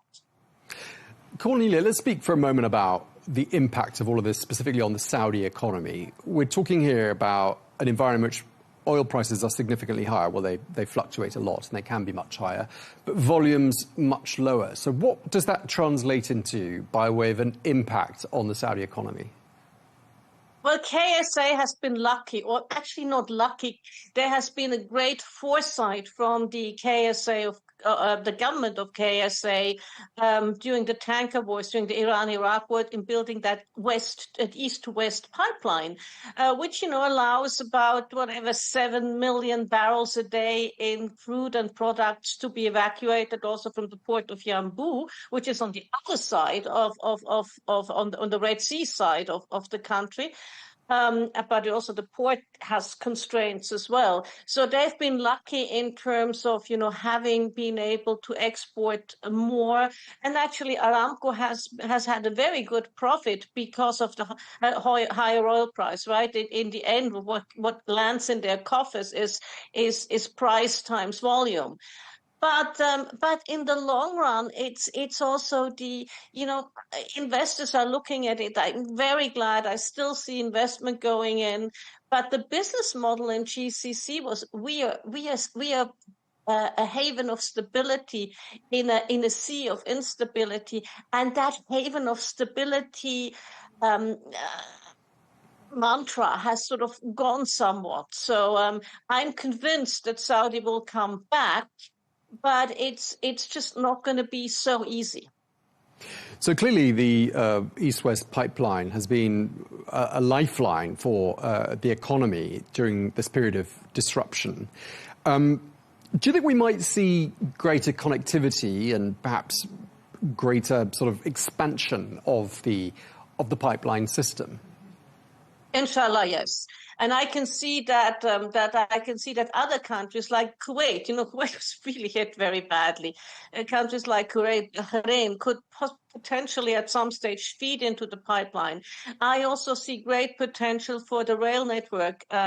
Saudi has really worked hard on building that rail connectivity for the rail network, also to be interconnected with other GCC countries. And that's important because we're not just talking oil and we're not just talking gas. gas. We're also talking solids. We're talking fertilizer, which is, as I've said so many times, the thing that keeps me awake at night the most, because we can do many things, but we cannot live without 30% of nitrogen-based fertilizer comes through the Strait of Hormuz. So I can see rail with aluminium, other things which have to be transported by ship or by rail. So I can see better connectivity amongst some of the GCC countries by rail and pipeline. Okay, so the idea of shortages, physical supply shortages, has already come up in this conversation. I'd like to ask you where we've seen the most severe of those shortages, in what category we've seen the shortages, because there was a lot of talk just a couple of weeks ago about jet fuel running out in Europe. Yeah, there is. And we have seen first the shortages in the not so affluent countries in Southeast Asia. More than 80% of oil and gas coming out of Hormuz goes to Asia. So we've seen Thailand, we've seen the Philippines, Laos, Cambodia, and they've gone to, Vietnam. They've gone to 4-day weeks and so on, seen shortages. We have seen East Asia a little bit more insulated because at the start of the war, both Korea and Japan had about approximately 200 days worth of storage. China has bought so much oil when it was cheap and has a lot of storage. But also these inventories, they're getting depleted rapidly. So if this is not ending, I can see physical shortages coming up in Asia and also in Europe. And when we see that, we will see real demand destruction. Okay, and just to wrap up, Cornelia, looking ahead, what do you think are going to be the legacies and the lessons learned from this whole chapter? Well, I think if you're an importer, it's the diversification of supplies. You need to make sure that you have a broad spectrum of supplies, which is not that easy. The one thing that really again concerns me is how the developing world is coping, because they're being priced out of the market for gas, for oil, for fertilizer. And so I do hope that we will again fund developmental, the state-run developmental agencies, the UN, the multilateral agencies, because they are woefully underfunded. So we might see food insecurity. So we need to do something. So I hope against hope that people will realize that this sort of funding is important. Okay, we're going to leave it there. We really appreciate you taking the time to share your expertise with us, as ever.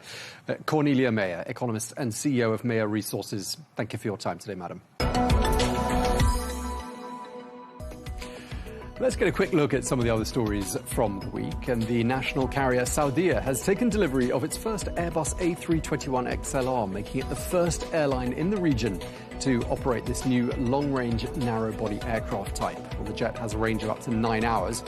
The aircraft will introduce elements of the new Saudia experience, which includes upgraded business class suites, enhanced entertainment, and onboard Wi-Fi systems. Well, the partnership between Airbus and Saudia dates back to the year 1984. Saudi Arabia is emerging as one of the Middle East's fastest growing electric vehicle markets. In line with Vision 2030, the kingdom is pushing ahead with plans to diversify its economy and reduce emissions. Well, a new report from the International Energy Agency says that EV sales across the Middle East rose by 40% last year. Well, the kingdom is investing heavily in domestic manufacturing with Lucid Motors and the Saudi-backed EV brand Seer. And at the same time, charging infrastructure is expanding nationwide. Saudi Arabia is accelerating its plan to push and expand the mining sector, issuing 80 new mining licenses during the month of March. Well, that's more than double the number granted during the previous month. Well, the new permits include exploration licenses, quarry licenses, and small-scale mining approvals. Well, Saudi Arabia is seeking to unlock an estimated $2.5 trillion worth of untapped mineral resources, which include gold, zinc, and phosphate. And Saudi Arabia is going to be seeing a lot more of a new concept in the convenience store space. The first 4 branches of Swift by Lulu have been inaugurated. And more of these new format stores are going to be popping up at high traffic locations across the kingdom, such as at metro stations, petrol stations, and airports. Well, the Lulu Group, which says the goal of these stores is speed, convenience and quality, says it aims to open 100 such Swift stores across Saudi Arabia by 2030.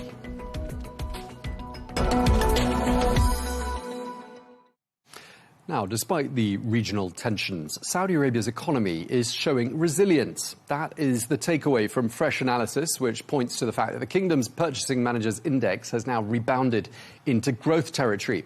Other indicators of the health of the Saudi economy are a real GDP growth of 2.8% year-on-year in Q1. Consumer spending is also up, driven by strong e-commerce activity and continued demand for digital payments. And unemployment among Saudis has fallen, particularly among women. Meanwhile, the credit ratings agency Moody's has affirmed the kingdom's credit rating of AA3 with a stable outlook. Well, I'm joined for more analysis by Jamil Ahmed, who is a global market commentator and chief analyst at GTC. Thank you so much for joining us, Jamil. Always a pleasure having you on the programme. Saudi Arabia's economy looking pretty resilient despite the regional context. I just want to ask you, first of all, what's been happening on the equity markets?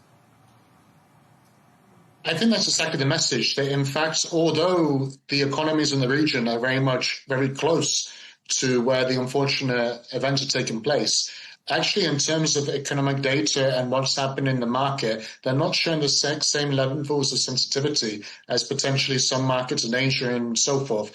I think when you look at what's happened in the Tadawul, we've got a year-to-date advance now of 5%. This year, the gains have been moderate, around 0.3% this week. And again, what you're also seeing on a global picture, you have the S&P 500, which has hit its 16th record high for 2026 just a couple of days ago. You've got markets rallying across Asia, mainly in South Korea and Japan, based on this hopeful ceasefire extension news. And those are the economies that are seen to be more sensitive by oil price imports, what's happened in the Strait of Hormuz, and so forth. And I just want to quickly point the picture here, what's happening in the United States and what actually might help emerging market focus, including Saudi Arabia, over the second half of 2026. You've had inflation data a couple of days ago that's come out from the United States, showing its fastest pace of increase for roughly 3 to 4 years. The pace that we haven't seen since the start of the Russia and Ukraine events. And that actually suggests that the US Federal Reserve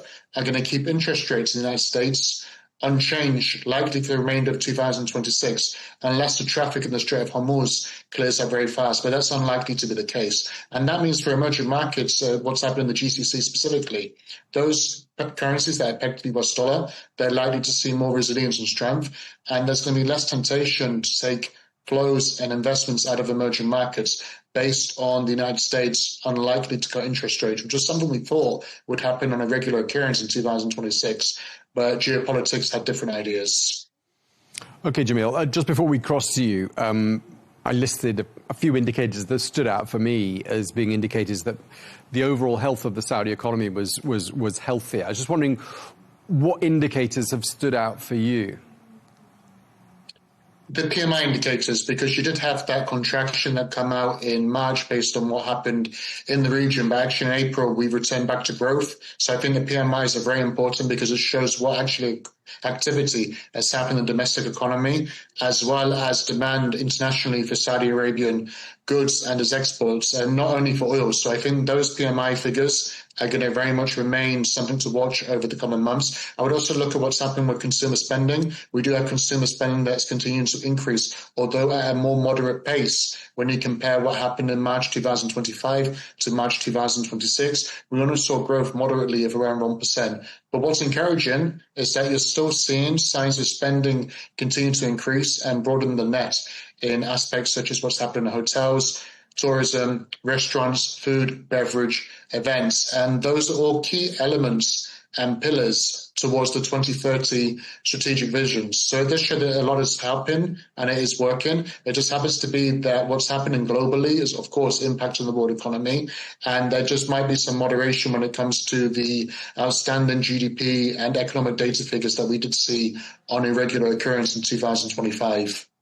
And in terms of the growth figures, the GDP growth figures, I mean, there are a couple of different numbers out there. There's the IMF figure. There's other estimates as well. I mean, what are you seeing? What's standing out for you there? The institutions are still upbeat when it comes to the Saudi Arabian economy. You're seeing most institutions are ranging somewhere around 3% growth expected for 2026. It's a little bit of a downward revision compared to what we had a couple of months ago, but that's going to be the case anyway, considering what's happened geopolitically. And of course, we're seeing a world economy that is also being revised lower based on what's happening in the atmosphere and that uncertainty. Q1 GDP data, year on year, those initial estimates suggest 2.8% growth. So we do expect, looking at the 3%, 3.1% average expected over the course of 2026, that activity should start picking up over the second half of the year. Yeah, 3.1% I think is the IMF's number at the moment for the Saudi economy. What about consumption data? Anything standing out for you there?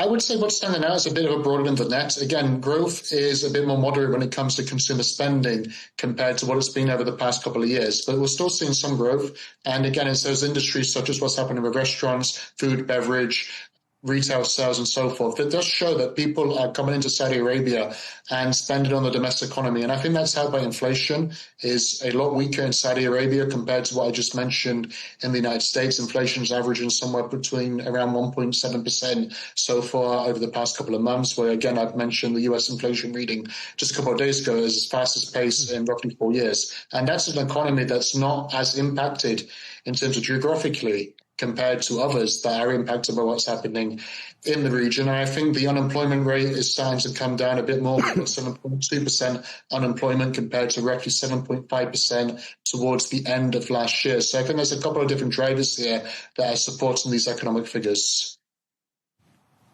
Okay, yeah, I was going to say the number I gave, the figure that I gave just before we crossed you, what really stood out for me was in the midst of this healthy employment situation and the health of the overall Saudi labour market. Interesting to see that unemployment amongst Saudi women has fallen. So overall, what you're seeing, the indicators looking pretty healthy for the Saudi labour market, you're saying? They are, not just for the labour market, I think for other aspects for the economy. Of course, there are global uncertainties that are taking place, external forces, which you do expect as the economy continues to diversify. You are going to see some impacts from what's happening across the world. But generally speaking, it's not just a message of resilience.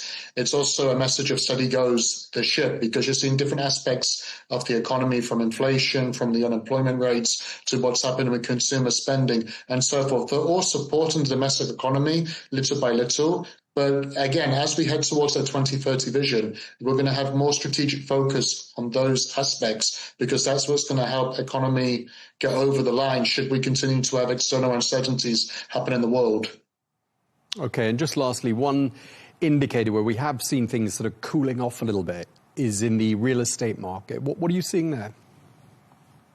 I think it's a bit early to tell and to say that the regional situation is impacting the retail market. We also have to take a very strategic focus here. There were a couple of years to go to the 2030 vision. We have certain strategic locations that are going to see increased retail demand for homes and apartments and so forth. Also going to have a lot of projects finish and conclude, especially when it comes to the expansion of Riyadh. That means that the supply and demand issue is not as maybe significant as what it was just a few months ago.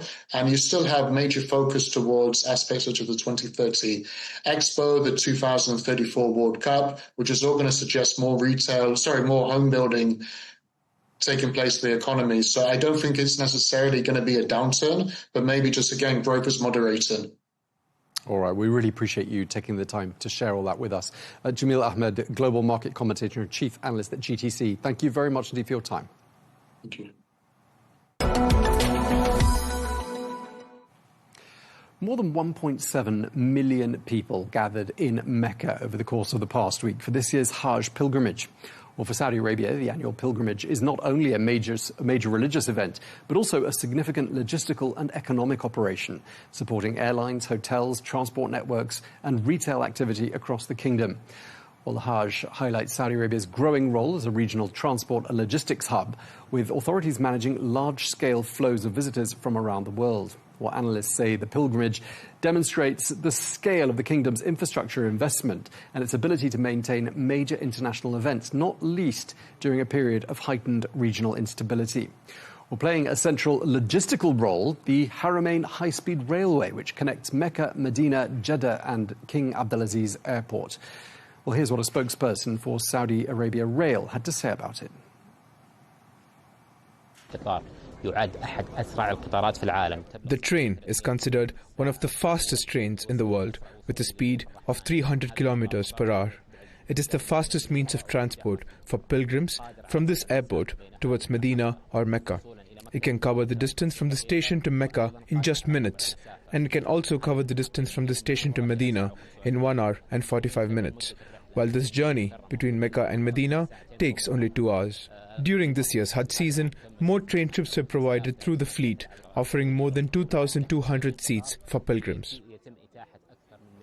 Okay, so 1.7 million people from 165 different countries took part in the Hajj this year. That's all we have time for on The Real Deal. We're going to leave you with these time-lapse images from the Hajj. Thank you very much indeed for watching. Do join us again next week for another edition of The Real Deal here on Arabiya English.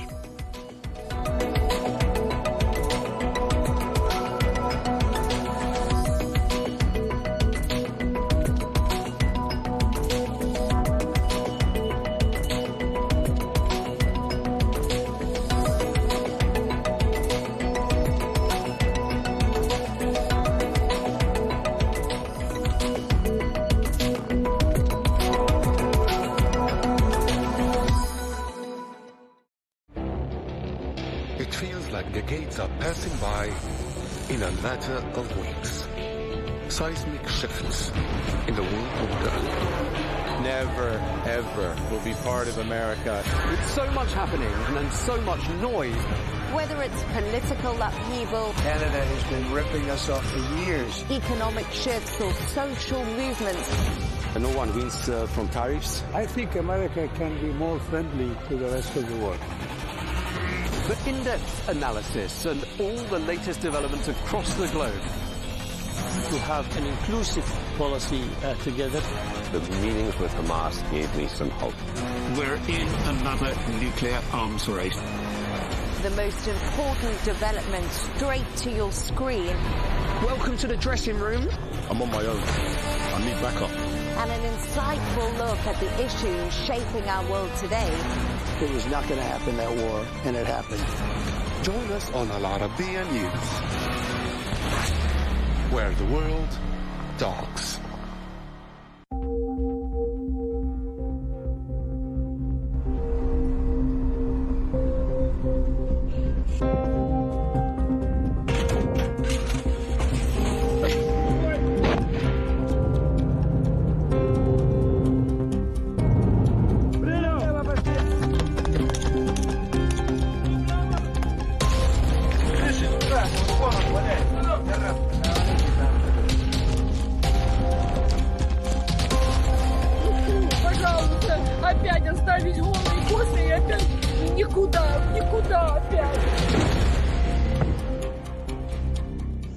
We faced many dangers while covering the events in Kursk.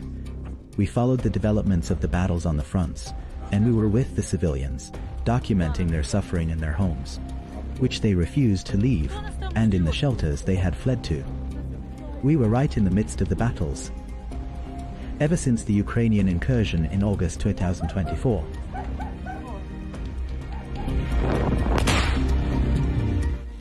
Al Arabiya was exposed, just as it was while covering the Ukrainian incursion, to the dangers of Ukrainian weapons, while covering the path of Kursk's liberation.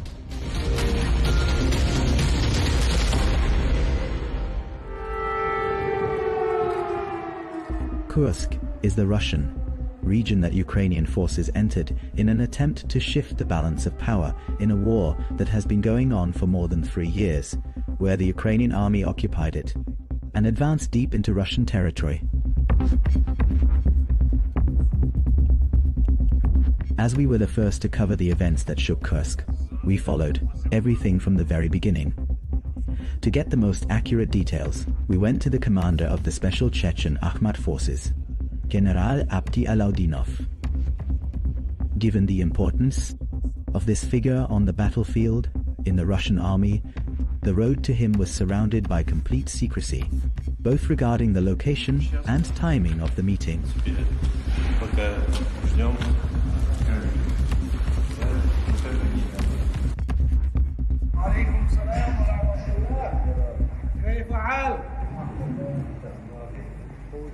A NATO military staff committee prepared an operation to occupy the nuclear power plant and the city of Kurchatov, where this station is located, by encircling Kursk and Belgorod.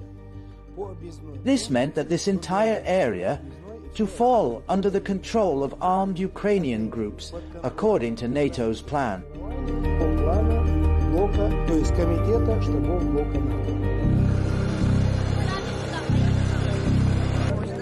The Ukrainian forces' incursion into Russian territory led to massive waves of displacement, large numbers. Temporary shelters received tens of thousands of citizens who had left their homes. The greatest difficulties were in evacuating people with special needs, the chronically ill, and the elderly who need constant medical care. I can't hear anything. I can't hear. She is 95 years old. Waves of displaced people continued to arrive at shelters, fleeing the danger of the ongoing battles, while medical teams checked the newcomers.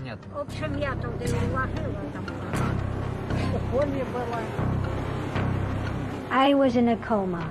My blood sugar rose above 600. Yes, I went into a coma because my medicine ran out. The affected people did not hide their anger toward the authorities in Kyiv and spoke about Ukrainian drones that tormented them day and night and turned their lives into hell because of their sheer numbers in the area where they lived. The situation is bad. The drones are hovering above us.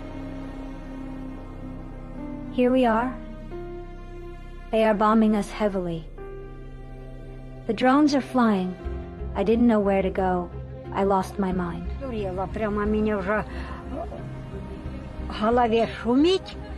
As soon as I hear gunfire, I can't sleep. Where can I escape to? Where should I go? Ukrainian drones were targeting everything that moved on Kursk's territory for fear of the Russian response.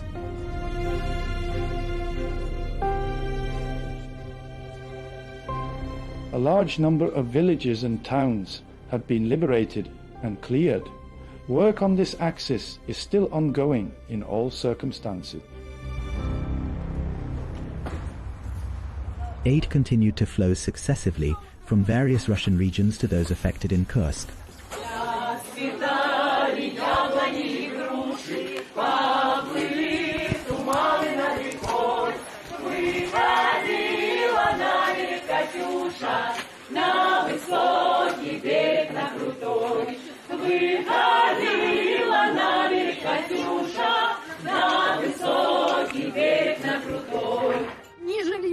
No housing, no shelter, no help at all.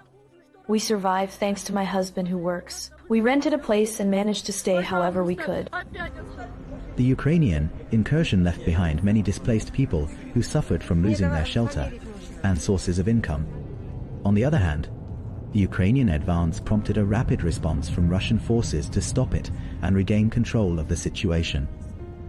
When we reached Kursk province on the Sudzha axis, there was no unit to confront the enemy.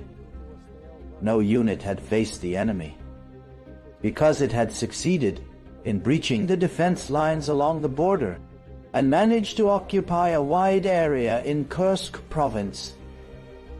It even came within 15-20 kilometers of the city of Kursk. Курской области, и он от Курска находился там в каких-то там 15, даже 20 километрах.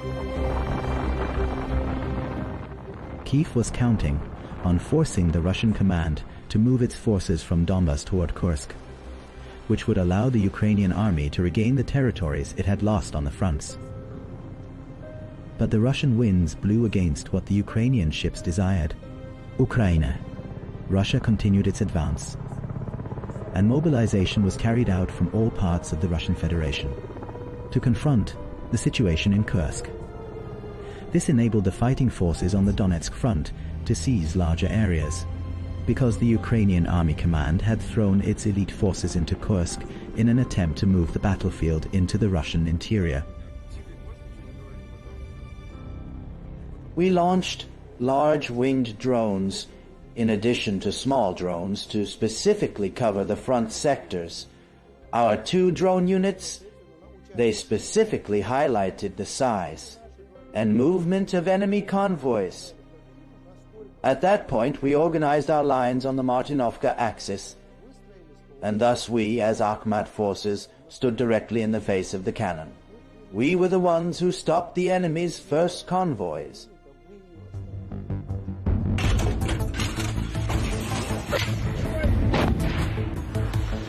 Russian reinforcements arrived successively in Kursk territory, and the confrontation began. Between the Russian army and Ukrainian forces in order to stop the latest expansion inside the province. Russian fighter jets filled the skies of the region around the clock, dropping glide bombs that inflicted heavy losses on the Ukrainian army in lives and equipment. The enemy threw everything. He had to limit our strength. He was throwing large numbers of his elements daily in an attempt to breach our lines. But as we see, over 7 months, the enemy was unable to create any breach in our forces, the forces of Akhmat. And indeed, the general revealed to us some of the secret correspondence between NATO officers that Russian intelligence agencies managed to intercept, which highlight the role of the Chechen Akhmat forces in standing against attempts of Ukrainian advance in Kursk and foiling the approved plans.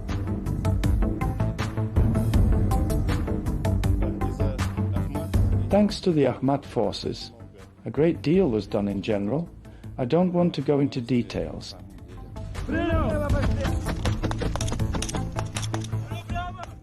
The Russian army began to limit the advance of Ukrainian forces and succeeded in encircling the areas controlled by the Ukrainian army at the last point in the depth and on both flanks of the contact line. At the beginning, the number of populated areas they occupied exceeded 80 settlements. They couldn't hold this area, so they advanced to new territory.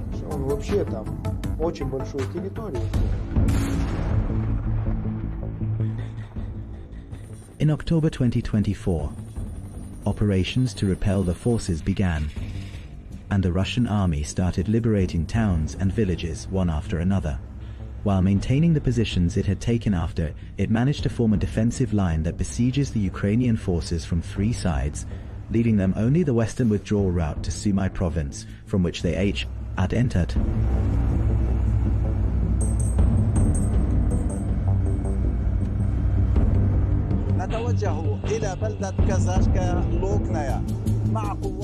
We head to the town of Kazakia, Lochnia, with the Chechen Akhmat forces that participated in its liberation.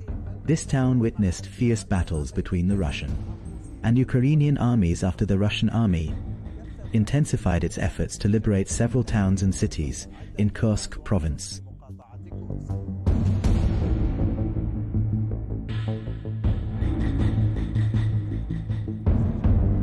After expelling the Ukrainian forces from the town of Kazakia Lochnia, which we entered days after the Russians took control, the military warned us of the danger of the mines the Ukrainians left behind, probably to hinder the advance of Russian forces and facilitate their withdrawal.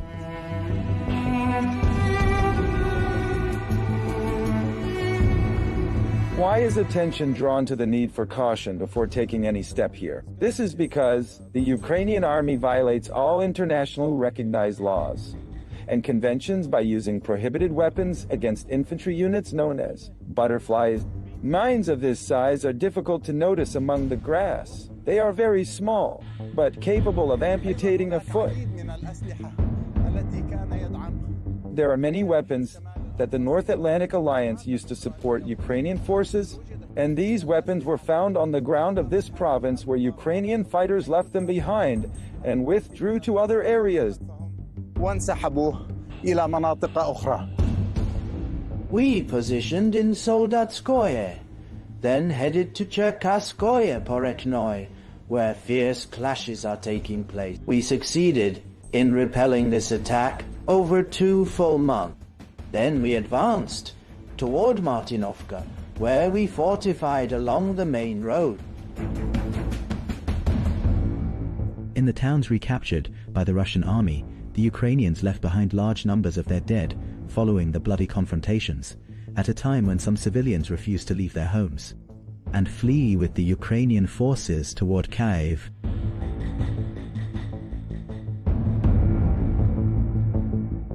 Many destroyed houses and military equipment left behind by the Ukrainian army.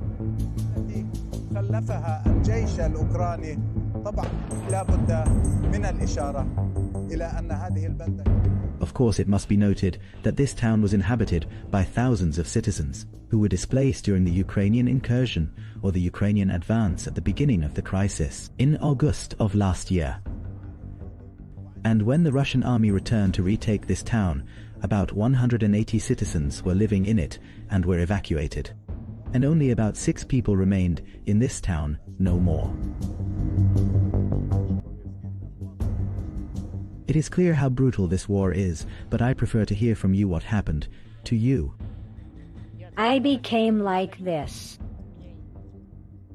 My house burned down, so I took refuge with my brother. Why didn't you leave despite the explosions we hear? I didn't leave because I decided to stay on my land, in my village. Among your relatives, did you lose anyone?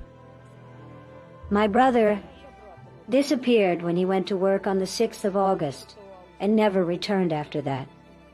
But thank God, our soldiers told me they found him alive and in good health. After the withdrawal of Ukrainian forces from most towns in Kursk and their entrenchment in the border city of Sudzha and its suburbs, the Russian advance froze and the battles of attack and counterattack continued until the beginning of March 2025. Indeed, the enemy entrenched across all areas of Kursk province. What can I say? They brought their elite forces and reinforcements from NATO. The United States brought all of this. Every time the enemy tried to seize more territory, he failed. And in the end, we tightened the noose around him in a specific area. We were forced to stay there for a longer period in a back and forth within the framework of a line between 2 and 3 kilometers. We would advance, then retreat, which resulted in them suffering heavy losses. In just 1 month, their losses reached up to 10,000 personnel.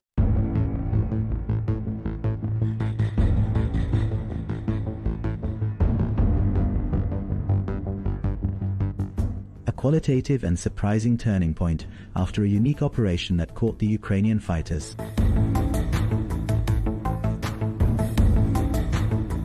Through the infiltration of Russian forces via the giant gas pipelines that had been disabled by the battles, allowing them to reach the rear lines of the Ukrainian forces and completely encircling them. The fighters started to draft a plan and worked on using the pipe in the operation. Regarding the distance which separates the start point and end point is 15.7 kilometers. The operation forced our soldiers to wrap themselves with certain ribbons, similar to what the Ukrainian soldiers do. Then the soldiers came out from the back lines, which caused enemy soldiers to panic. They even rushed running anywhere they can, wearing their underwear or shorts or even flip-flops. The surprise aspect had an important effect.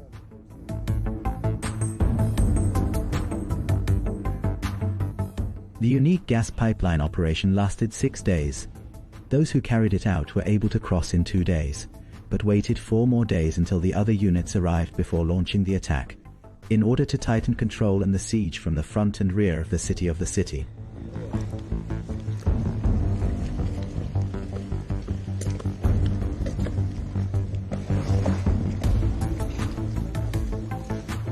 The plan set by Alla Oldinov, which is called the Pipes, when Ahmad's soldiers slipped through the back lines, caused enemy soldiers to run away from the battlefield. We're on the lookout and confronted the enemy's attempts to advance on our lands.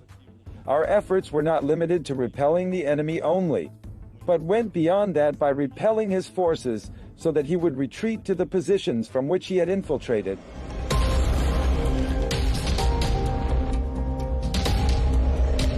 The Russian army expanded the encirclement of the city of Sudzha through the infiltration operation via the pipelines at the same time that the ground forces were carrying out their assault on the city. The Ukrainian forces lost their most important positions and some surrounding towns and withdrew to the border villages with Sumy province, leaving behind vehicles and equipment and thousands of casualties between killed and captured. At first they came from the war committees and from police departments with draft notices for military service. If someone failed to report, he would face a financial fine. Then they threatened with imprisonment. I'm not sure I could have continued. They selected some capable people, about 20 individuals. As for me, I am just an ordinary soldier. In fact, most of those who accompanied me in this training course had not originally undergone military service. No. I was injured while I was in Britain. That's why I spent most of the training time sitting and did not participate in it.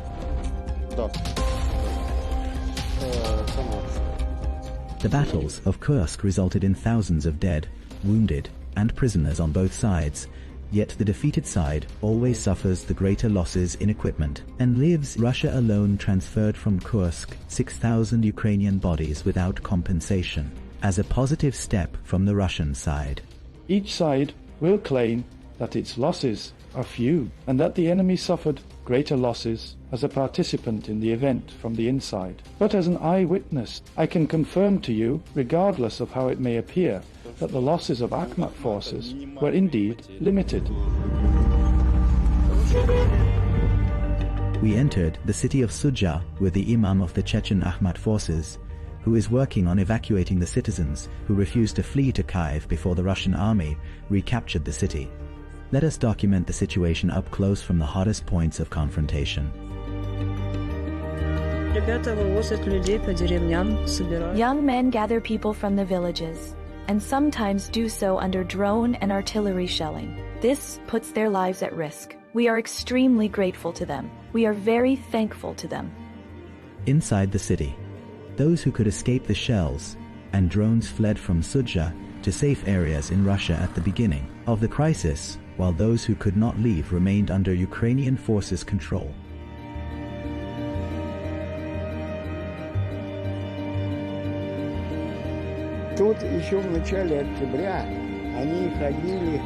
They were roaming among us here since early October and boasting that they would hold a referendum for the residents of the Sudzha area and the entire Kursk province on their desire to join Ukraine.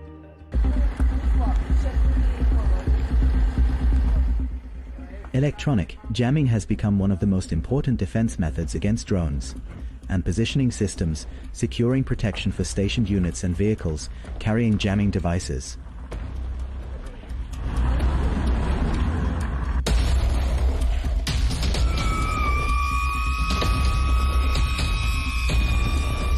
Of course, a drone in the upper area.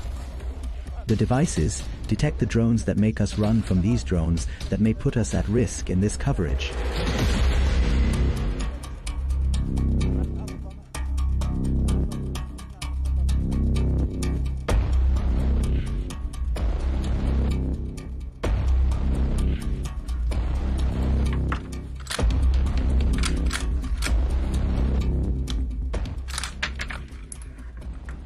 Snipers load their ammunition in preparation to fire at the drones that are hovering over Sudzha.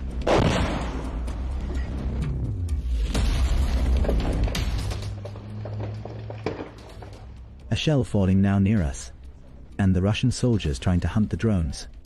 This is shrapnel scattered from the shell, constantly in this border area. On the Kursk front, we are talking about the city of Sudzha, the last city of Sudzha, on the border with Ukraine's Sumy province. From the first line of confrontation, from point 0.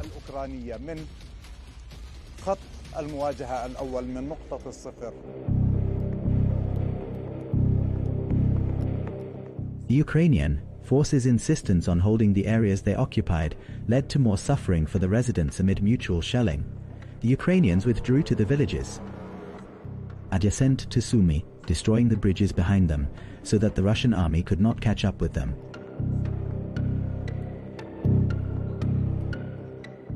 This is the bridge that separates the eastern part of Sudzha from the western part, where Ukrainian military convoys used to move. And clashes began in the heart of Sudzha with the encirclement of the fighters, which tipped the balance in favor of the Russian army, which took full control of Sudzha.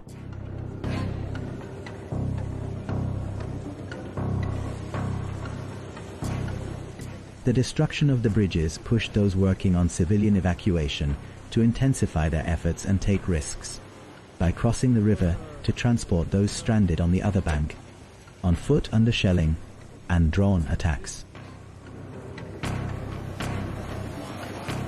The random Ukrainian shelling affected everyone here in Sudzha and its suburbs, leaving victims destruction and displaced people, including the disabled Svetlana, whose last moments in Sudzha were captured by Al Arabiya's camera before her evacuation from the heart of danger.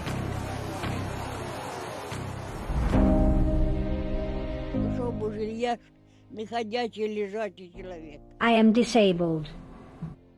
I don't know what to say. My daughter takes care of me. We had everything. Our tables were full. We had tea. I never went hungry. The windows were shattered in the room adjacent to the hallway.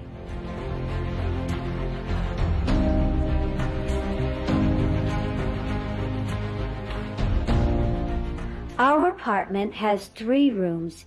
A shell penetrated the roof of the house. My daughter was hit by 6 fragments.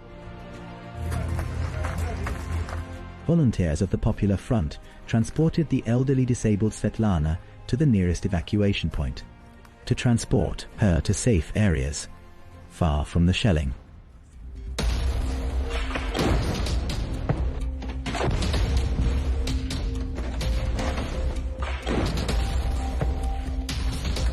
Shells falling near the evacuation point forced everyone to take cover from the horror of the shelling, leaving Svetlana to face her fate on the ground. At the same time, an injured man came running asking for help.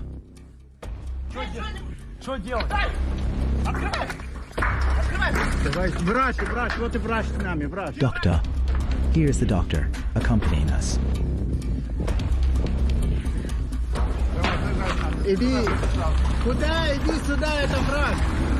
I saw them. They were stealing and looting, then burning everything. They were all bandits who came from Sumy, relatives with their cars, and stole everything, even underwear, with crosses on their faces. They were the savages. Do you understand? What wonderful people there, like butter on bread. They were ready to flatter in the most vile and despicable ways just for a piece of bread under the second occupation. And all of them are wonderful when they beat people to death or prevent the burial of the dead. For some they are kind. For me, these people cannot be kind. The disabled Svetlana was transferred to the city of Kursk for medical care, and she was lucky. Unlike many who died in Sudzha or lost their loved ones due to the shelling, that did not stop even after the Ukrainian forces withdrew from the city and its suburbs.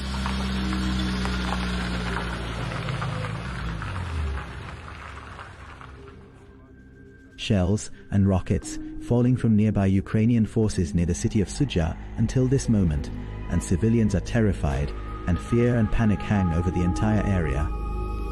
Move away, move away. Get inside, drone.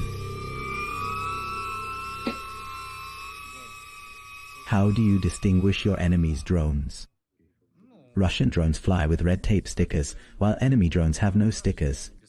Also, our drones fly at low altitude, while enemy drones fly higher. This is not one of ours. Drones have become the masters of the situation in modern battles, and the rules of the game have changed. where their use has spread in this war, pushing both armies to form teams for drone control and others for defensive interception to reduce their risks, where neutralizing them has become an urgent priority.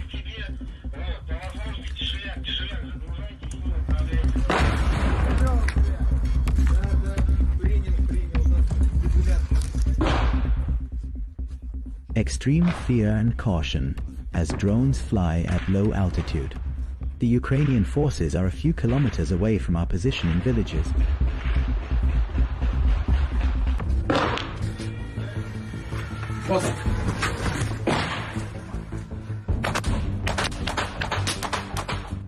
I hit it. It fell. It fell.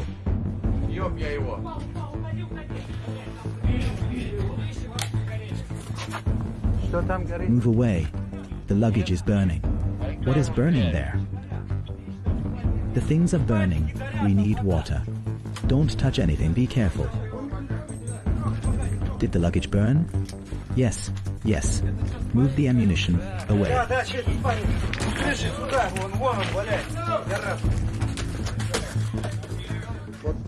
Explain to me what you have in your hand. This is an OS-4 from enemy drones, a suicide one.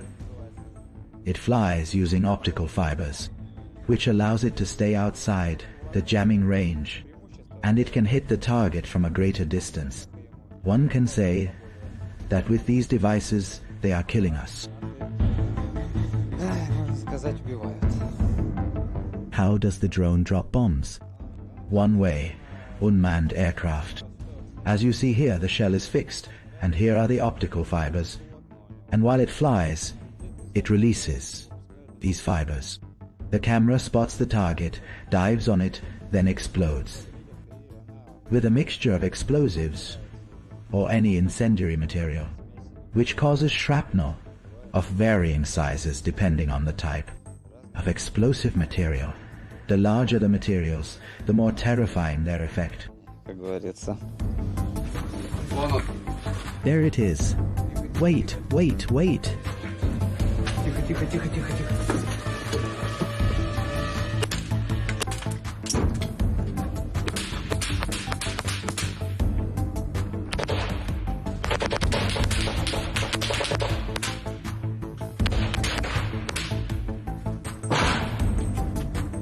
The sniper tries to shoot down the drones before they hit their targets, but some of them explode even after being shot down.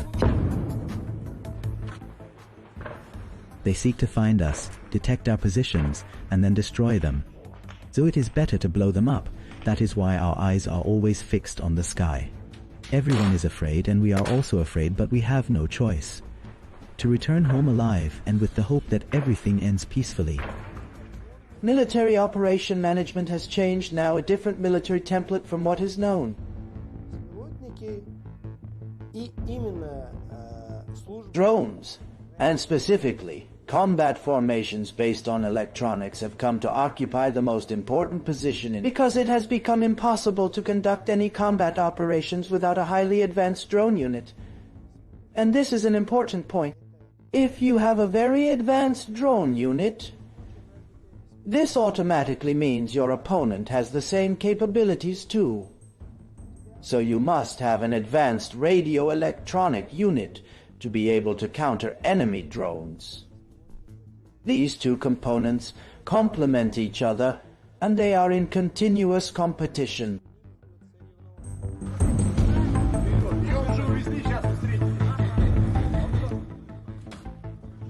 In this place, the residents who remained in the city of Sudzha gather for their evacuation, where volunteer teams and the Russian Ministry of Emergency Situations arrive to evacuate civilians since the Russians took control of the city, and they are transported daily. As individual, cases or groups sometimes. The number of displaced people who reached the city of Kursk exceeded 500 displaced people, including the sick and elderly and people with special needs, in addition to those injured by rocket shrapnel and shells of the bloody battles.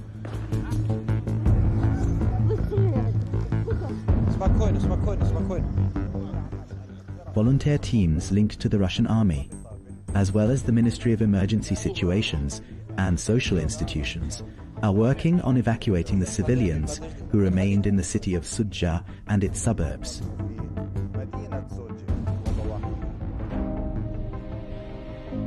Let the lady get inside, brother. Let the grandmother stay in her place. This is your place, Grandma. Yes, sit in your places. As for you, get in. How many people did you evacuate today? Today, 6 people. And the work is still ongoing. We will send 3 people now. And here, the car has arrived. As you see, there was an attempt to target us with a drone. At this time, the situation is dangerous. Since the shelling is ongoing, we are working to evacuate civilians as quickly as possible. And you too, be as careful as possible. You saw how a drone was shot down.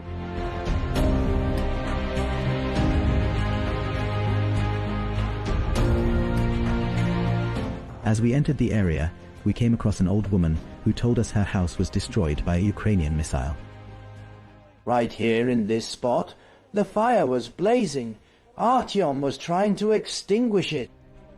It is clear the house was completely destroyed, yet the lady is still here taking care of the sheep and chickens, refusing to go to Kyiv with the Ukrainians or even to evacuate to Kursk after the Russian army entered.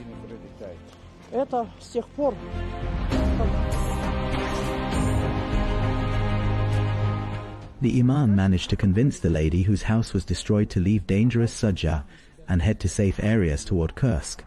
He promised to take care of her animals until the crisis ends and reconstruction begins, so she can return to her home. She agreed and left with him, reassured, even falling asleep safely on the way.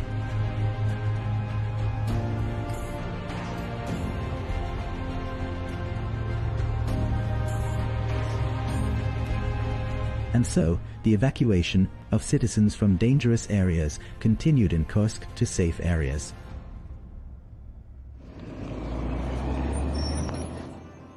Vehicles arrived successively from the city of Suja, transporting stranded displaced civilians in the city to safe areas in Kursk province. For 8 whole months we struggled to get any heating. We would cut trees to get firewood and put it in the stove to cook whatever food we could to stay alive. The Ukrainians treated us badly. Even the water we got from the river, they put barbed wire on it to prevent us from reaching it.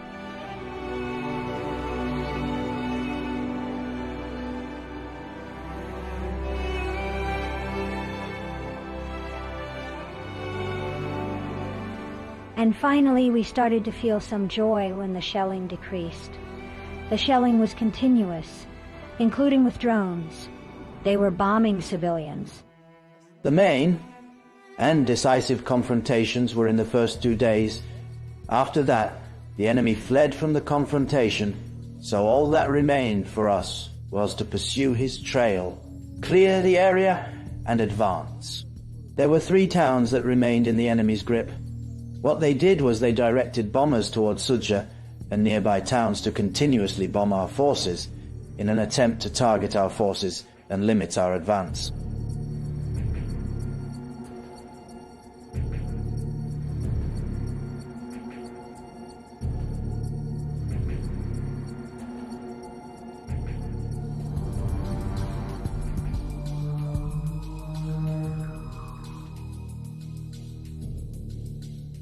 How far are the Ukrainian forces from Soida city? I think we managed to repel them outside the border village. Black smoke is rising. Are they hitting this area? The border is not far, in principle, and long-range shells can hit the adjacent areas near the outskirts of Sumy. So we are close to Sumy's border. The turn towards Sumy is close from here. Didn't you see it on your way here? It is possible to head to Sumy from here. Most likely they are shelling us from there. The cells that we have not yet eliminated, whether Akhmat forces or others, are still retreating towards Sumy province and to liberate Kursk. Only a few villages and towns remain, which means that clearing the area is only a matter of time and nothing more. The Ukrainian forces' entrenchment inside Kursk province near Sumy pushed the Russian president to visit the province, directing his fighting forces to defeat the enemies and complete control over the entire territory of the region.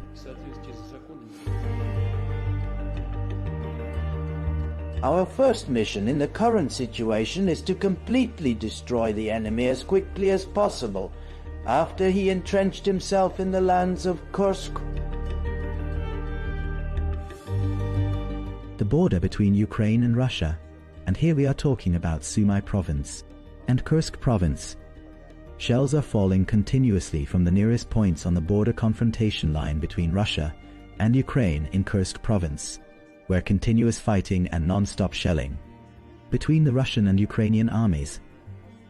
The Russian army advancing to liberate the entire Kursk province, while the Ukrainian army is trying to withdraw completely from Kursk province. It is also trying to infiltrate the other side south of Kursk toward Belgorod province.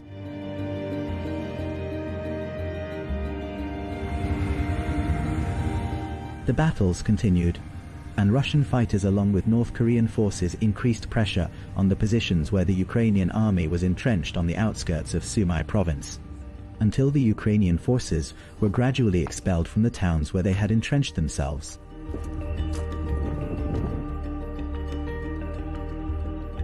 The units that were at the forefront, some of them from paratrooper units, were directed to liberate the 3 towns we mentioned. I can say here that they performed excellently and succeeded in uprooting the enemy completely from the area.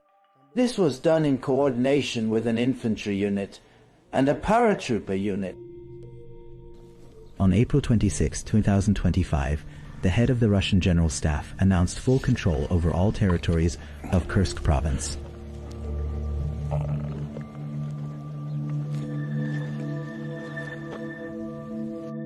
To the Comrade Supreme Commander of the Armed Forces, today the last town in Kursk province was liberated from Ukrainian military units, and thus the complete destruction operation of the units of the Ukrainian Armed Forces that invaded Kursk was completed.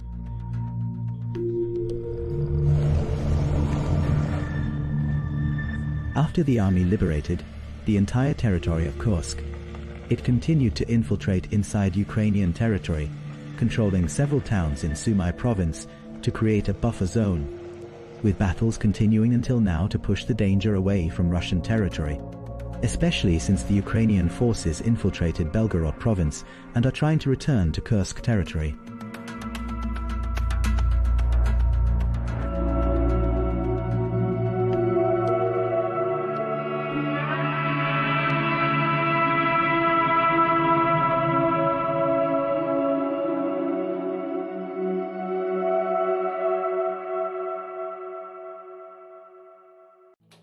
These are the buns we made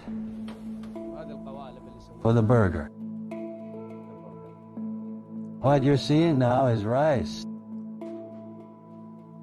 This is rice. We replace the bread with rice?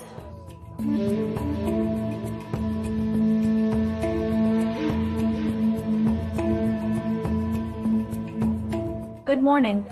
May your day be filled with light, joy, and contentment. Today's destination is considered the capital of Saudi dates. It is home to Antara's Rock and was once the heartland of the legendary Al-Okilat merchants. I dreamt of visiting the city, and the high-speed train made it possible, just 2.5 hours from Riyadh. We are today in the capital of dates, Al-Qasim, specifically in Buraydah. Hello, one of our stops in Buraydah is Talent's Garden, also known as the Talents Park. While it is famous as a bird sanctuary, the reality inside is vast and extraordinary. It's a journey around the world. We will explain more. This sanctuary houses more than 500 birds from 37 species, including rare and migratory ones, all interacting closely with visitors. The visionary behind this project is Abdul Rahman Al-Subay, the first Saudi traveler. Abu Noura. Hello. Greeting of the people of Al-Qasim, Buraydah, and our own welcome to Atlantis. Journeys near and far, and you've returned with the finest treasures and world experiences. Whenever I travel, I bring back a box filled with designs. I recreate them for those who cannot travel to experience this place. What an incredible journey. Let's begin our tour. Where do we start? From the Cave of the Princes.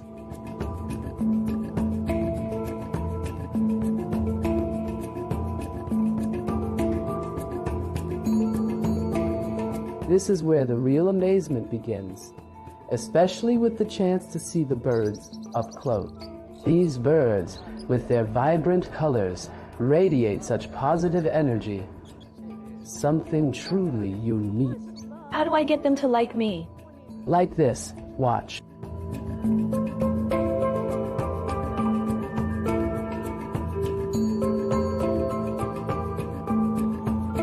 They're actually very gentle, beautiful. And truly adorable. But the feeling is a bit overwhelming at first. Yes. Take it slowly. Abu Nura. This is the first time I've seen someone preserve their history and life story in an underground cellar. They say treasures are found in caves, right? This is my treasure. It carried me from a small village to the world. I became the first official traveler from the Gulf. This is the bicycle I rode on my journey. Is this the same one? Yes, the same one. Here, the sports media covered Champions League-style challenges at the Chidia. First traveler to complete it on foot and on horseback. I asked if I make it will I have a certificate? They said yes. I earned it after completing a journey of 3,900 kilometers. My longest recorded trip from Riyadh to Al Qasim. How many days did it take with you? 22 hours. So in less than 24 hours you arrived in Al Qasim and had lunch. Exactly.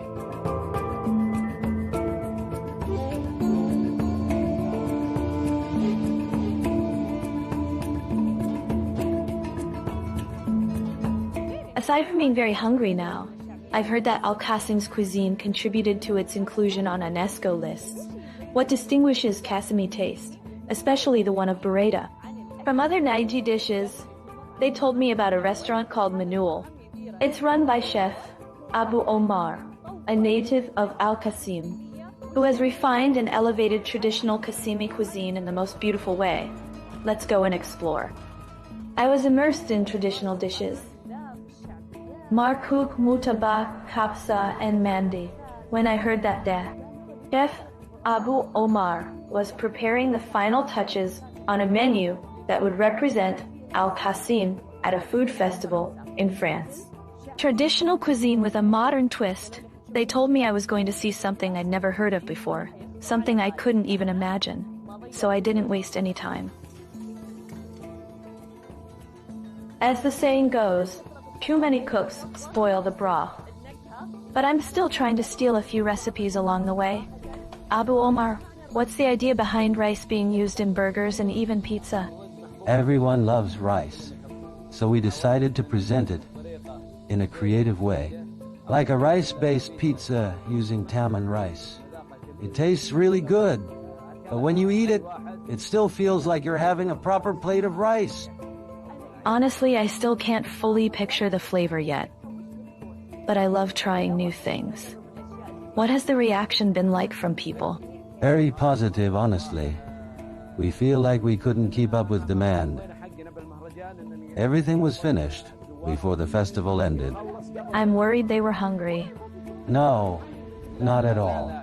The festival offered many dining options, but this section was all about innovation.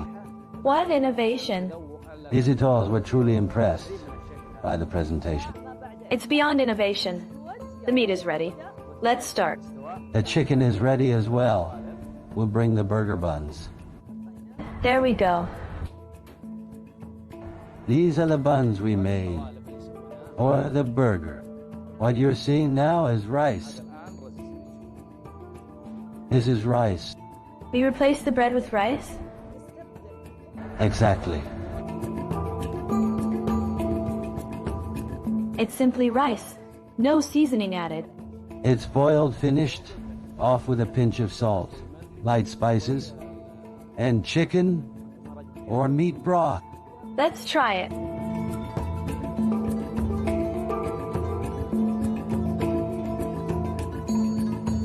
Honestly, delicious. Enjoy. It's delicious. Don't get too full. There's pizza as well. All right, I'm going to continue on my own, and you all enjoy the vibe with Abu Omar.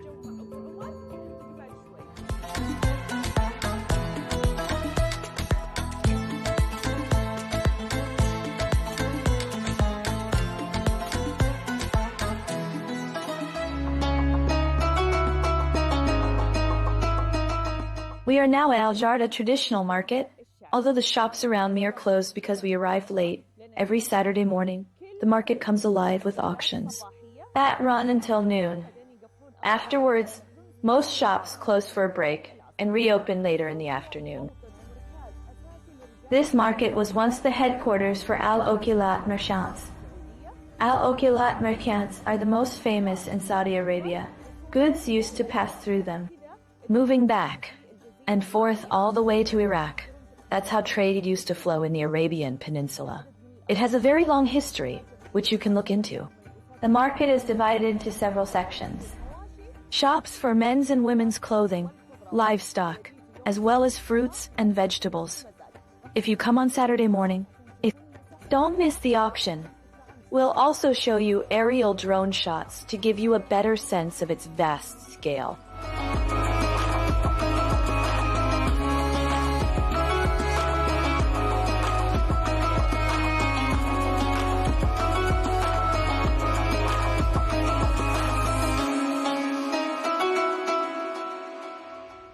Why make the effort and travel all this way when you've got Alam and where to?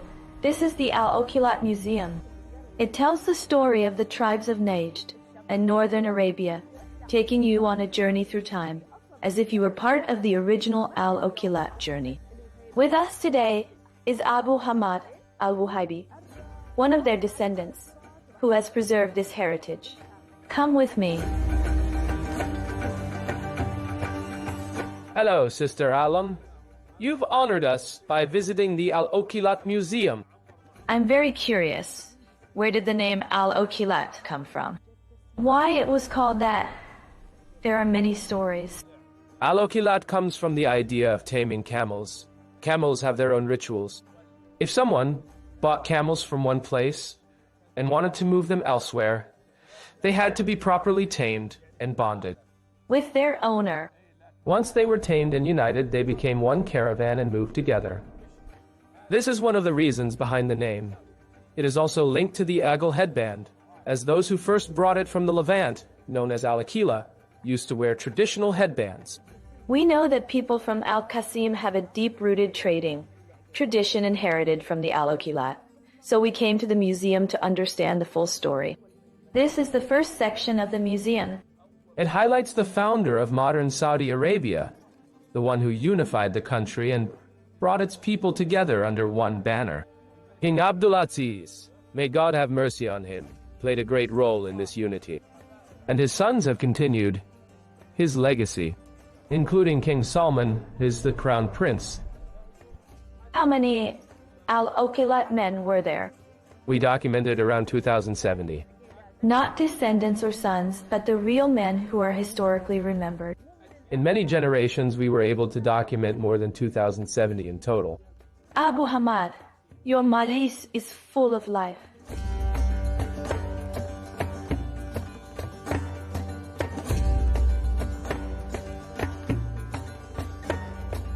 I see delegations entering and leaving, whether in your original Malis or the traditional Najdi one. And entry is free. Yes, true. Where does this hospitality come from, beyond being a descendant of the Al-Okilat? I preserve the old inherited Malis from the early days, gatherings and seating traditions. A Malis, a traditional gathering. Our Malis is over 150 years old. I can't believe it. From my grandfather to my father and myself. It has continued through generations for 25 years. Every evening, the fire is lit.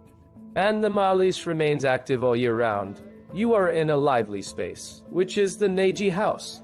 This is a model of my grandfather's house built in the traditional Naji style. This is the open courtyard with rooms on the sides and open sky above. Abu Hamad, thank you so much for your time. Thank you for your hospitality and for the impressive information you shared with us. We've heard a lot about the Al-Okilat. Honestly, we've learned so much. This museum is not a one-time visit. It's worth coming back to again and again. If you ever come to Buraydah, Abu Hamad, his coffee, and his hospitality are waiting for you. The door is kept open. Always open. Hope this place is always full. Thank you. Safe travels. Let's continue our journey in Buraydah. You can't imagine the recommendations I've received from my family because Al-Qasim products are not to be missed. I only have 2 hours left, and I need to hurry and catch the train, so I will try to collect the top recommendations. But Al-Qasim dates, you must try them. Before buying dates, Saudi Arabia has made it easier now. There is a Saudi dates label on every box. You can scan the barcode to find the harvest date, farm name, and quality, so you know exactly what you're buying and whether the price is fair. Qasim dates are among the finest in Saudi Arabia. We previously talked about Al-Asa dates, and now it's time for Al-Qasim dates. Later, we'll talk about Medina dates. The most famous variety is Sukari. Sukari from Al-Qasim is different from Sukari from Al-Asa. I won't go into too much detail, but this is a premium, first-grade product, and this is not second-grade, but carefully harvested one by one, with a golden color and well-maintained. It's hard to find around the world. It only grows in specific regions, such as California, Tunisia, Algeria, and Al-Qasim. I won't take too much of your time. Just look at its size, texture, and its rich filling. My journey in Al-Qasim has come to an end. I just need to finish up pay and run to catch the train. What can you experience in Al-Qasim in less than 24 hours? I hope I captured it well. See you in another episode of Where To, in a new city and a new destination. Goodbye. From the White House to Gaza, Kiev to Beijing, elections, economics and the environment compete with conflicts and other complex issues for our attention. In an age of fake news, deepfake and artificial intelligence, they've got to have a vote and a say. It's important to look beyond the loudest voice to understand the truth. From newsmakers to groundbreakers, my campaign is going very well. Presidents, prime ministers, princes and peacemakers, and cultural tastemakers. As Arabs, as Middle Eastern, we're too emotional. Join me on the Rizkan Show for empowering conversation. It feels like decades are passing by in a matter of weeks. Seismic shifts in the world order. Never, ever will be part of America. With so much happening and so much noise. Whether it's political upheaval, Canada has been ripping us off for years. Economic shifts or social movements. And no one wins from tariffs. I think America can be more friendly to the rest of the world. The in-depth analysis and all the latest developments across the globe. To have an inclusive policy together. The meetings with Hamas gave me some hope. We're in another nuclear arms race. The most important development straight to your screen. Welcome to the dressing room. I'm on my own. I need backup. And an insightful look at the issues shaping our world today. It was not going to happen, that war, and it happened. Join us on Arabiya News, where the world talks.